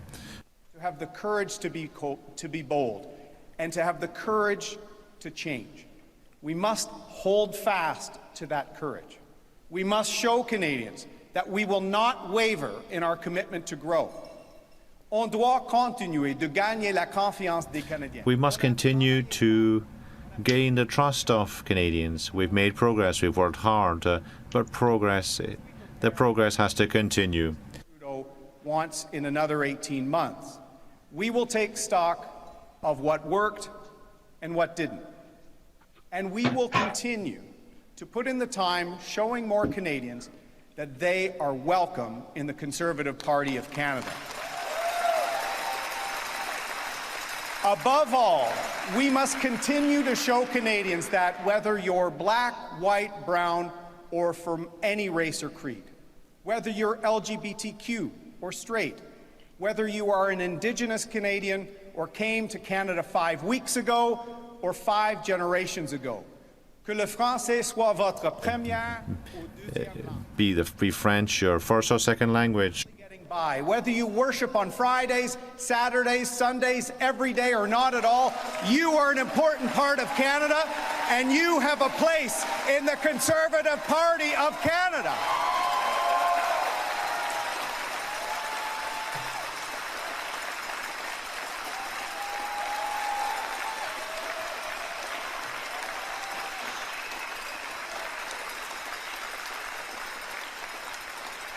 Friends, I'm standing here tonight because of the steadfast support of my true partner, the love of my life, Rebecca. Thank you for being my rock and my safe harbor.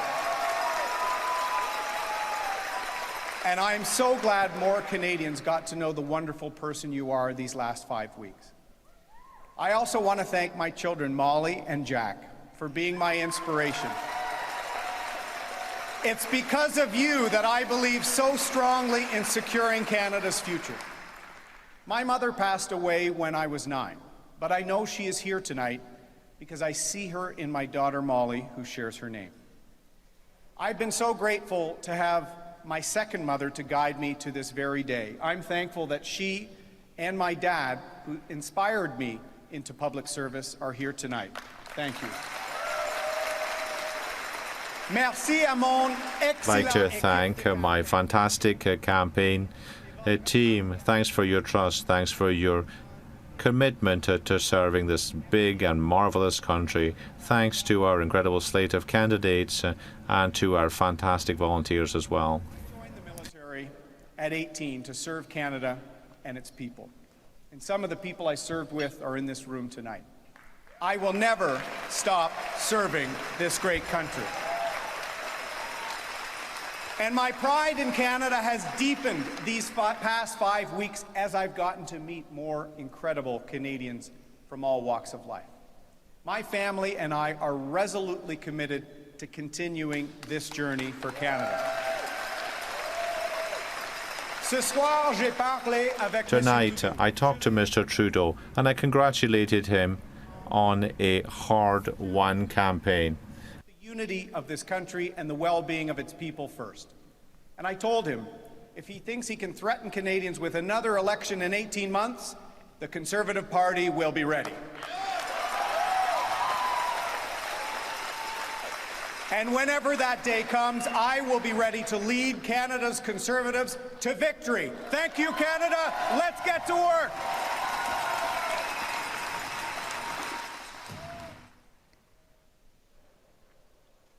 What do you think, Guess we're Sheila? not stepping down. Guess we're not stepping down. I said, I guess we're not stepping down there, are we? I did notice, though, he didn't say the word freedom once, didn't even touch on rights or anything like that. Like things that Stephen Harper used to routinely talk about all the time, never mentioned that at all. Just, basically, we don't care if you are where you're from or who you love, which is like standard, that's everybody doesn't care where you're from or who you love. Conservative Party politics 2004 era kind of talk. Yeah, we literally, nobody cares about that stuff anymore. That's but not the front he line, didn't mention the. Go ahead. Go ahead. No, I was just going to say, he didn't even, there wasn't even a moment of introspection where he says, we've got a lot of work to do to win back the people we lost. There wasn't even any of that. He sacrificed several Western ridings, 3 it looks like, because he couldn't have a moment of introspection and say, look, we got a lot of work to do. We've got to fix some things. There isn't any of that. None of that in here. In fact, it was the opposite. I remember very clearly during the Conservative Policy Convention when he proposed his carbon levy. That's what he called his carbon tax. And yeah, that's what the NDP called it too, by the way. Yeah, the NDP called it that, by the way. And the members voted against it. The Conservative Party of Canada rebuked him by voting against it. Like, they're basically saying, no, we're not going this way. And he said in his speech, I recall, he said, you have to change. You have to be bold and change and give up what you believe in. And he later said, anyone who doesn't will be kicked out of the party.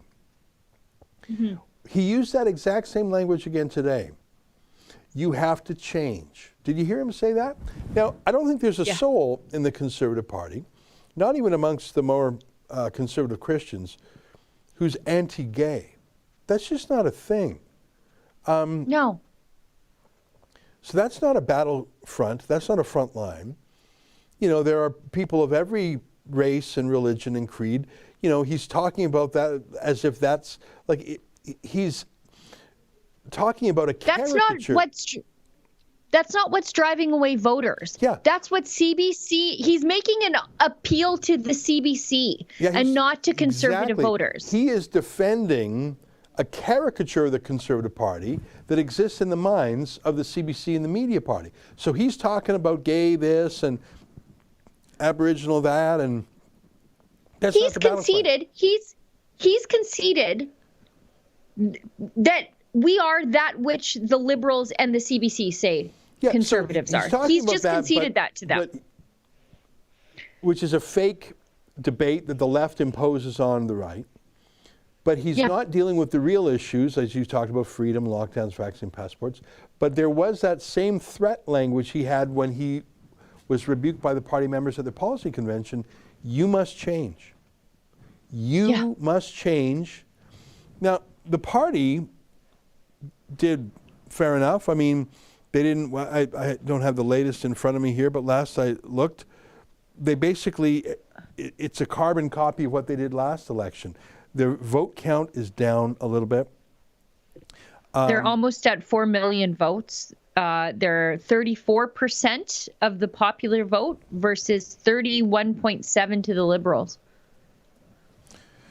In terms of percentage, the Conservative Party vote is about the same. In terms of raw numbers, we heard from Kostas Menegakis about how the voter turnout was lower. Let me give you an example of that. In the last election, Andrew Scheer got 6.2 million votes. Tonight, the Conservatives got 4 million. Yeah. In the last election, the Liberals got 6.0 million votes. Tonight, the Liberals got 3.7 million. Voter turnout was People just don't care.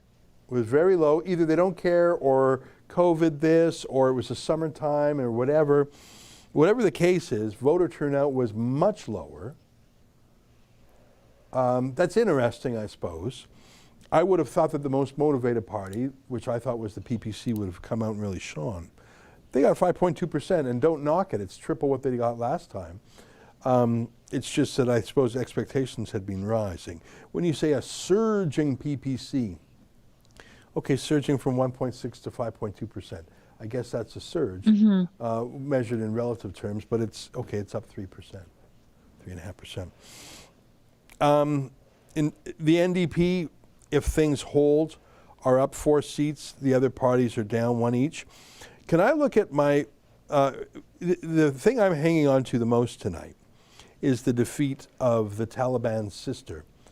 And I say that because she calls them her brothers, Mariam Monsef. And I salute the people of Peterborough for their good taste and judgment. But let me take you, if I may, to Vancouver Granville. Oh my God, is it close. 176 out of the 203 polls have reported. So it's about 90% reporting. The New Democrat has 34%. The Liberal, Tlaib Nur Mohammed, has 33%. So 1% difference. 262 votes between them.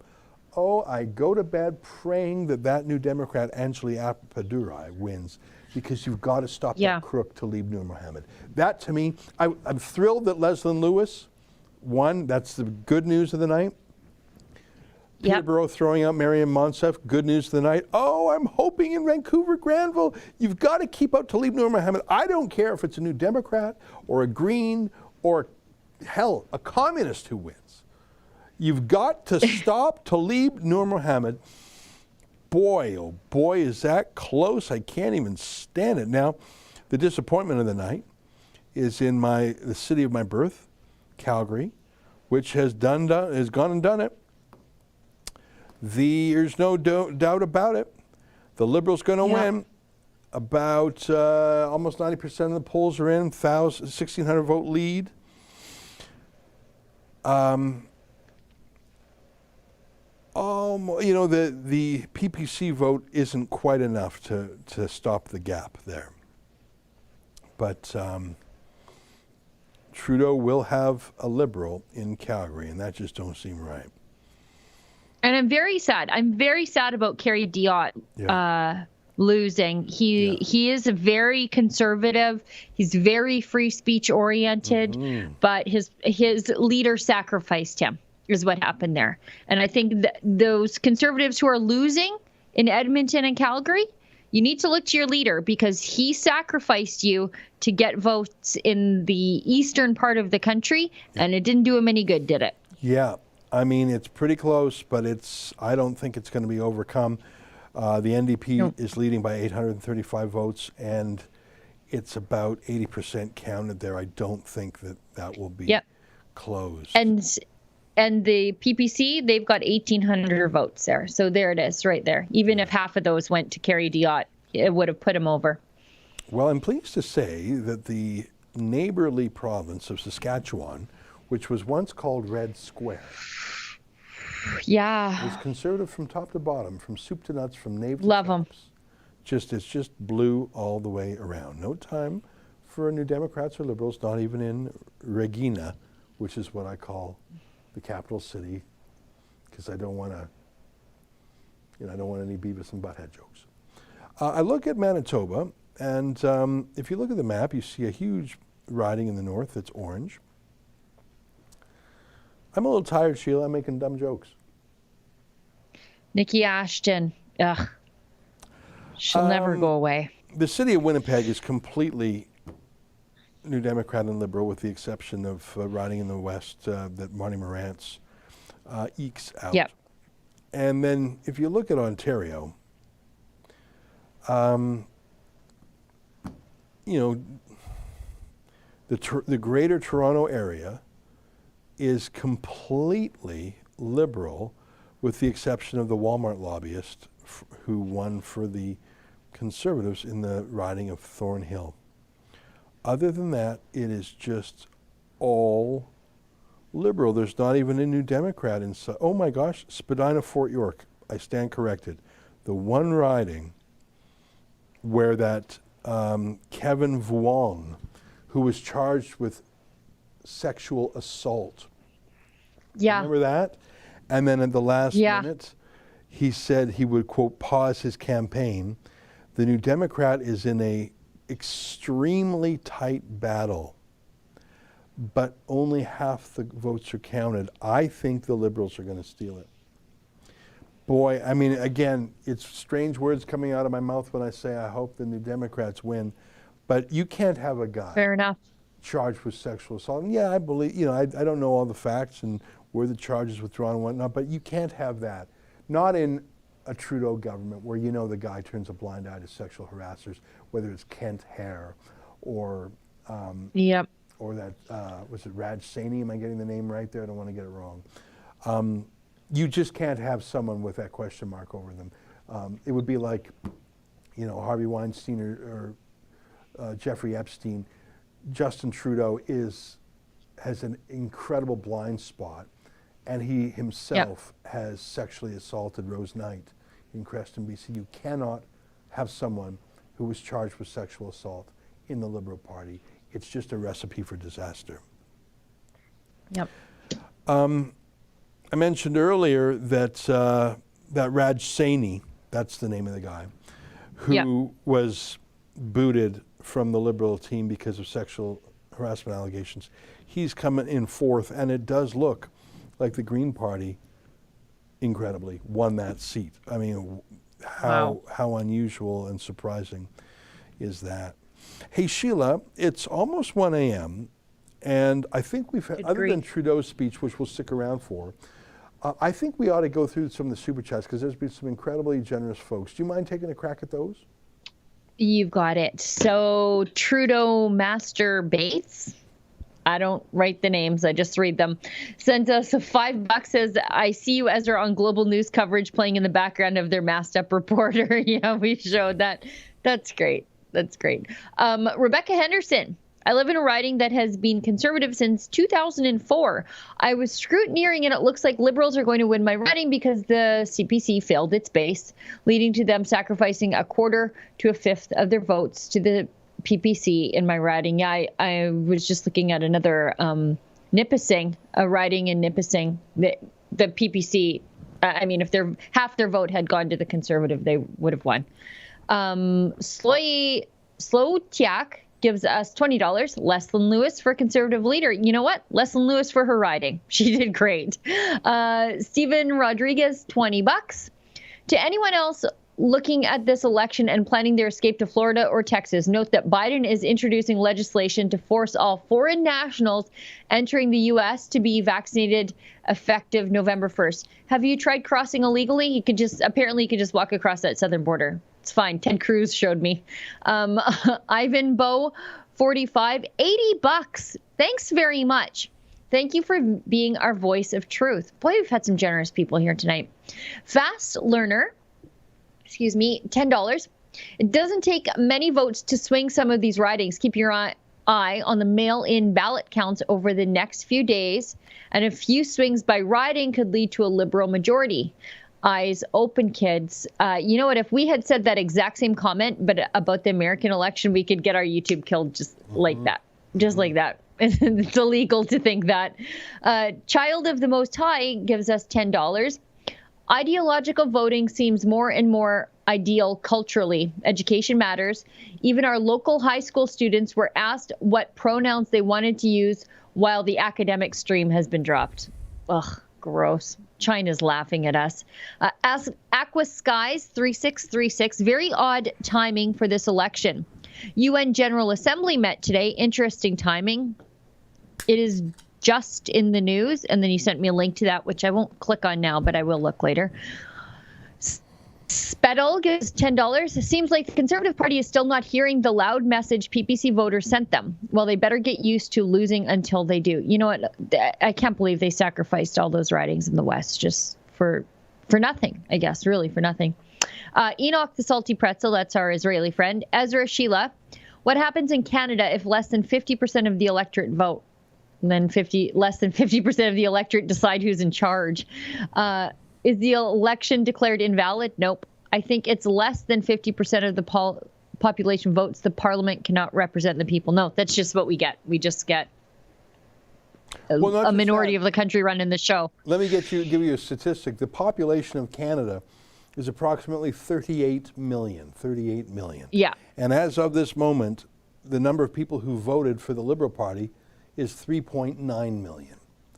So it's 10% of the people who voted Liberal. Now, that's a goofy math because, you know, only 11% voted for the Conservatives, and that includes children, and etc., non-citizens.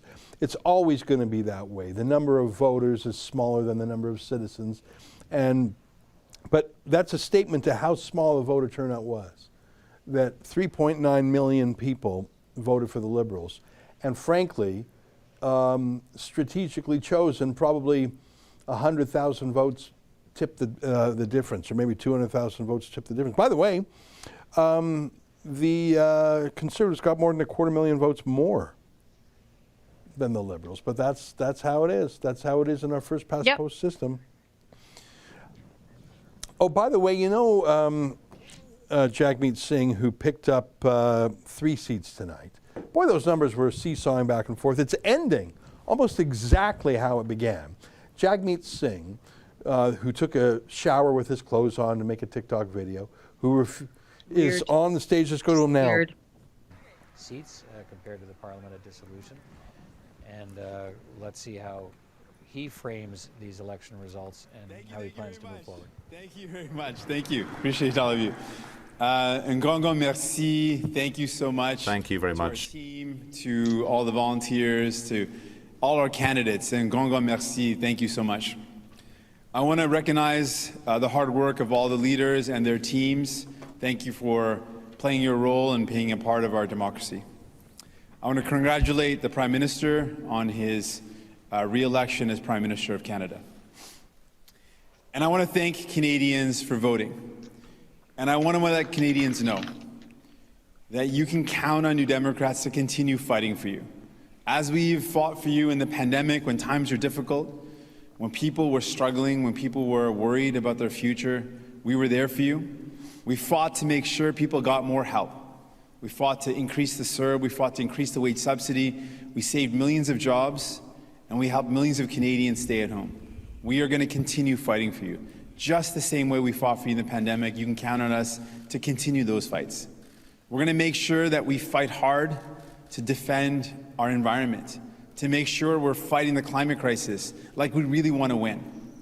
You can count on New Democrats to keep on fighting to make sure you can find a home that's in your budget for all those people struggling to find a home. We see you, we hear you, and we're going to fight to make sure that there is a home in your budget. To people out there that are struggling with health care, you can count on New Democrats to keep on fighting for you to make sure we get profit out of our long-term care system, to make sure our loved ones, our seniors, never again bear the brunt of any sort of pandemic or any sort of outbreak, that we care for our loved ones and our seniors and put them before profits by eliminating profits in long-term care. And we are going to continue to fight to make sure our healthcare system is there for you when you need it, there for you and your loved ones when you need it, by making sure we include medication coverage, pharmacare, that our teeth are covered through dental care, and making sure that our mental health is also covered and included into our healthcare system. Friends, I also want you to know that we are going to keep on fighting to make sure that the super wealthy pay their fair share, that billionaires pay their fair share, so the burden doesn't fall on you and your families. And I want you to know that we're going to continue to fight for justice for the first people of this land. Indigenous communities that continue to be denied basic human rights, clean drinking water, adequate housing. We are going to continue to fight for you. We've heard your stories. We see you. We are going to fight for you with everything we have. You can count on all of us, all New Democrats, to continue that fight. Pour les Québécois et Québécoises. Now, to Quebecers tonight, no matter how many Quebec members we have in our caucus, I'd like to tell you that we'll continue to fight for you as we did during the pandemic. We were there for you. We had your backs. We know that it's been a tough time for you, very, very tough for ordinary people. This is why we fought to get the CERB increased. This is something that's helped millions of people across Quebec. We'll continue to help you. We got the wage subsidy increased. That saved millions of jobs. You can count on us, on our team, to continue to fight for you. all our members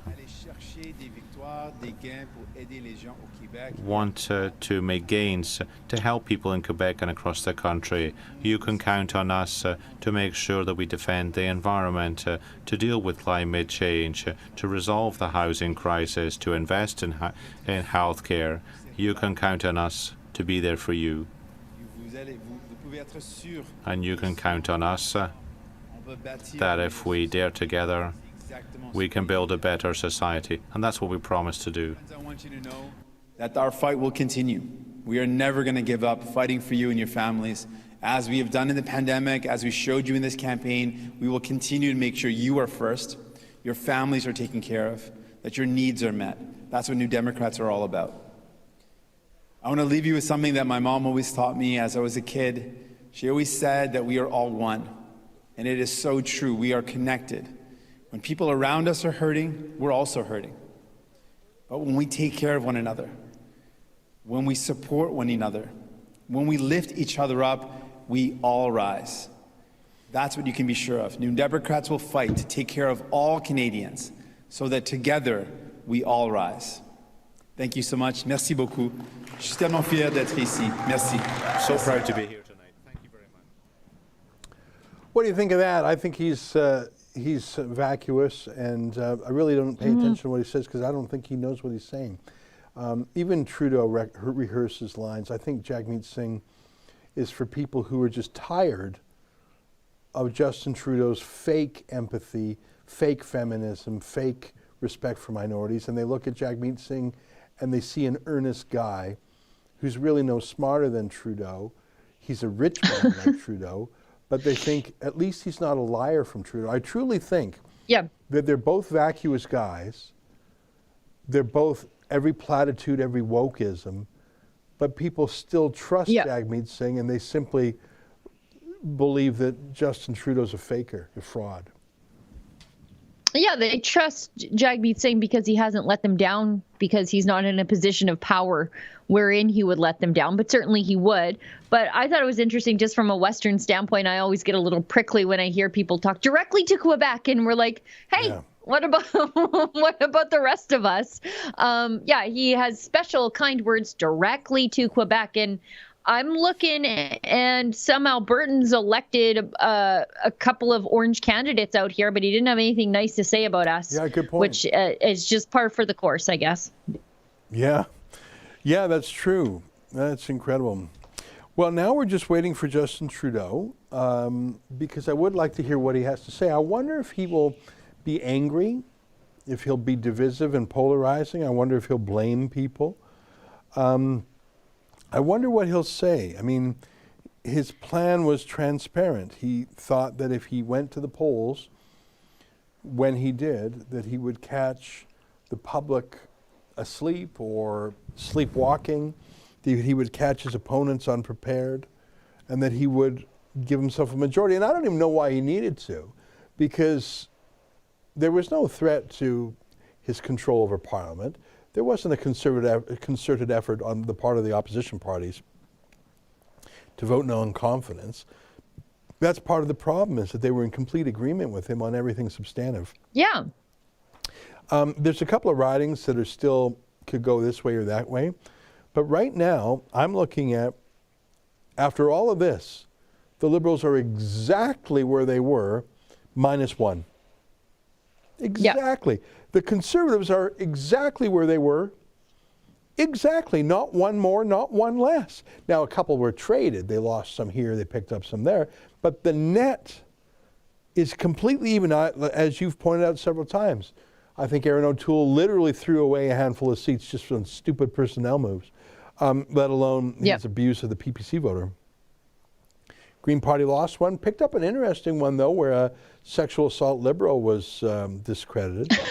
I want to take a look at Vancouver Granville, if I may, because that's one that I just, you know what, here we are. I think, oh my God, it's so close, Sheila.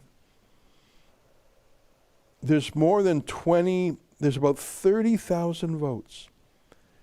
And the New Democrat leads the Liberal by 210. Am I cheering for an NDPer? Am I cheering for an NDPer? I'm not even kidding. By the way, there's a People's gotta go Party to and a church. Green and a Conservative and a, I would vote for anyone other than that crooked property flipper. Can we play that awful clip of him again, Justin? That guy should have his own HGTV show. Like he's flipping houses that much. Yeah, but you know what? Those HGTV, they buy a house, improve it, and flip it. Like, that's a business. Buy a house that's run down, fix the bathroom, fix the kitchen, put in appliances, give it a good paint job, do some landscaping, and sell it. No. That's not, I guess you could call that flipping, but you've put work, effort into the property. Sure. This guy was a pure speculator. 42 houses in 50. He's not a builder, Sheila. He's not a renovator. It's a noble thing to be a carpenter, tradesman, jack of all trades. Buy a house, fix it, and sell it. That is not speculation, in my view. If you're fixing, you're improving it. This guy didn't do that. This guy's not a carpenter. This guy's a speculator. And he's running for a party that claims to be against that. Do you have that clip, Justin? Oh, it makes me mad. He's such an idiot. Here, take a look. How much have you profited on those 25 in the past decade? I mean, I'm not, I think it's important to talk about, I'm going to answer that question again, so I'm going to be sure. Yeah, how much have you profited on those sales?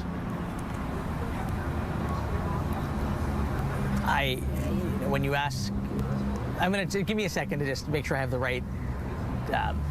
Okay, so sorry, ask me the question again. Sorry. Yeah.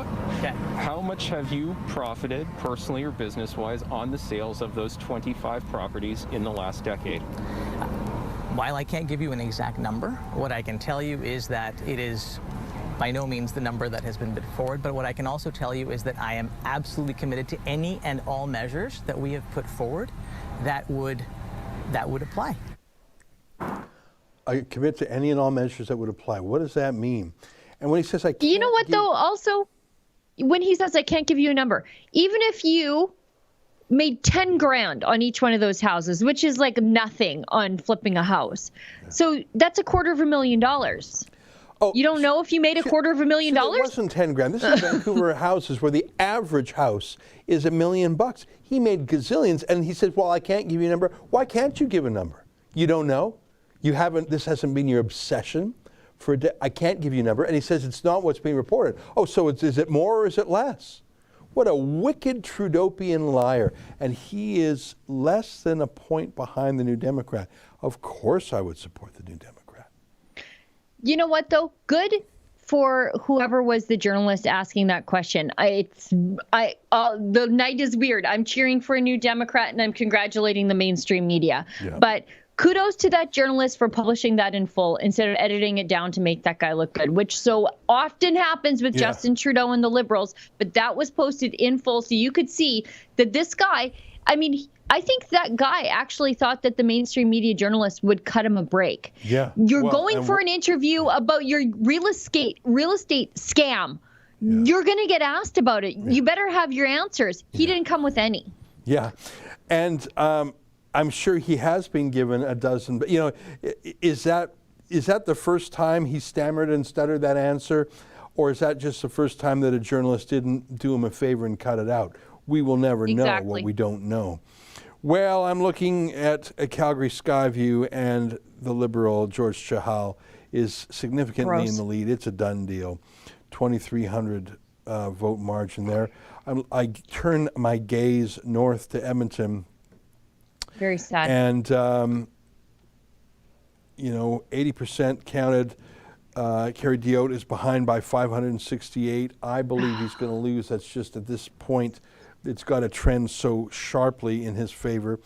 And almost the same number in Edmonton Centre, where Boissonneau is ahead of Cumming, both, just and he's the worst. Yeah, he really is. He's awful. He's just awful. Let's just see if there's anything interesting. I mean, I want to hang on to the fact that Mariam Monsef lost so disgracefully and so amazingly and so gorgeously and so disastrously. Oh, I did not see that coming. I did not see that coming, and I couldn't be happier about it. And someone's so dumb, given such a prominent role in Parliament all the time. Just her vacuousness in the House of Commons all the time. I'm almost going to miss how dumb she was a little bit. I might miss it because it was sometimes entertaining when she wasn't, you know, calling terrorists her brothers. Yeah. Forgetting where she lived. Well, Richmond Hill, Costas Menegakis, almost all counties behind by 3,000. It's just, you know, and he's right. The voter turnout was low. Well, it was low for everybody, and that's the job of the candidate, is to get their people out. In my own riding, York Centre, the Liberal won fairly handily. I liked the Conservative. His name is Joël Etienne. He's the lawyer for the Epoch Times. He's a free speech lawyer, Falun Gong defender, and he's an old friend of mine, actually, and I was sort of rooting for him. Alas, Toronto is going to Toronto. In those really downtown ridings, the NDP leads in Spadina, Fort York, but for some reason, Sheila, that's where Kevin Vuong, who was accused of sexual assault, 200 vote margin, but they've only counted half the ballots. Like everywhere else in the GTA, they've counted. Why? What's going on there? The fact that it's 1 a.m. and they've only counted half the votes, I do not like that jiggery pokery. Yeah. I just don't trust it. I don't like the looks. Well, in my riding, it's always blue. But way down from the 73% that Garnet won last time, Garnet Genis. And my People's Party candidate, 4,756 votes, which is pretty decent. 7% of the vote, so that's good. And what it's interesting to see. Garnet get? 58. He's down from 73 last time, though. Yeah, I mean, that was the big Aaron O'Toole strategy. Disparage the West to woo the East, knowing that the West has less population and higher margins of Conservative wins. It was an attempt to translate, let's say, losing 3 votes in Alberta to get 1 vote in Ontario, or whatever the math would be. Yep. And it didn't work out. They're dead even. And what worries me about O'Toole's speech tonight is not him saying, and hey guys, we're not racist after all. Yeah, no one other than the CBC says you are. And you guys have to have the courage to change who you are, he said to the Conservative Party. How about you have the courage to defend Conservative values? Yeah. I mean, he was vacuous and talking point-ish and buzzwordy. But if whatever little meaning there was indicated he's not done taking his party to the left, even though you could say it was not successful. When the campaign started, I thought the Conservatives were going to lose 10 to 20 seats. He obviously thought they were going to do better. And there's a moment where the Conservatives were leading in a fairly significant way. Or maybe that was just pollster BS, I don't know. Well, it's 1:12 a.m. out here in the East, which is pretty late. And I wonder, we're keeping an eye on Justin Trudeau, right? Oh yeah, we all want to get out of here. Yeah. I wonder what tack he's going to take. Now, first of all, maybe there's some physical reason he's not here. Maybe he's drunk. Maybe he had a fight or something. I don't know. I mean, we know he's a marijuana enthusiast. He would boast about it. He legalized it. I don't think tonight's sort of a marijuana night. I'm not a drug user, but I would imagine it's more a cocaine night for someone like Trudeau. So I don't know, maybe there's a drug issue, maybe it's an alcohol issue. I mean, Sheila, sorry, I'm not name calling. You're the one who's done the outstanding reports, Justin, maybe you can find one, of access to information of all the booze that Trudeau would order on his so much flights. Booze. Like he would spend thousands of dollars per flight on booze. Now, obviously, it's not him drinking alone, but I think he just might be a bit of a substance abuser. So on a stressful night like tonight, where he was talking about a majority, What is he hitting? Is it marijuana? I don't think so. I mean, I'm not a marijuana user. That's something when you're trying to, just sort of haze out and calm down, right? Yeah. Trudeau spent $370,000 on food, $3,200 on booze during 6 government Airbus trips in 2019. I don't know how you do that. Like, is he eating gold-plated something or other? $3,200. And that's at cost. That's at cost for the liquor. That's not retail markup. That's cost. Yeah, how do you, what is he drinking? I don't know how you do that. Like, that's Dom Perignon Reserve. Actually, there's I broke it down. Yeah, there we go. I broke it down. 17 bottles of wine, 10 cans of beer, 43 bottles of wine on one flight? You better believe it. To London. I've flown to London before. You don't have time to drink that much. It's 7 hours. You know what you do? What? You sleep. That's what you do on a flight to London. I know, Anytime I've ever gone to London, I'm like, lights out. I get on the plane at 10. I'm asleep by 11. I wake up when we land at Heathrow. I don't even notice the flight. This guy gets drunk. Do we have the triple wobble video? You know what I'm talking about? I want to show you an incredible video of Trudeau when he took one of these flights to Chicago. Toronto to Chicago is a very short flight. They're both on the Great Lakes. And when Donald Trump was president, Trudeau would visit America. He loves visiting America because he can hide. He can hide from the media. He can hide on the street. Who knows? Maybe he has a special friend down there. And so he went to Chicago. Why would you go to Chicago when Donald Trump is the president? Well, you go to Chicago because you want to hang out with the Democrats, and Donald Trump doesn't like you and the feelings are mutual. So he went to give a speech at Axelrod's. Is it David? Is that the first name? Axelrod, Obama's first campaign chairman. So Trudeau goes down to give a speech. Let me know when we got we got it? Now I call this the triple wobble, Sheila. This guy got off the plane so drunk, he stands up, and I want you to count the wobbles, okay? Take a look. Okay. Thank you so much.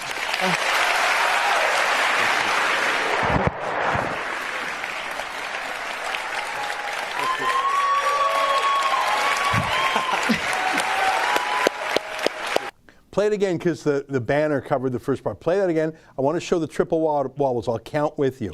How many times does the drunk Trudeau almost fall over? Play it again, Sam.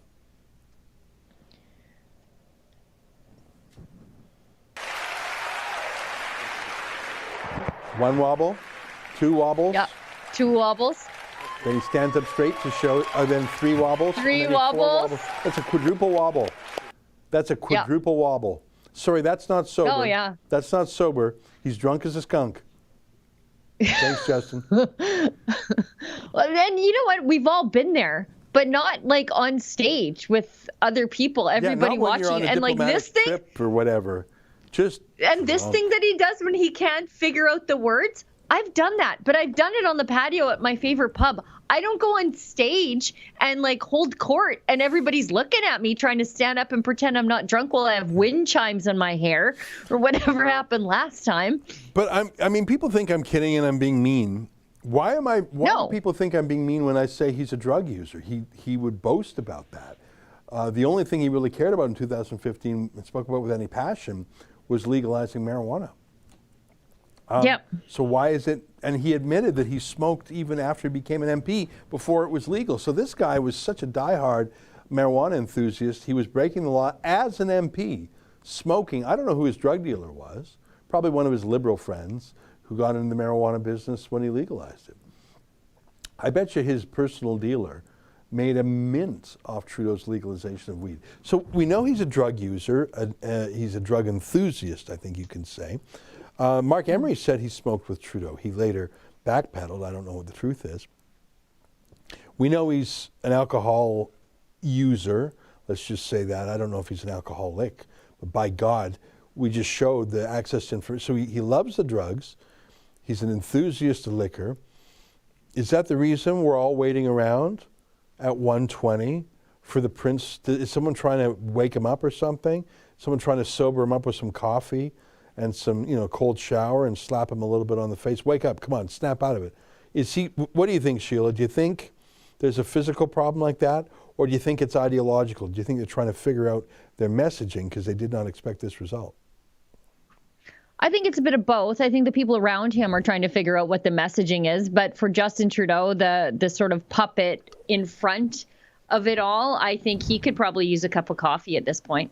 I'm sure. I mean, I can use coffee too, but just because I'm pooped. But sober. He needs to sober up a little bit. After that quadruple wobble, I always call that video the triple wobble, but watching it carefully today, he wobbled four times there. I really think so. And then he stood up straight for a moment just to show how proud he was. Ossifer, I can walk on the... I just looking for my contact lens, Ossifer. What are you doing down there? Just looking at contact lens. Oh, here he comes. Oh, I hear the lad is sobered up. I hear in my ear that Justin Trudeau I don't know if he's sobered up. Is about to present. Back to work with a clear mandate to get Canada through this pandemic and to the brighter days ahead. And my friends, that's exactly what we are ready to do.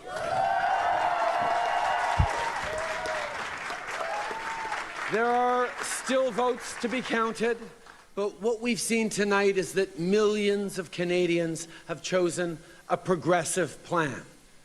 Some have talked about division, but that's not what I see. That's not what I've seen these past weeks across the country. I see Canadians standing together in your determination to end this pandemic, together for real climate action, for $10 a day childcare, for homes that are in reach for middle-class families.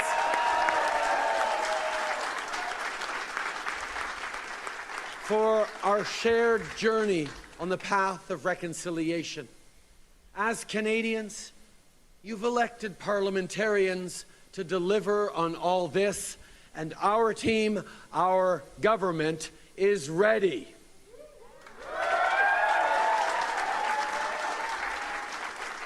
When I became Prime Minister 6 years ago, I couldn't know what the future held.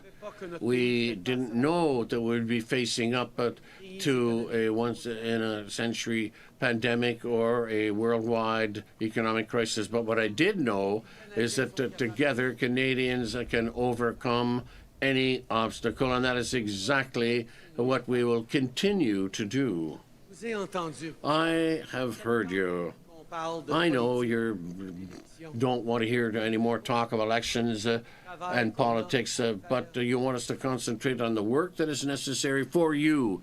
You just want to get back to the things you love, not worry about this pandemic or about an election. That you just want to know that your members of Parliament of all stripes will have your back through this crisis and beyond. The moment we face demands real, important change. And you have given this Parliament and this government clear direction. Vous avez fait un choix. You made a choice. You gave to parliamentarians a clear mandate so that we put an end to this pandemic once and for all and build a better future. You have elected a government in Ottawa that will fight for you and that will deliver for you every day. We hear you. We hear you when you say you want more daycare spaces and a stronger healthcare system, affordable housing and good green jobs, to continue moving forward on the path to reconciliation, investments for the middle class and for all those who are working hard to join it.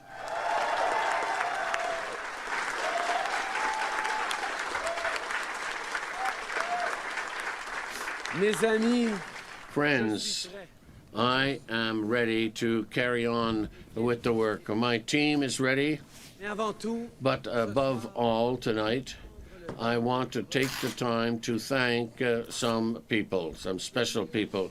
The other parties and their families, thank you for being part of this important moment. Political life isn't easy. This is a path you choose because you believe in serving those around you. Thank you for your service. To the Elections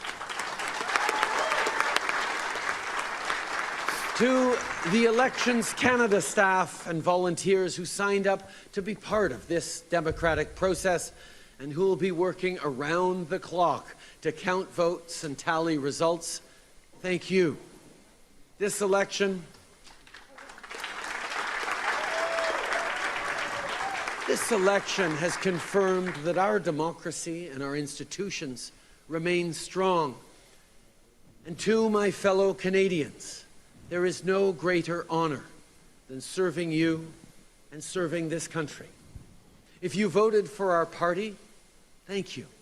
Thank you for putting your trust in our team to keep moving forward for everyone. And if you did not vote for us, I want you to know that we will stand up for you and work for you every single day.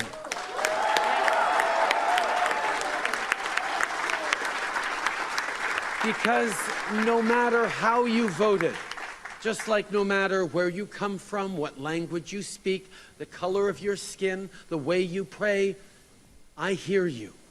I hear you when you say that we can only move forward if no one is left behind. Our shared future is built vote by vote, door by door, and above all, person by person.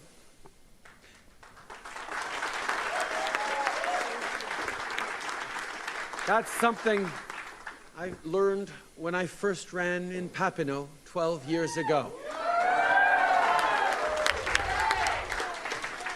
During the last 12 years, as the member for Papineau, I had the opportunity to eat to so many people from different backgrounds and lifestyles, and it's an honor for me to represent you. So it's with you that I started this wonderful adventure. So thank you for your trust as well, and I will continue to be there for you, my friends from Papineau riding.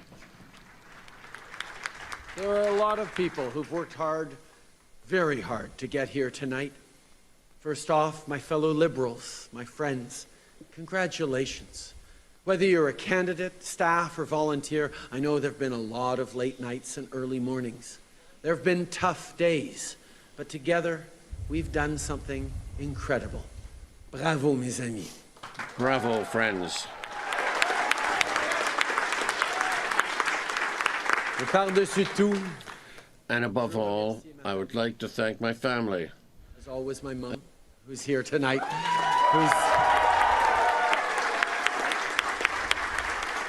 who started going through election nights like this when she was a little girl, when my grandfather was running for Parliament in Vancouver North. But thank you, Mom, for always being there. Thank you. And Sophie, il y a 12 ans. And Sophie, 12 years ago, when we made the decision to become involved together in politics, it's because we wanted to defend our values, because we wanted to contribute to build a stronger Canada. And since the very beginning, we did it together. So thank you.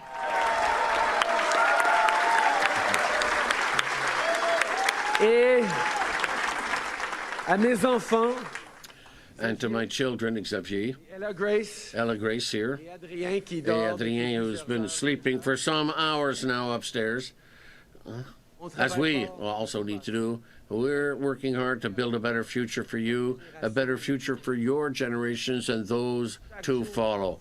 Every day you remind me that this work is important, this work that we're doing together. So thank you for your patience while I have to be off on the job. And thank you for the sacrifices that you are doing. We've all worked so hard over the last few weeks and over the last few years, and we have come so far.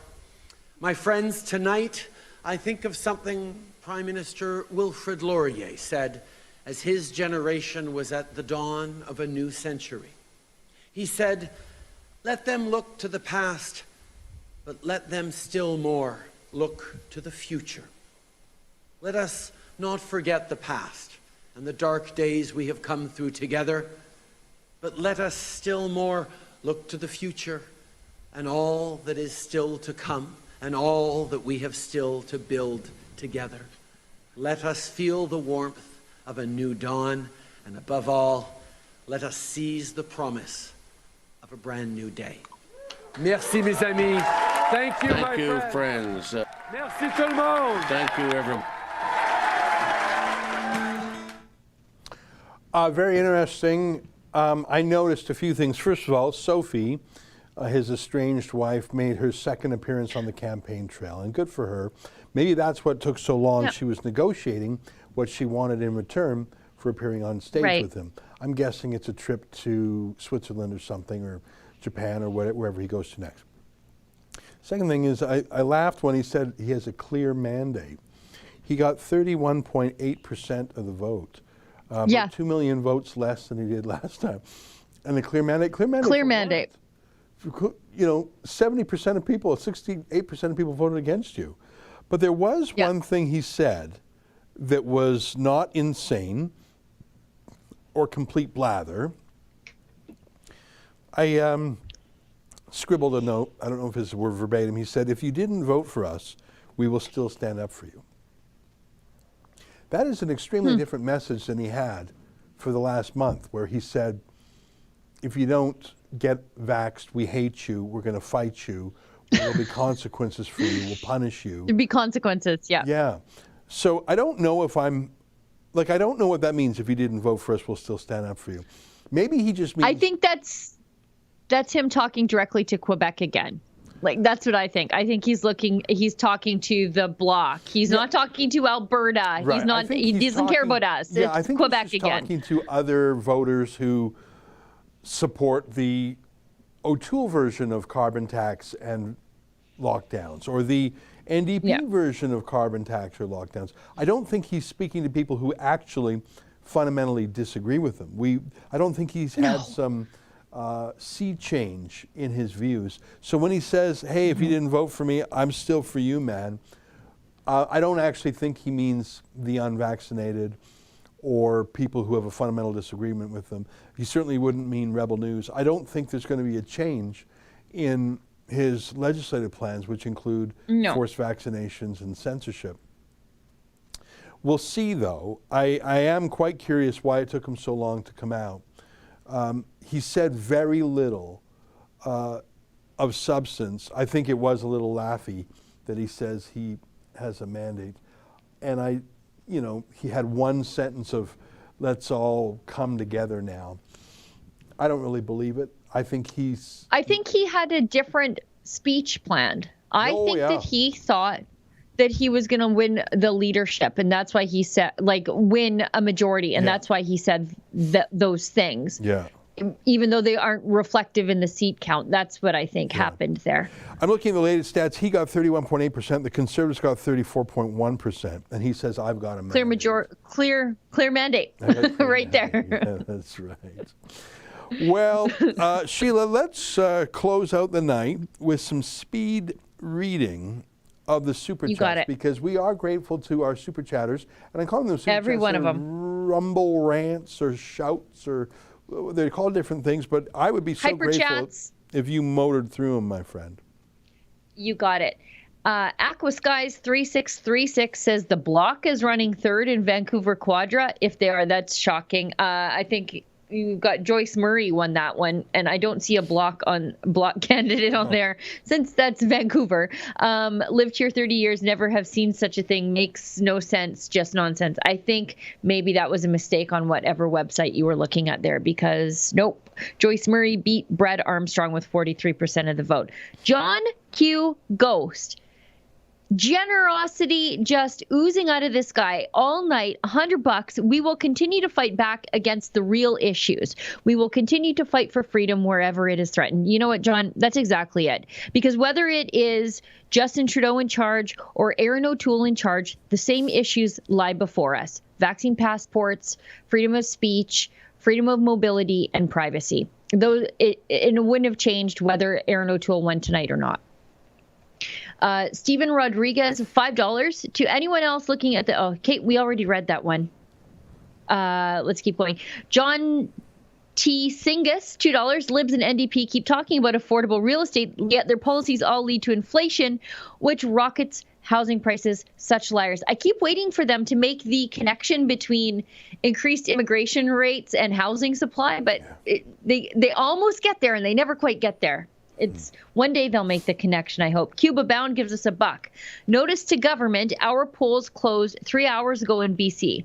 The West is going to rise peacefully but powerfully. What happened to abuse of office? I refuse to obey psychos. Any thoughts? You know what? Just quietly not comply with these lockdown rules if that's what you take umbrage with. Just peaceful non-compliance to the rules and just go about your life. John Q. Ghost, again. $100, John. Wow. Thank you so much, Rebel News, for your effort. We will continue to support freedom regardless of how this election goes. Yes, that's my philosophy in life. Rebecca Henderson, I'm so pissed off that he opened his speech by condemning those who have promoted division. He's the most divisive prime minister ever. His entire campaign was pegging the vaccinated and the unvaccinated. What a fraud. And we are officially all caught up. Sheila, I've got some bad news. I'm looking at Vancouver Granville, where that crooked real estate flipper Talib Nur Mohammed is running to take over from Jody Wilson-Raybould.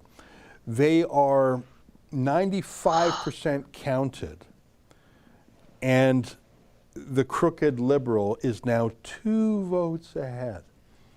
It's 10,940 to 10,938. That's recount country. Now I forget the rules, but if I recall, maybe I'm wrong, there's an automatic recount when it's that close. But these Liberals, yeah, I think it's under 100 or around 100, I think. These Liberals are tricksters. That was what, I'm thrilled that Mariam Monsef is out, but this is the one that I've been looking at all day. And I should also say that across the country, in Toronto, in Spadina, Fort York, and I'm so curious, why is it that in a Toronto poll that closed hours ago, they've only counted 85 out of 129 polls? And there too, the New Democrat is a squeak ahead of Kevin Vuong, who was charged with sexual assault, the Liberal. So it's just 75 votes there. I've never in my life rooted for a New Democrat before, but by God, these two men have to win. These two, sorry, it's a lady out there in Vancouver and this man here in Spadina, Fort York. Well. Sheila, it's bizarre. I don't think that Trudeau can claim a clear mandate, but of course, on the other hand, he says he has it. Him, the New Democrats, the Bloc, the Greens, and the Conservatives all agree on lockdowns. They all agree on carbon taxes, all agree that Alberta's the problem of greenhouse gases. They're really in general agreement. So I don't think that, he obviously didn't win the election. He got hundreds of thousands of votes less than the Conservatives. He got 31.8%. But that said, yesterday, he had almost the identical seat count, and he was acting like he had a majority anyways. So nothing bloody changed. No. They put the country through this again, and a whole host of name-calling, divisiveness. The country's more divided than ever. Thanks to this election, we're separated into the clean and the unclean. We've got medical segregation happening all over the place. We're wondering if our friends and neighbors are vaccinated, if we can still be friends. Love is suddenly conditional because you don't talk to half your relatives because they might be dangerous unvaxxers. That's what happened in the country in the last month, thanks to Justin Trudeau. One last result that we should talk about, though. I just thought about it. David Freiheit. Right. Viva Frei. Yeah. Lost his Quebec riding with 4% of the vote. Well, I'm glad he ran. It was a great experience. Yeah. And I think he really enjoyed it, and he became very public-oriented. And I hope, you know, when friends of mine say they're going to run, especially if it's an uphill battle, my chief advice is don't go into debt.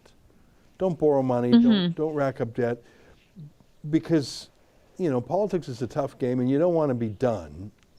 And so as long as he didn't rack up debt, and I don't think he would have, then what's the downside? He had a great experience. He got to know thousands of his, and he's got stories to tell, and now he's done it. He's not just a critic. You know, can I read to you, and this is something that, I mean, I used to look at this when I was in politics a lot more. And I would send this to friends who would lose. And it's a quote from a speech that Theodore Roosevelt gave at the Sorbonne about 110 years ago. And you can imagine this, so that was before World War I, before the French were devastated by that trench warfare. You can only imagine how hoity-toity, fancy-pantsy the Sorbonne was back before the First World War. And Teddy Roosevelt was an earthy, physical man, a rough rider. Let me read you what he said to these fancy pantses. You've probably heard this before. He said, "It's not the critic who counts, not the man who points out how the strong man stumbles or where the doer of deeds could have done them better. The credit belongs to the man who's actually in the arena, whose face is marred by dust and sweat and blood, who strives valiantly, who errs, who comes short again and again, because there's no effort without error and shortcoming, but who does actually strive to do the deeds, who knows great enthusiasms, the great devotions, who spends himself in a worthy cause, who at the best knows in the end the triumph of high achievement, and who at the worst, if he fails, at least fails while daring greatly, so that his place shall never be," oh, and this is the line, Sheila, "with those cold and timid souls who neither know victory nor defeat." And I used to read that, and I used to send that to friends who lost after striving valiantly. And so I would say that to David Freiheit. Although you didn't win, you were in the arena. And it's not the critic who counts. And that's a wonderful speech, and that's just the most famous paragraph of it. It's Theodore Roosevelt at the Sorbonne 111 years ago, and I really recommend it. And that's what we do here at Rebel News, by the way. We try and try and try and try. We fail a lot, but we bloody well try. And I think people support us and like us for it. We had at our height over 25,000 concurrent viewers of our live stream tonight. I don't know what it is right now. Given that it's almost 2 o'clock, I imagine it's a sliver of that. But I'd like to thank all the viewers on the different platforms, all the donors through our Super Chats and equivalent. I'd like to thank the team here at the World Headquarters. Justin, I'm not sure if Efron's still here, or Mike went home earlier, but Justin and Efron. And I'd like to thank the teams around the country, Drea and Andrew, who joined us from their homes, as well as David Menzies, who was on the street with Kostas Menegakis. Alexa and Mocha, who joined us from PC headquarters in Saskatchewan. Adam Sos, who was on location and then I think at home in Calgary. Yep. And I just don't want to miss anybody. I'm slightly sleepy, so I might have missed anyone. But I think we put him in. K2 was with Adam on the shoot. That's right. Thanks to K2. Thanks to you, Sheila, for holding the fort, including when I ran to take a very quick health break, as they say. And if I've left anyone else out, I apologize for that. But we got a great team effort. And I want to say, if anyone's still watching at this hour, tomorrow we've got a live Q&A with Tucker Carlson. Tucker Carlson's joining us via Zoom at a huge event. Yes. And you go to rebelnews.com/events. There's still some tickets available. To talk about civil liberties and in the I'm freaking out. Yeah, it's very, very good. So there's a couple last super chats. I'll just read them really quick. Alberta Separatist, right? PPC, zero Maverick, zero independence. Well, that's the first past the post system. Damon Hebert, $50. The party system needs to go. Other than clean air, clean water, clean food, and get the state and the status out of our lives. Well, good luck, because the establishment protects its interests. That's the whole insiders-outsiders thing I'm talking about. And finally, Damon Hebert again, 50 smackers. Taxes need to go down each year. Yeah, well, I think that they're on their way up, because we've got to pay for Trudeau's mega spending of the last year and a half. Sheila, thank you, my friend, for fighting the good fight. You got it. We'll see you tomorrow. Yes, bright and early for our meeting. Yeah, our mission, our mandate remains. Not a thing is different for us now other than exactly. We have to wait for what is likely to come. Justin Trudeau will introduce a legislation that he showed us 2 months ago designed to silence rebel news. As sure as day follows night, we will be in his target, in his gun sights, and we'll do our best to fight. Thank you, everybody. Thank you, Sheila. Good night, everybody. Until tomorrow, on behalf of all of us here at Rebel World Headquarters, keep fighting for freedom.